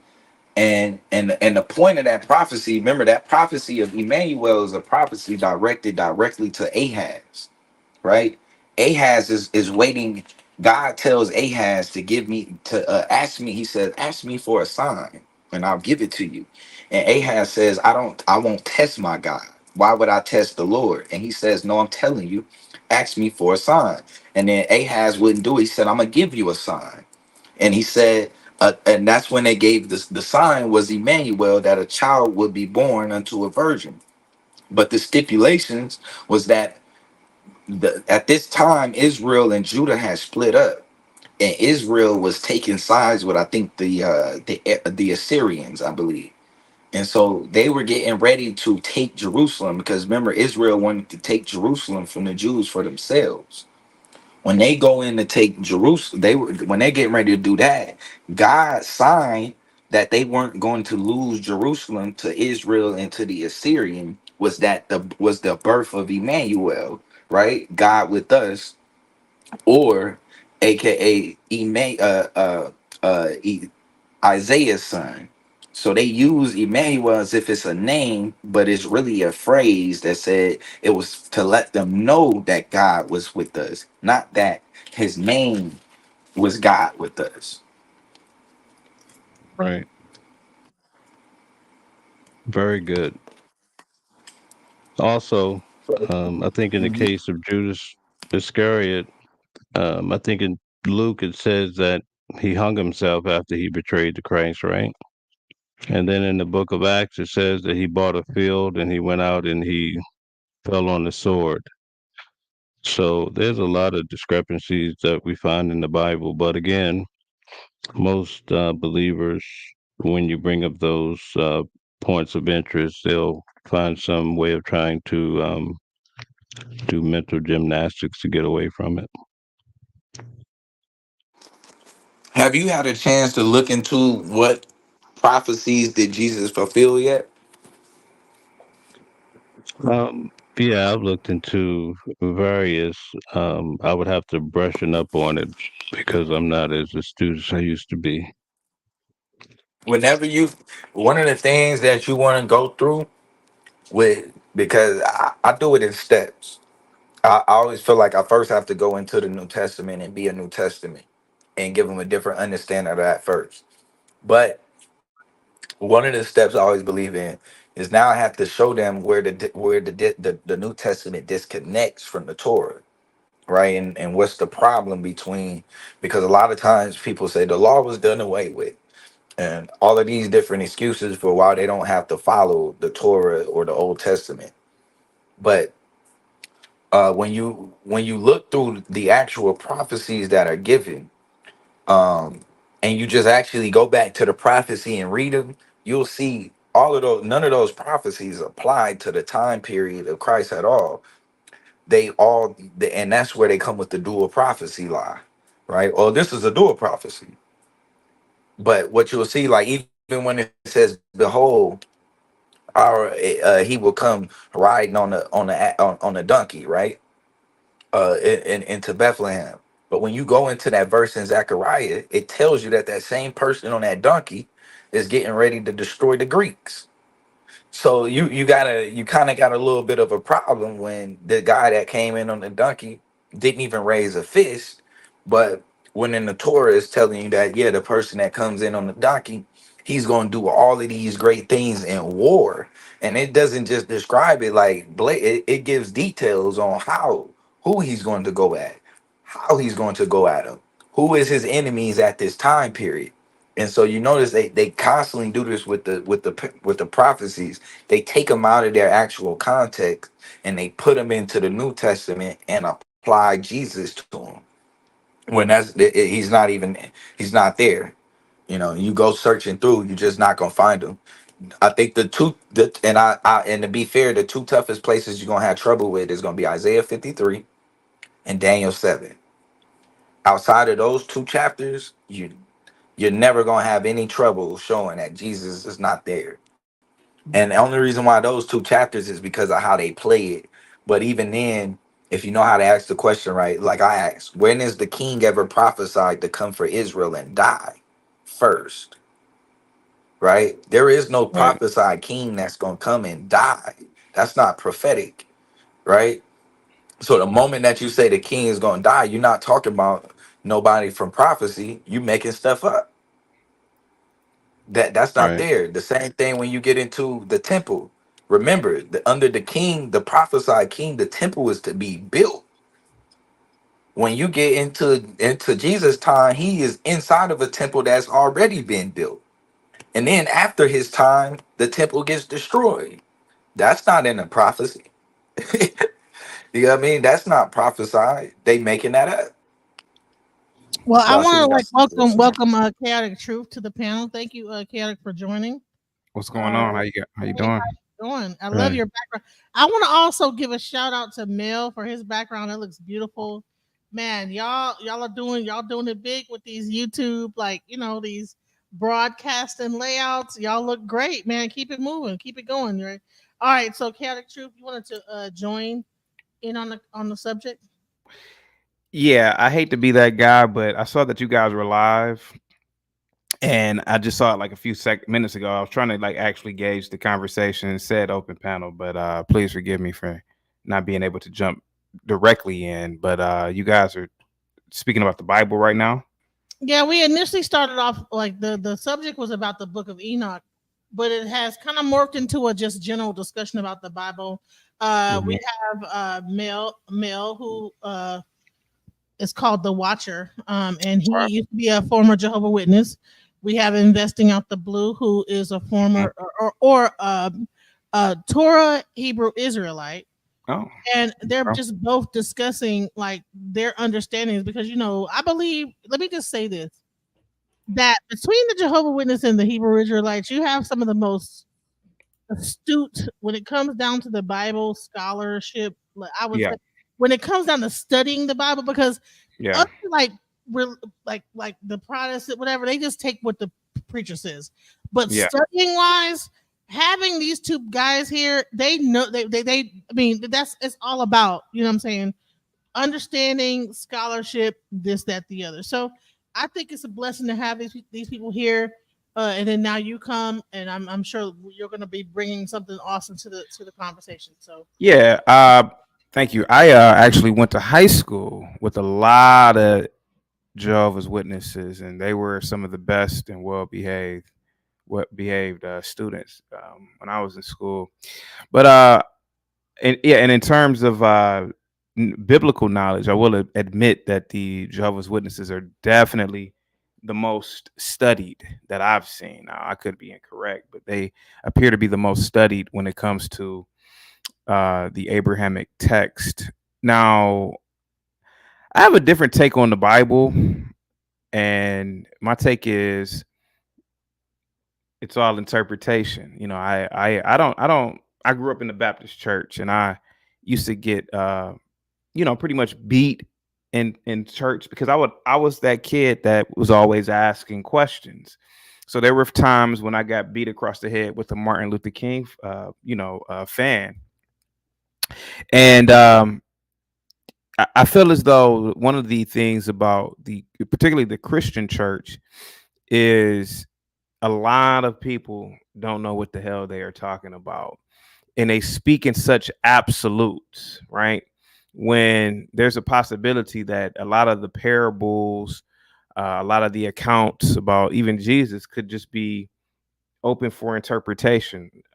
So, for example, on my panel, I try to stay away from religious conversations, but when I do get into them, obviously, they get jumping. The panel gets rocking, and Jesus, when he fed 5,000 people, right, or when he fed 5,000 individuals with, I guess it was 2 fish. Now, when I was a kid growing up, I watched a lot of science fiction. So I raised my hand one day and said, well, what if Jesus was from the future and he had a replicator? Pow. What if, I mean, think about it, right? Jesus may have been a time traveler. He may have been from the distant future. He may have had knowledge about humanity and wanted to correct some sort of imperfection within humanity.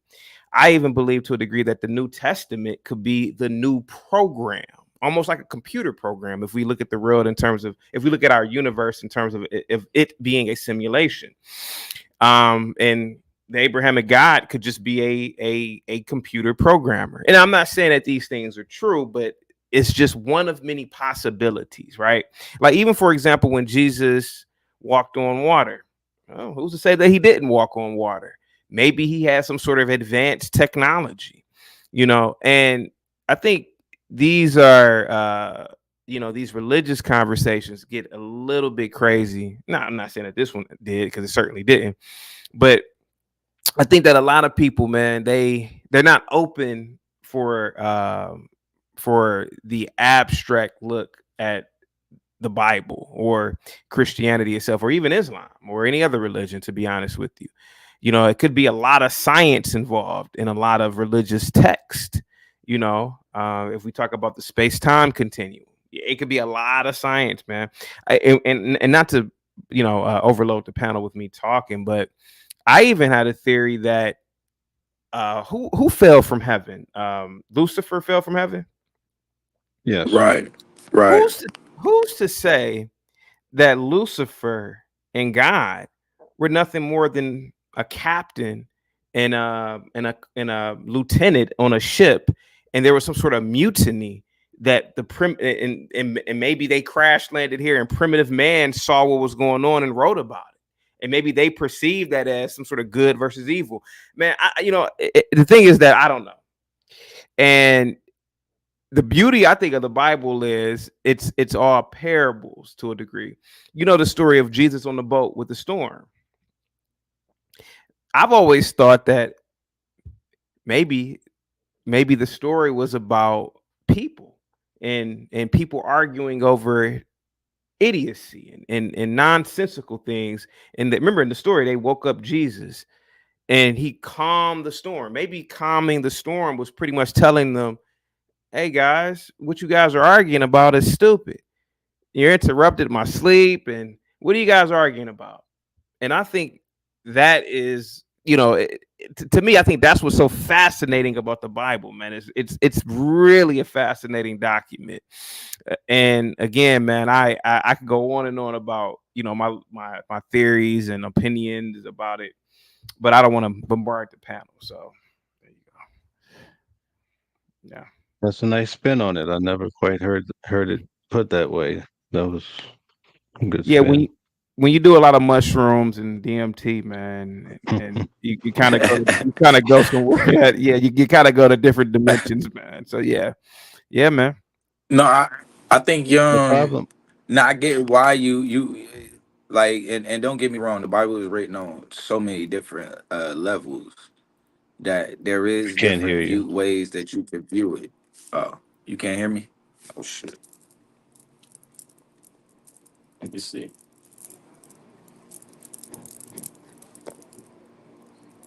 God damn. Yeah, we can't hear you. Say something. Hear me now? Mic Yeah. check. Yeah. Okay. So yeah, I would say that I think that I get why you could do that because it's written on so many different levels. The only thing I would say is that and not to say okay, so like if you viewing it from like an esoteric point, right? An esoteric point of view, there would still be kind of laws that you would kind of be kind of grounded by based off of how the story is written. So you could do that and say, you know, what water is. But I think and I'll say this, I'll put it like this. I think the way that you view it, there's more value in viewing it in that manner than there is in how a lot of and being so religious about it and viewing it literal. I think it's much more value in viewing it from a different angle. Like, you know, maybe it could have been some crash land, because I think the way that you kind of seeing it is like more of a mythological people taking a record of what they were seeing at that time period. And I can kind of see that, but I think where my pushback would be personally is that it's not that ancient. It's like not that historic to where that's actually happening. Maybe some of the stories in there are older because some of the stories that are in there are older than the actual book itself, right? And don't necessarily belong to the book. But I think outside of that, it's not old enough to give it kind of that type of credibility where it was like, oh, they seen these people come in and then and different things like that. I'm gonna cut my camera off. They seen the crash landing and all of that type of stuff. I think it's a little bit difficult because I want to play a quick sound bite, you guys. I think Bluu, your mic just turned off real quick. I don't know where. It just turned off in the middle of what you were saying, but I want to play this and I want to get you guys' opinion on this. Okay, so I'm fixing to play it. Hopefully it's loud enough. Let me put it up. Okay. All right. Said, oh, I'm reading a flat earth theory. And it dawned into an entire conversation. He's like, why are you reading a flat earth theory? And I'm like, because somebody messaged me on Manect about it and they included some links and I'm just reading them. I don't know. I'm just an interested person. No matter what, if there's a bunch of people that believe something, I now want to know what it is that they believe.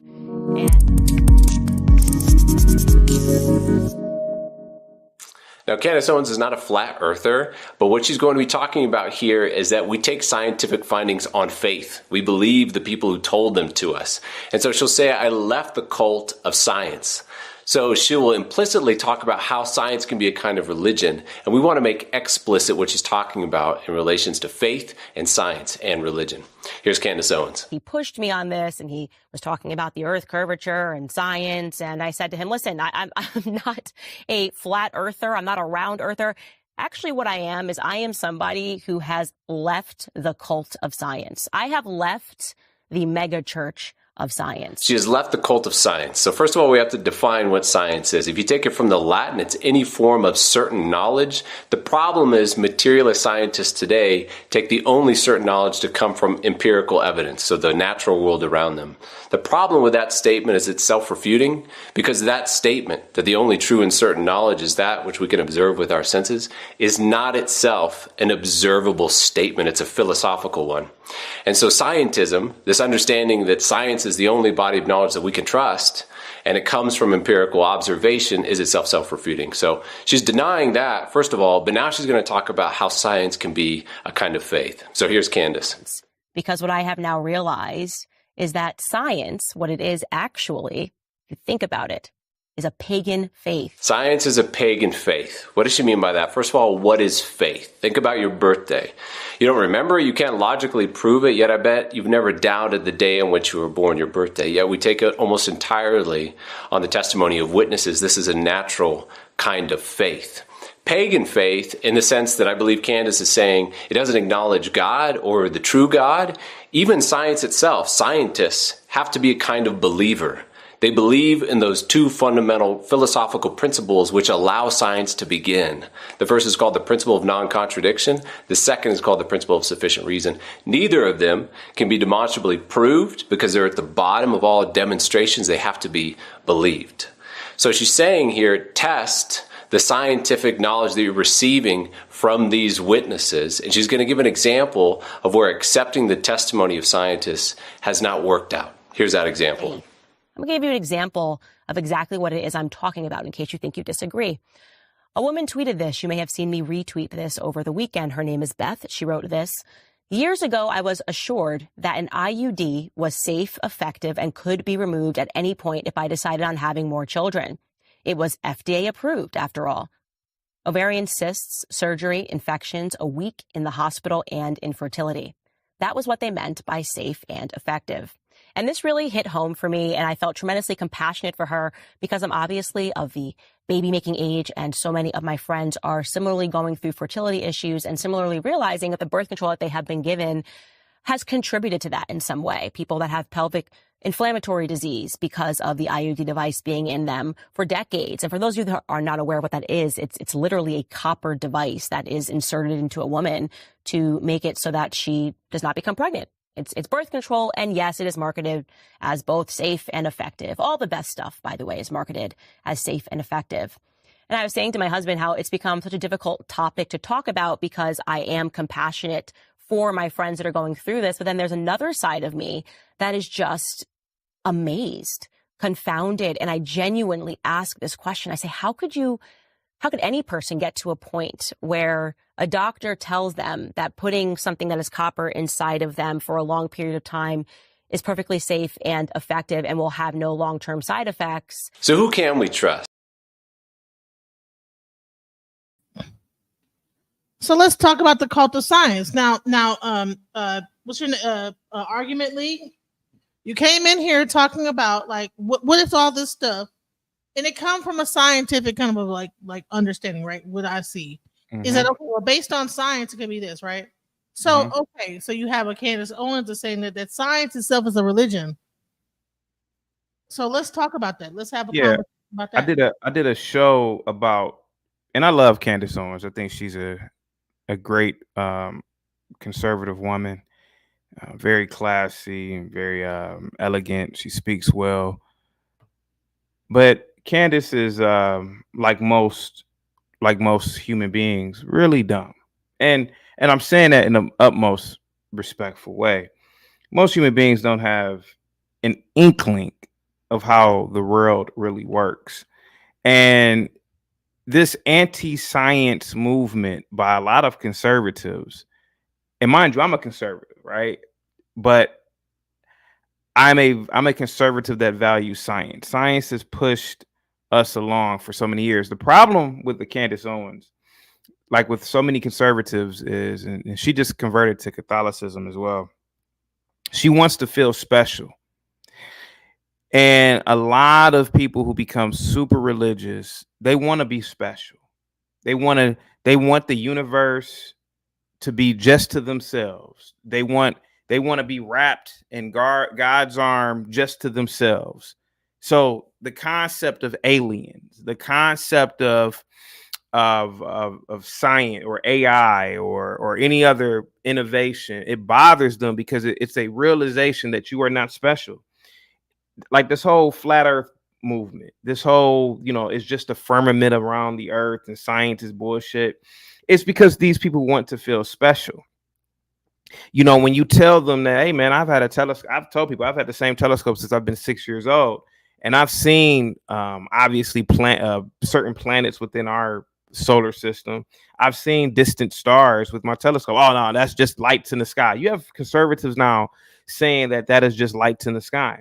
So now she, like so many other people, now she is saying that it is a cult because she wants to demonize science.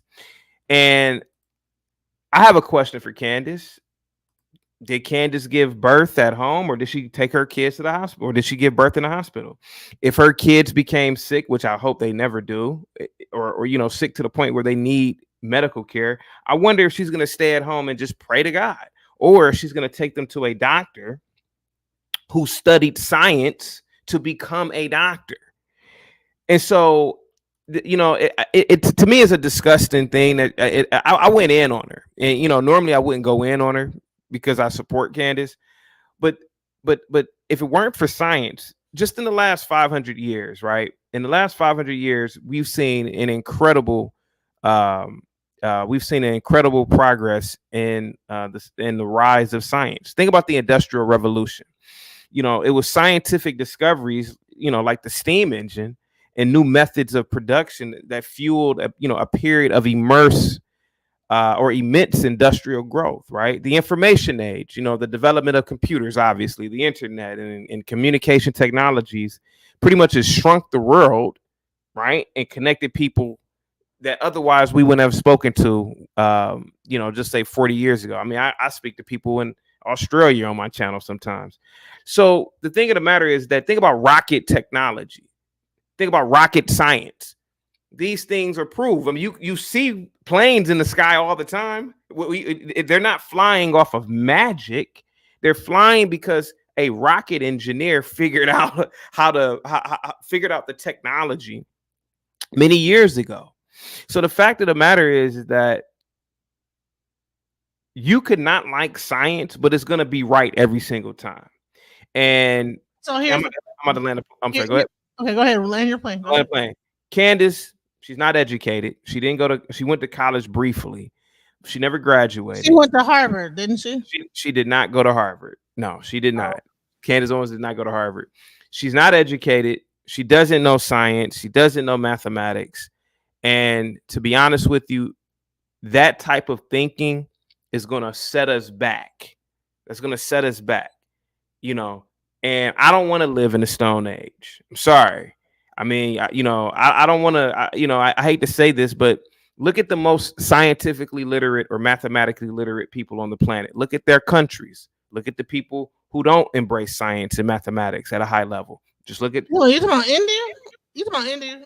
I'm talking about Africans and I'm talking about South Americans. Look at their no. Indians. I said South America. I said South Americans and Africans. I didn't say anything about Indians. But even with Indians, you got to remember there's 1.5 billion of these people. The Indians we see in America represent they represent less than 1%, probably even 0.1%. But the average Indian, about as dumb as a doorknob, to be completely honest with you. And you go to India, you can clearly see it. They have all types of, I don't want to, say the wrong thing over here because this is not my channel. But you have a lot of artards. You have a lot of people with on the spectrum of autism over there. The average Indian is not that bright. A lot of inbreeding is done over there. Just look at their country. Look at the systems over there. Well, they're the ones leading in technology. They're the ones over here like that we hire to run our Yeah, but those are the more intelligent ones. Your average Indian. Well, I mean, all you gotta do is look at India, and that kind of proves the point that these people, how smart are they? They don't even have toilets in India at a mass scale. They can't even figure out their sewage systems, but they're so smart. So So I get what Candace is saying, right? And that's fine. She can say whatever she wants to say. But science and technology is all around us. We are wrapped inside of it. So I don't know what she's talking about. So I want to bring this whole conversation full circle. So now we're talking about the Bible. We're talking about people that believe in Christianity and this, that, the other. And so now Candace Owen is a devout Christian. And what I'm seeing is that like the Christians do not necessarily like really tout science as they don't believe in science like that. She's only reiterating some of the beliefs that Christians believe, right? So I want to ask Mel. Hold on, I want to ask Mel. What do you think Candace Owen said? And then I'm gonna ask Bluu from a Hebrew, because like we have a scientific person. We have this is amazing that this is even happening. I'm like so surprised. This is amazing. You have a scientific person. You have a Jehovah Witness, ex Jehovah Witness. You have a ex Torah. I want to really hear everybody's like standpoint on this whole thing. So yeah, go ahead, Mel. I didn't catch your question. Your phone went out. So from what you understand about like science from a Christian standpoint or from a Jehovah Witness standpoint, from an ex-Jehovah Witness standpoint, what do you feel about what Candace Owens was saying about science being a cult of its own religion? Right. I can understand where she came from. I mean, it makes sense that anything can be a cult. It's kind of like the opposite how people in the Bible says, "Oh, anything can be your God." So I get that. However, my issue is I think that all of these concepts are unknown. We don't have a clue about a God or anything else as far as how we got here. And I think science is the way forward in order to close the gap. And like I spoke about earlier in the Bible, there were certain issues that came up. People were having demons in their bodies shaking. And then all of a sudden, science comes along and we understand that this is a medical condition. And if you had it right now, they would send you to the emergency room and you could perhaps live. Science is very important. We see that with COVID. That's how a lot of us are able to have a pretty decent life right now, is because we were able to lean on science. Um, People that refuse to follow science and lean totally on the Bible, and I gave some examples earlier of how the flat earthers, they use the Bible. The Bible says there's water over the firmament. So that means that in the sky, when you look up, it's just like when you look in the ocean, there's a big body of water. And there's even videos of people saying, "Oh, the astronauts, they went up into the sky rockets and boom, it hits water." See, these are people that the Bible cannot lie. It has to be true.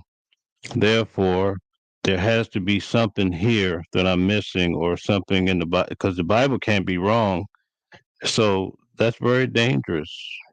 I showed you in Genesis where you have the fruit trees on day 4, and then you have the luminaries, the sun and moon, being developed on day 5. It just doesn't make sense. Whoever wrote that just didn't understand. The person who wrote about all of these different concepts just didn't understand life, and then science and education comes along, and then the light gets brighter because now we're able to close the gap and understand things.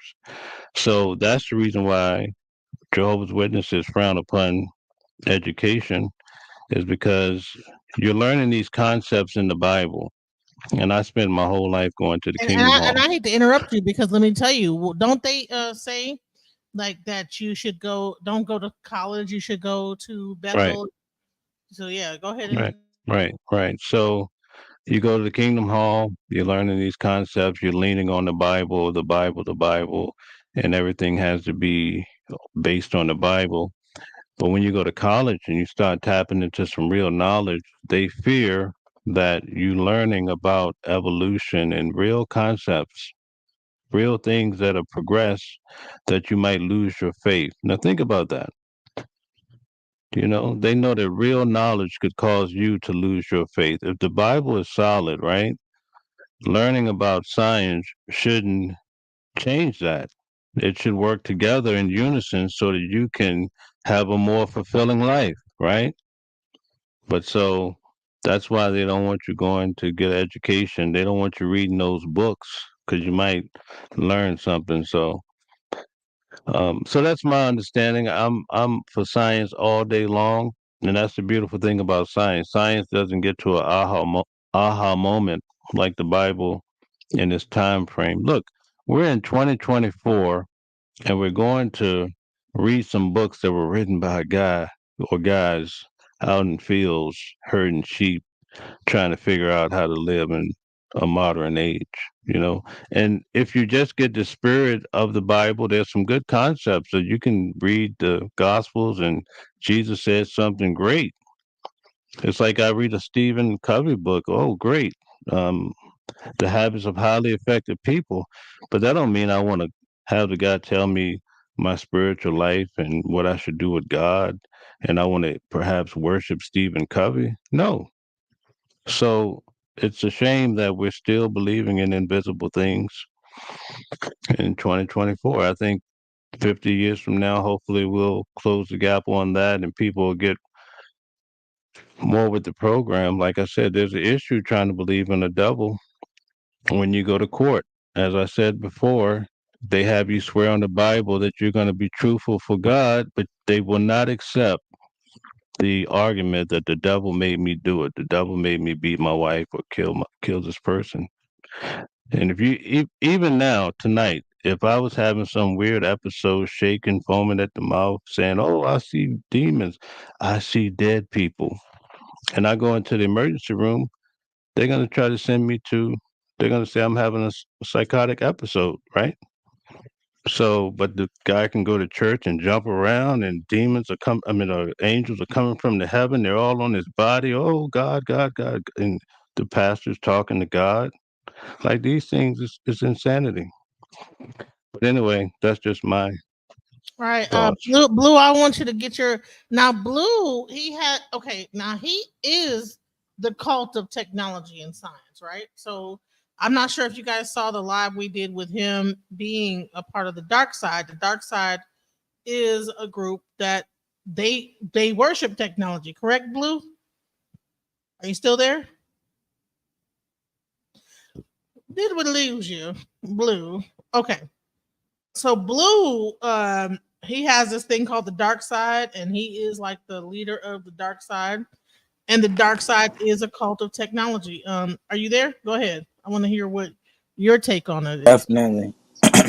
For me, I think this is the issue that she having is the religious, like, it's definitely, you can hear like where the religion is kind of is playing a part in how she's viewing science. But I think even the way that she's viewing it, it's like they hold the righteously they whole argument was like a fallacy in itself, right? Even the example that she used of like the FDA approving something and saying that it was good, that's not based off. And what they keep trying to say is like science is based off of faith. No, it's based off of work that's done and the conclusion that you draw based off the work that is done, right? Not blind faith. And see the issue with that, even how she, and you can tell there ain't even just a disconnect with her and how she views science. There's a disconnect with even how she views the Bible. Because even how she's describing faith, that's not even that's not even how it's described biblically, right? Because even biblically, faith would be described closer to science, right? Because you having faith without works is dead, right? So even in that instance, there's no way you can get to a conclusion without first having a work put forth in front of it. And so it is every time that you put things together, is the outcome always going to be correct or right? No. Sometimes that you might put two different chemicals together and it actually produces a problem. But part of science is not only understanding that it produced a problem, but being able to calculate that problem, uh, um, how can I describe it? Jot that down or basically take note of that issue, and then moving forward, next time you don't use that same route that you used the last time to get to point B. It's called the scientific method. Mm-hmm. Test, Exactly. yeah, and retest, all that stuff. This is a scientific method to everything. Right. And so that's being intellectually disingenuous when you saying that science is based off of faith. Like what science? What are you talking about exactly? And she don't have really an answer, and the one that she provided was a horrible. The FDA, putting out a vaccine that turned out no. They put out that vaccine based off of whatever evidence. Now we can say that it was fucked up or however, but the evidence they supposedly have built whatever evidence that they had based off of trial and error. And But based off of trial and error. I want to say this is that science can be a religion.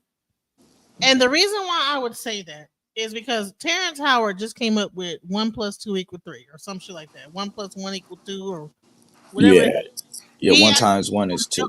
Yeah, some stuff. He got on Joe Rogan, and this guy Epstein comes along and he says, you know what? He pretty much like threatened him almost on some like, no, you don't get to do that. We have our set rules of how it's supposed to go, and you're just getting into this, and we have like this is like a priesthood of scientists that believe in a certain way. And here's the thing, is that Terrence Howard is trying to basically go against everything that this priesthood of scientists, mathematics, whatever, and change the whole thing, right? And this guy comes out, and it's almost like he talked about the mafia and everything, and basically like sunned Terrence Howard on some like, man, you better watch out what you saying. You have a dangerous mind. He made him seem like a fool up there, like, you know what I'm saying, like made him seem little to none. So I'm like, go ahead. Yeah, I think though, when like, so specifically dealing with Terrence Howard, right? Now, other stuff that he might get into, I'm not gonna touch on that. But the issue when you dealing with 1 × 1 equaling something outside of what we already know, the issue that's not, when you say like a priesthood, that's not somebody controlling the narrative. That's people like, that's just you with your 2 fingers putting the 2 fingers together and coming up with that, right? So that's like even as basic as that's like some of the most primitive forms of us being able to count or even do math. So if you change something as simple as 1 × 1, and if that turns out to be wrong, which we know it isn't, but let's just say that is wrong, then yeah, you do throw off the whole way that math is done from then on. Because now if 1 × 1 is 1, now we got to get into 2 + 2.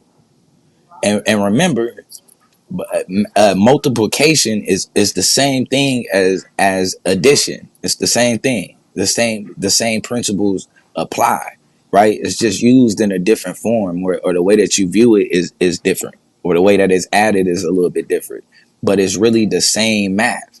So I'm not a fan of what happened with him. I don't like the way that shit looked at all. But to me, he asked for that, especially when you don't allow. Neil deGrasse Tyson was the one who actually got at him on that and wrote. He did it properly. He wrote him. He peer reviewed his work, and he wrote out why he was wrong. He should have accepted that from Neil deGrasse Tyson instead of getting us all embarrassed on a goddamn stream making up math. You just can't. Like, you can do a lot of different things scientifically, but math isn't one of those things, because math isn't something that's created, right? Or you learn, like, we learn math. We don't learn math, but math is embedded in the universe, right? It's like the language of the universe. That's how you understand the universe. That's how you communicate. That's how you know what position you're in.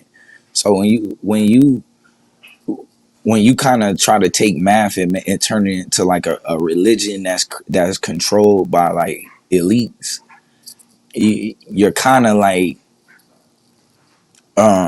you're really just getting into like more so of the conspiracy aspects than actually doing the numbers yourself. That's where like the issue, for me comes in. like I said, the math is already embedded into the universe. We discover math. That's not No, something he's not. that we No, what you call it. he has several like inventions out though. He's not just a person just talking ish. Yeah, but that's on different levels. We just strictly talking about 1 times 1 is 1 is 2.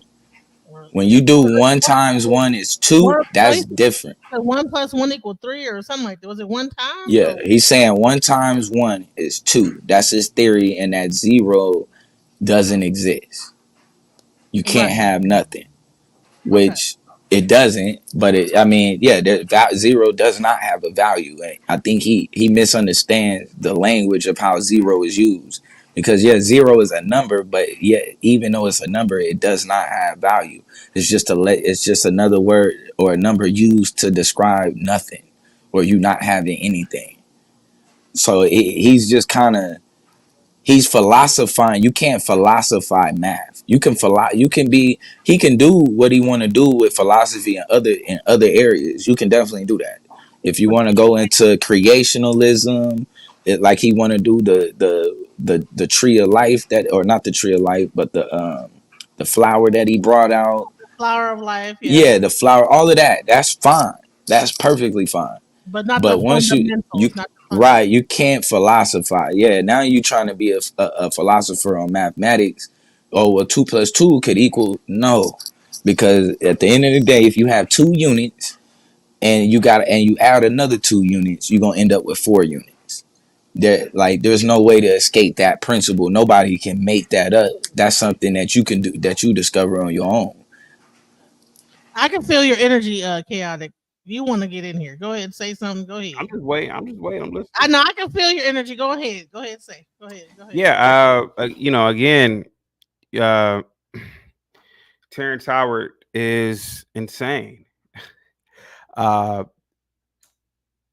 He's a man who, just like Candace, is uneducated. He's been an actor since he's been 18 or 19, so he didn't go to any formal schooling.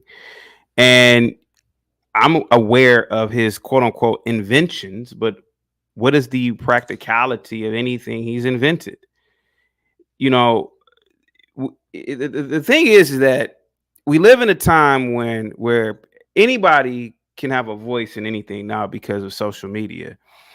And I think that's going to possibly be one of the biggest dangers of humanity moving forward.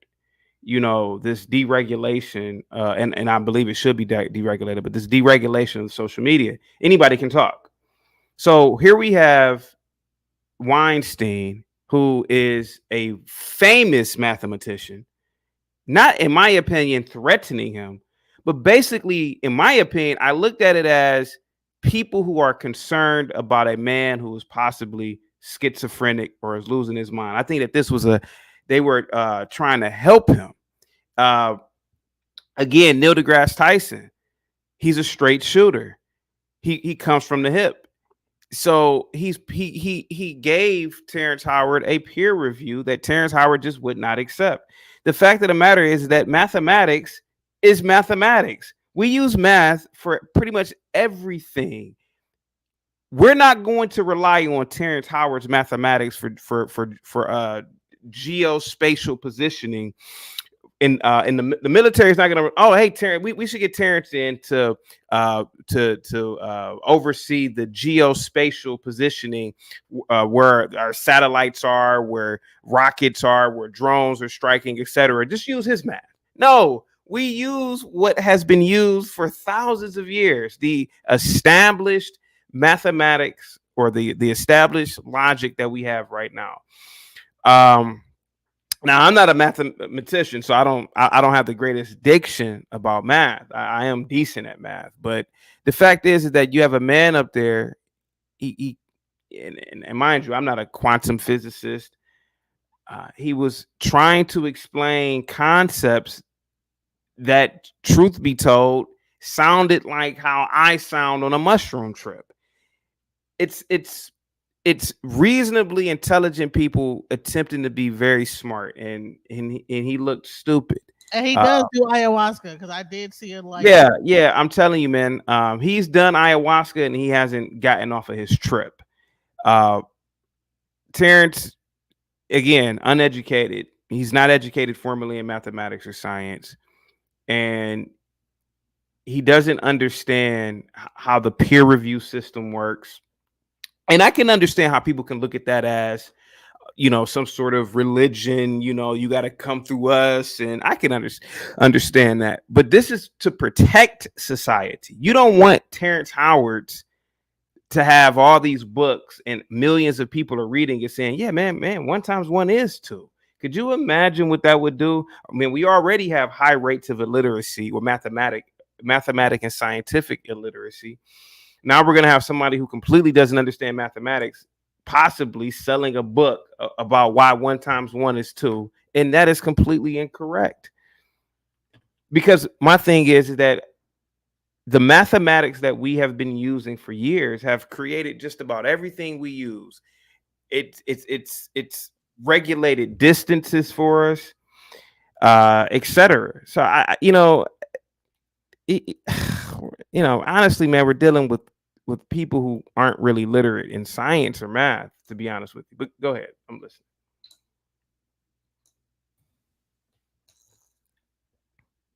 Go ahead. Malcolm, you are on mute.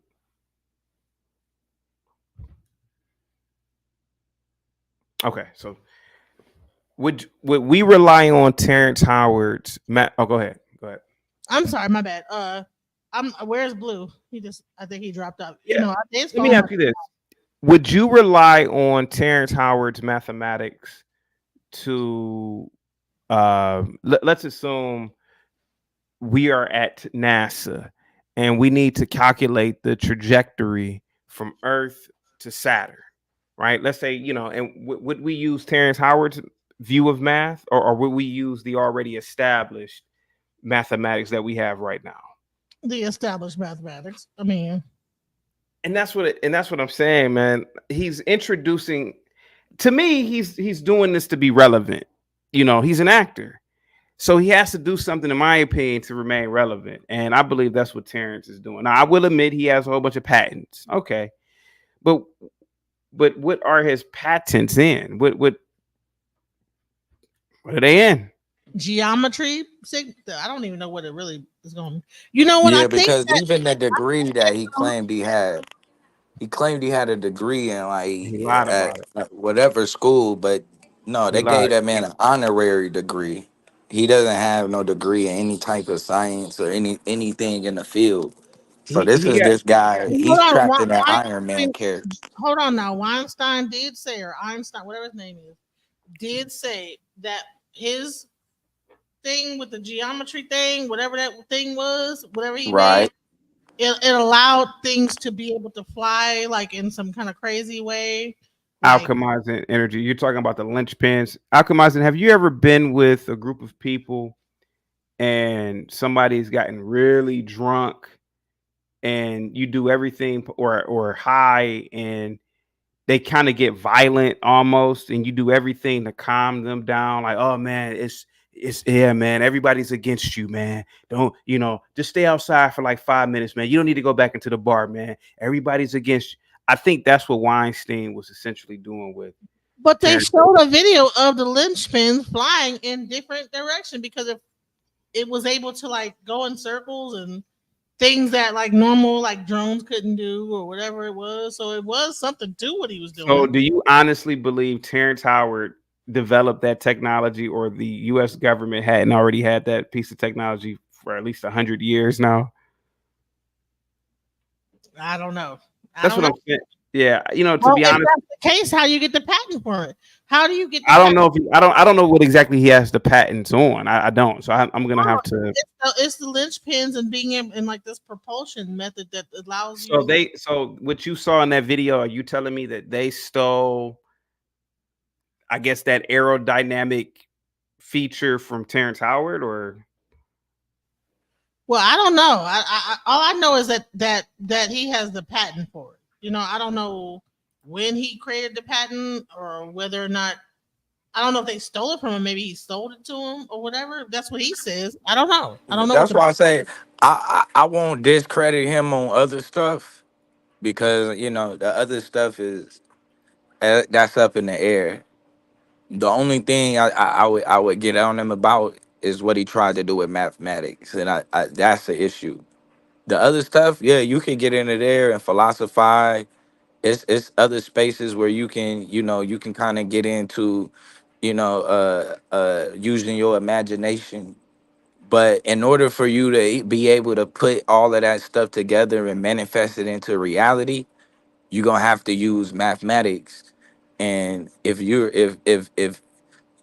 starting out with 1 times 1 is 2, you're gonna have a hard time creating something that actually works, just based off of your whole foundation of how you would add things up to put it together would be off. So like I said, I would give him the other stuff if we want to give him that, maybe some of the stuff he patented and created. But as far as just strictly the 1 times 1, he got to leave that math alone. Like, use math, bro, and allow math, because I if you agree. look at what he created, I guarantee his principle on 1 times 1, Was it not ain't got. That is not how he got to the conclusion, right? Einstein That ain't how said he got to. Einstein said it was imperfect. He said that there was a imperfectness that happened there in that linchpin situation, whatever he made, that he actually made a mistake, and that mistake turned into something. So I could say, listen. Let me just like point this out here. Okay, okay. I practice African spirituality. I was a AME Baptist Christian, and I also went to a Pentecostal church growing up. So I like my mom she had me going to Jehovah Witness, Mormon, AME, all them different types of churches. So I was, even though like she didn't say you need to choose one, she allowed me to go to different like churches. And as an adult, I chose I practice what you call is OSHA. You know what I'm saying? I practice African spirituality or Ifa. Now we have here male who's called the Watcher, and he is a Jehovah Witness. We have Investing Out the Blue, a former Torah Bible or Torah Hebrew Israelite. Chaotic Truth, what is your background? In terms of religion, or yeah, what's your background? Well, I grew up in a Baptist church all my life.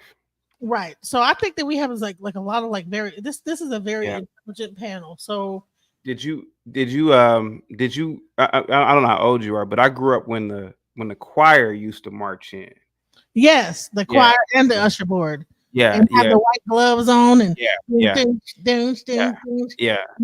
that stuff. And they wouldn't let you back in if the preacher was preaching. Yeah. So you had to wait out in the vestibule. Yeah. Yes. So I'm like old school, like AME, know, and AME has a structure to it as well, like that AME group. But once you find out that the actual originator of AME was the one who created hoodoo, was a hoodoo practitioner, you'll find out that, like, man, this whole thing, when it comes down to, and I'm saying that the reason why I got into African spirituality is because there was a mathematical basis to it. Oh, really? Even in the divination system of it all. The divination. So you practice voodoo? I practice. I practice what they would call Lukumi. Okay. So your gods are like Obatala, Olashun, Olorun, all that. I don't know. My God, my Orisha. Orisha. Yeah. Or of one's head. So okay. We don't believe that we only believe in one God, Olodumare, and we believe Olodumare. Yeah. Our force of nature that owns each person's head. Okay. Each person has a owner of one head that are linked to a force of nature, and that force of nature is also linked to a body part, etc., color, all these different things. And this is like what the ancient Africans believed when they came over to America. But what happened, the Catholic Church made it illegal, and so they had to like cloak it under the Catholicism. And so they used the Catholic saints to cloak the religion and pretend like they were actually worshiping Saint Peter and Saint this and Saint that, but really they were actually worshiping the Orisha. And so it's a very interesting. And what happened, it really was really prominent in the Caribbean, where like the slave ports were. You have Haiti and different parts. You have like, and in these ports you have voodoo. Voodoo is actually a religion from Benin. Then you have 21 divisions, which is another one. And then Jamaica has what's it called? The name for the Jamaican thing called Rubia.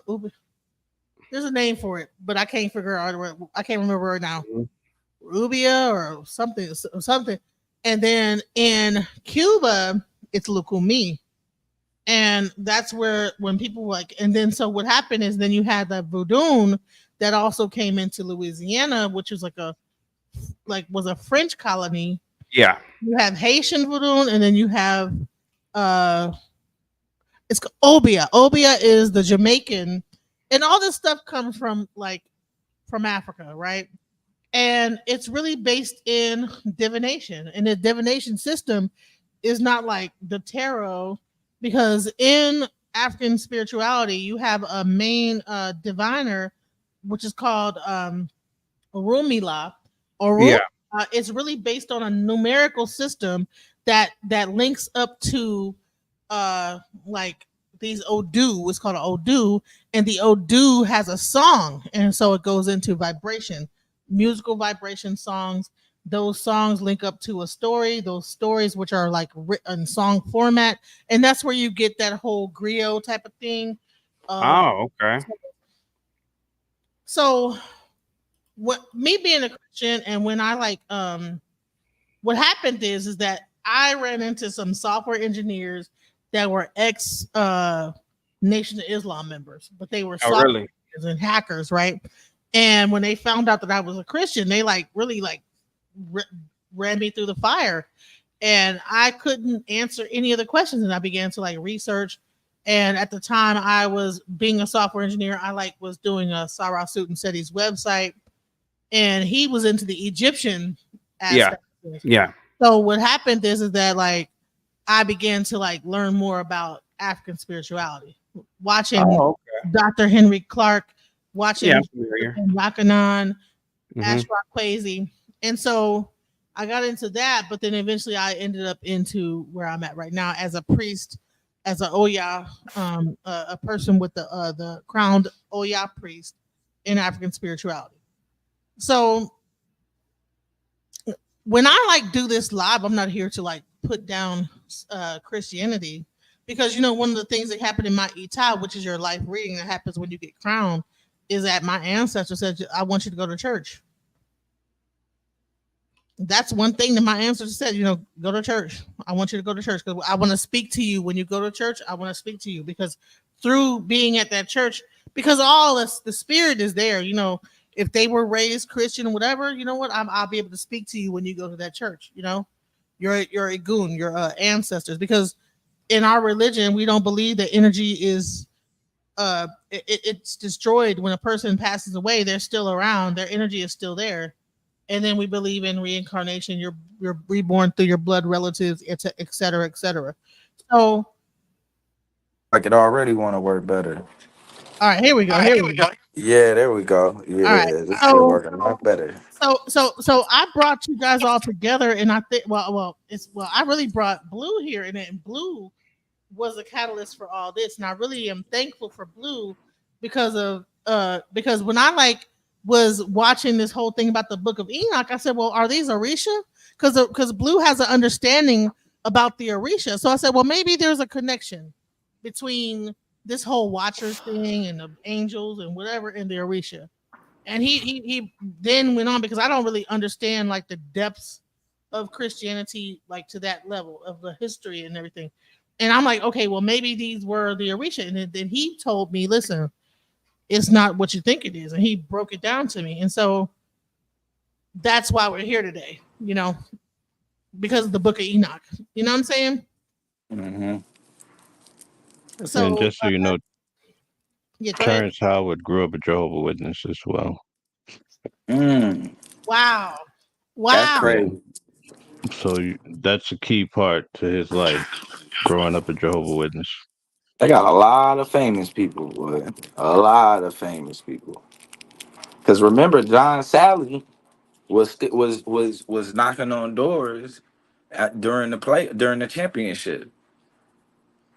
A lot of people don't even know that he was literally going door to door during the championship doing his infield service while he was playing for the Lakers. I think So, Prince was on field service doing his thing. During what he was, yeah. Prince was in field. Yep, Prince was somebody that was in field service too. So you can see where they allow certain stuff to fly and this is how you be knowing when you're dealing with elitism But because I think it it's cool is for the Jehovah Witness Church based in Masonry. yeah. Yeah, all of it is. Yeah, that's why Yeah, Charles the Tate original Russell was guy. buried with that. Right, right. Yeah, yeah, it's definitely shrouded in masonry.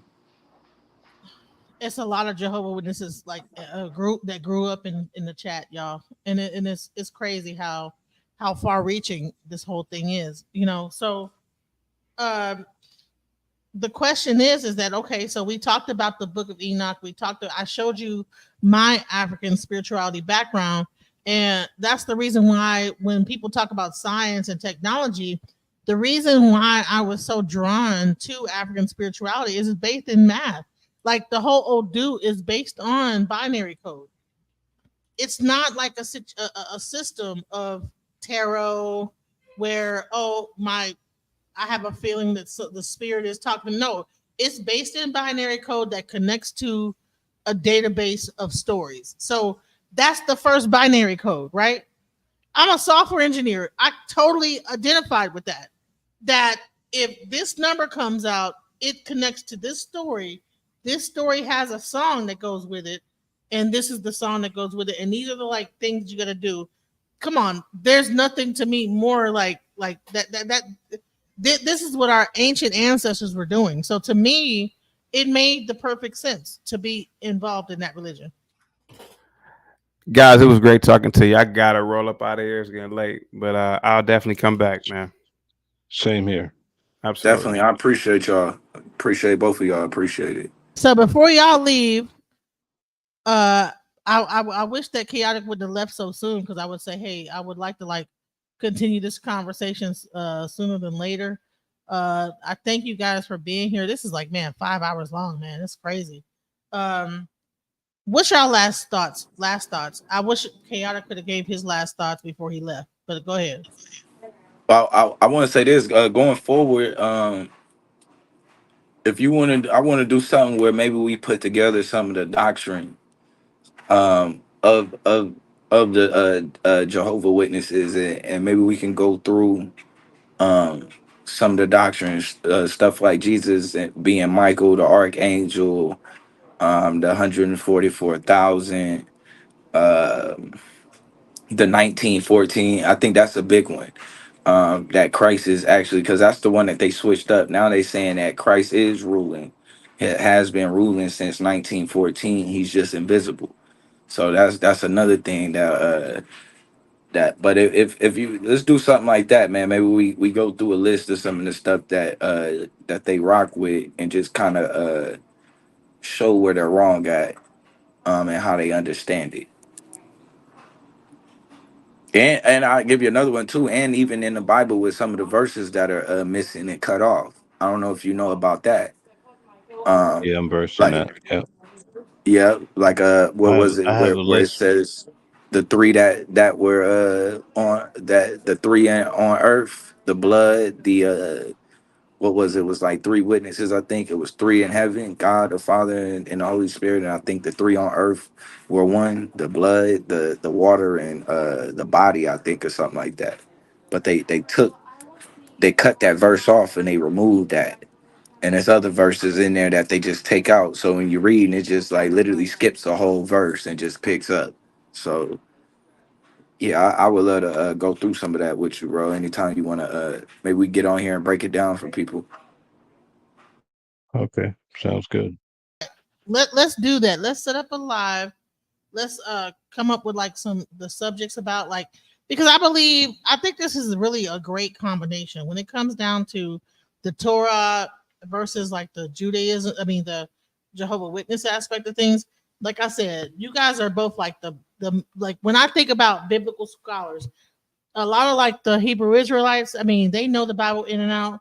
Jehovah Witness know the Bible in and out. What better way to have this discussion and have some of the people that understand the Bible in and out, up, down, left, and right, and be able to like really break things down for the people in the back that are just like going to church every day and listening to the pastor just take a section out and give you a sermon based on that has nothing to do with the actual real story is. You know, you understand what I'm saying? Right. So let's set that up and you guys Right. look forward. Okay. Gynocracy said she said she want to be on the panel too. I practice Hinduism, Buddhism for 15 years, been out of JWs for 15 years. You know, let's come back and really have this conversation because I believe that this is a beautiful combination. It happened naturally. Shouts out to Mel and shouts out to, you know, Bluu. Is there Bluu? Mel, do you want to say anything last and foremost? Yeah. As far as Jehovah's Witnesses go, one of the key things that happened in Canada, there were some issues that happened allegedly, I'll say, in a legal court system that they had to call in the guys who translated the Bible. So in the Jehovah's Witness Bible, they render them as being anonymous, but under the right circumstances in the legal world, you could subpoena, and so they came up with these guys. And one of the key guys, he admitted that they translated the Bible Jehovah's Witnesses have, without knowing any Greek. And he explained, you can pull up a transcript, he explains loosely how they came up with concepts. But here's the thing. If you're just talking about wearing a beard, that's one thing. But when it comes down to a blood transfusion where a person loses their life, that's a whole different ball game. And so they're translating the Bible and they're changing, taking out scriptures, adding words. John 1:1, when it talks about the word, and the word was a God, and the word was with God, whichever way it's rendered, they have the God in lowercase g to denote. Right. So they shuck and jive a lot. And instead of living according to the Bible, they alter the Bible to meet their doctrine. You see how deep that is? So whatever makes them look good, it's almost like they want men to worship them in the organization. And so it's very dangerous when it comes to a cult and to be involved in something, because ultimately, whatever we practice day to day, every day, it subconsciously controls our mind to a certain extent because we get in the habit of doing things and we don't even question why we're doing it. And a lot of these things, like I'll give you an example. I grew up not celebrating Christmas, right? But at some point, probably my grandmother told me, listen, because we did celebrate one Christmas, but we became Jehovah's Witnesses. I was 4, by 5, we became Jehovah's Witnesses. So at some point, my grandmother said, well, you're not going to celebrate Christmas. But when I think about it, not celebrating Christmas, am I thinking my own thoughts or am I thinking what my grandmother instilled in me? A lot of times, the things we think about and the things we do in practice, you got some from your mother, some from your aunt, some from people around you. And so, my point is, we have to be careful with these religions because they really take over your life so much to the point where people leave the religion and they end up taking their own lives because they can't not break the mold of that religion and the impact that it's had on their lives. So it's very important to get in front of the curve and for the new generation of children to teach them concepts. Man doesn't walk on water. So where are we getting that from? Why are we teaching these concepts? Maybe these The different stories in the Bible are teaching a good lesson about life, but it doesn't necessarily mean that it actually happened, and so forth and so on. But the problem is when you get involved with a cult like Jehovah's Witnesses, the minute you deny that what they told you is accurate, they excommunicate you and you no longer can talk to your family. So that's a new change that they brought about where they're trying to loosen the ropes on disfellowshipping. They don't even want to use that word anymore. And the reason why they stopped doing that is because they were getting sued so much in these other countries and they started to lose their religious status because of shunning. So now they're just softening it up so that they can stay in these countries.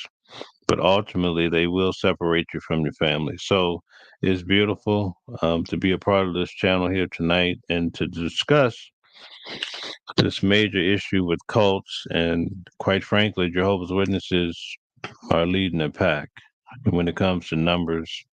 And they do a lot of strange things and they divide so many people. And quite from my reference point, I see a lot of people that leave Jehovah's Witnesses and they join our Facebook group. I'm one of the admins. There's tons of people. There's so many people leaving that religion.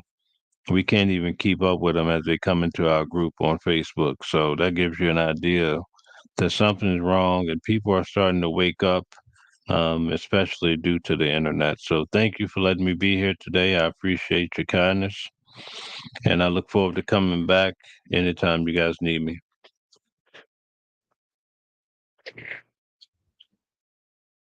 Look at me. Hey.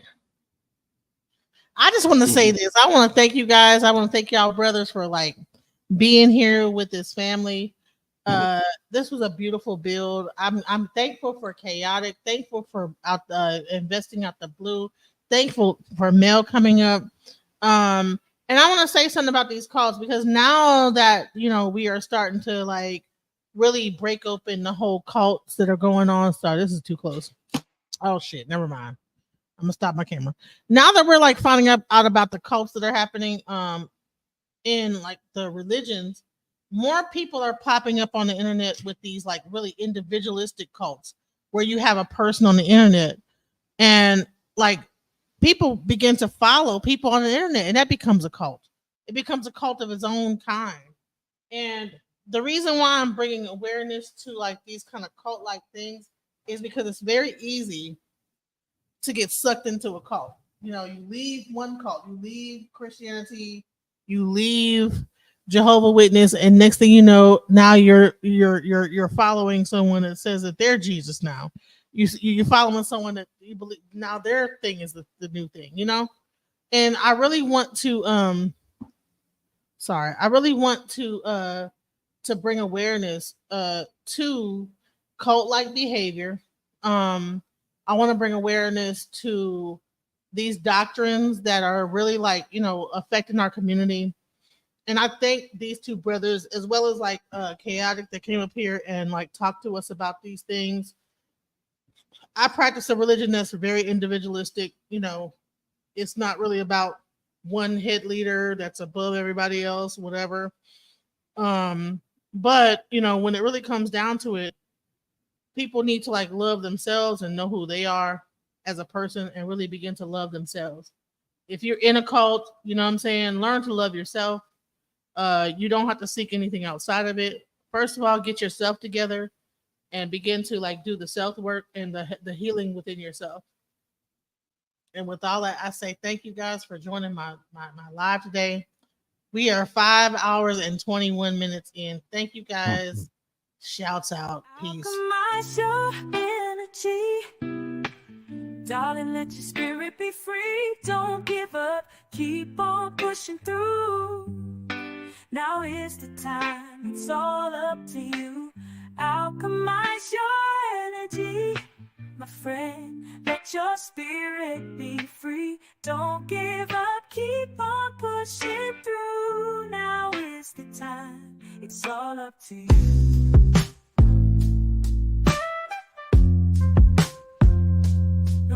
The storm, but over tragedy. No matter the storm.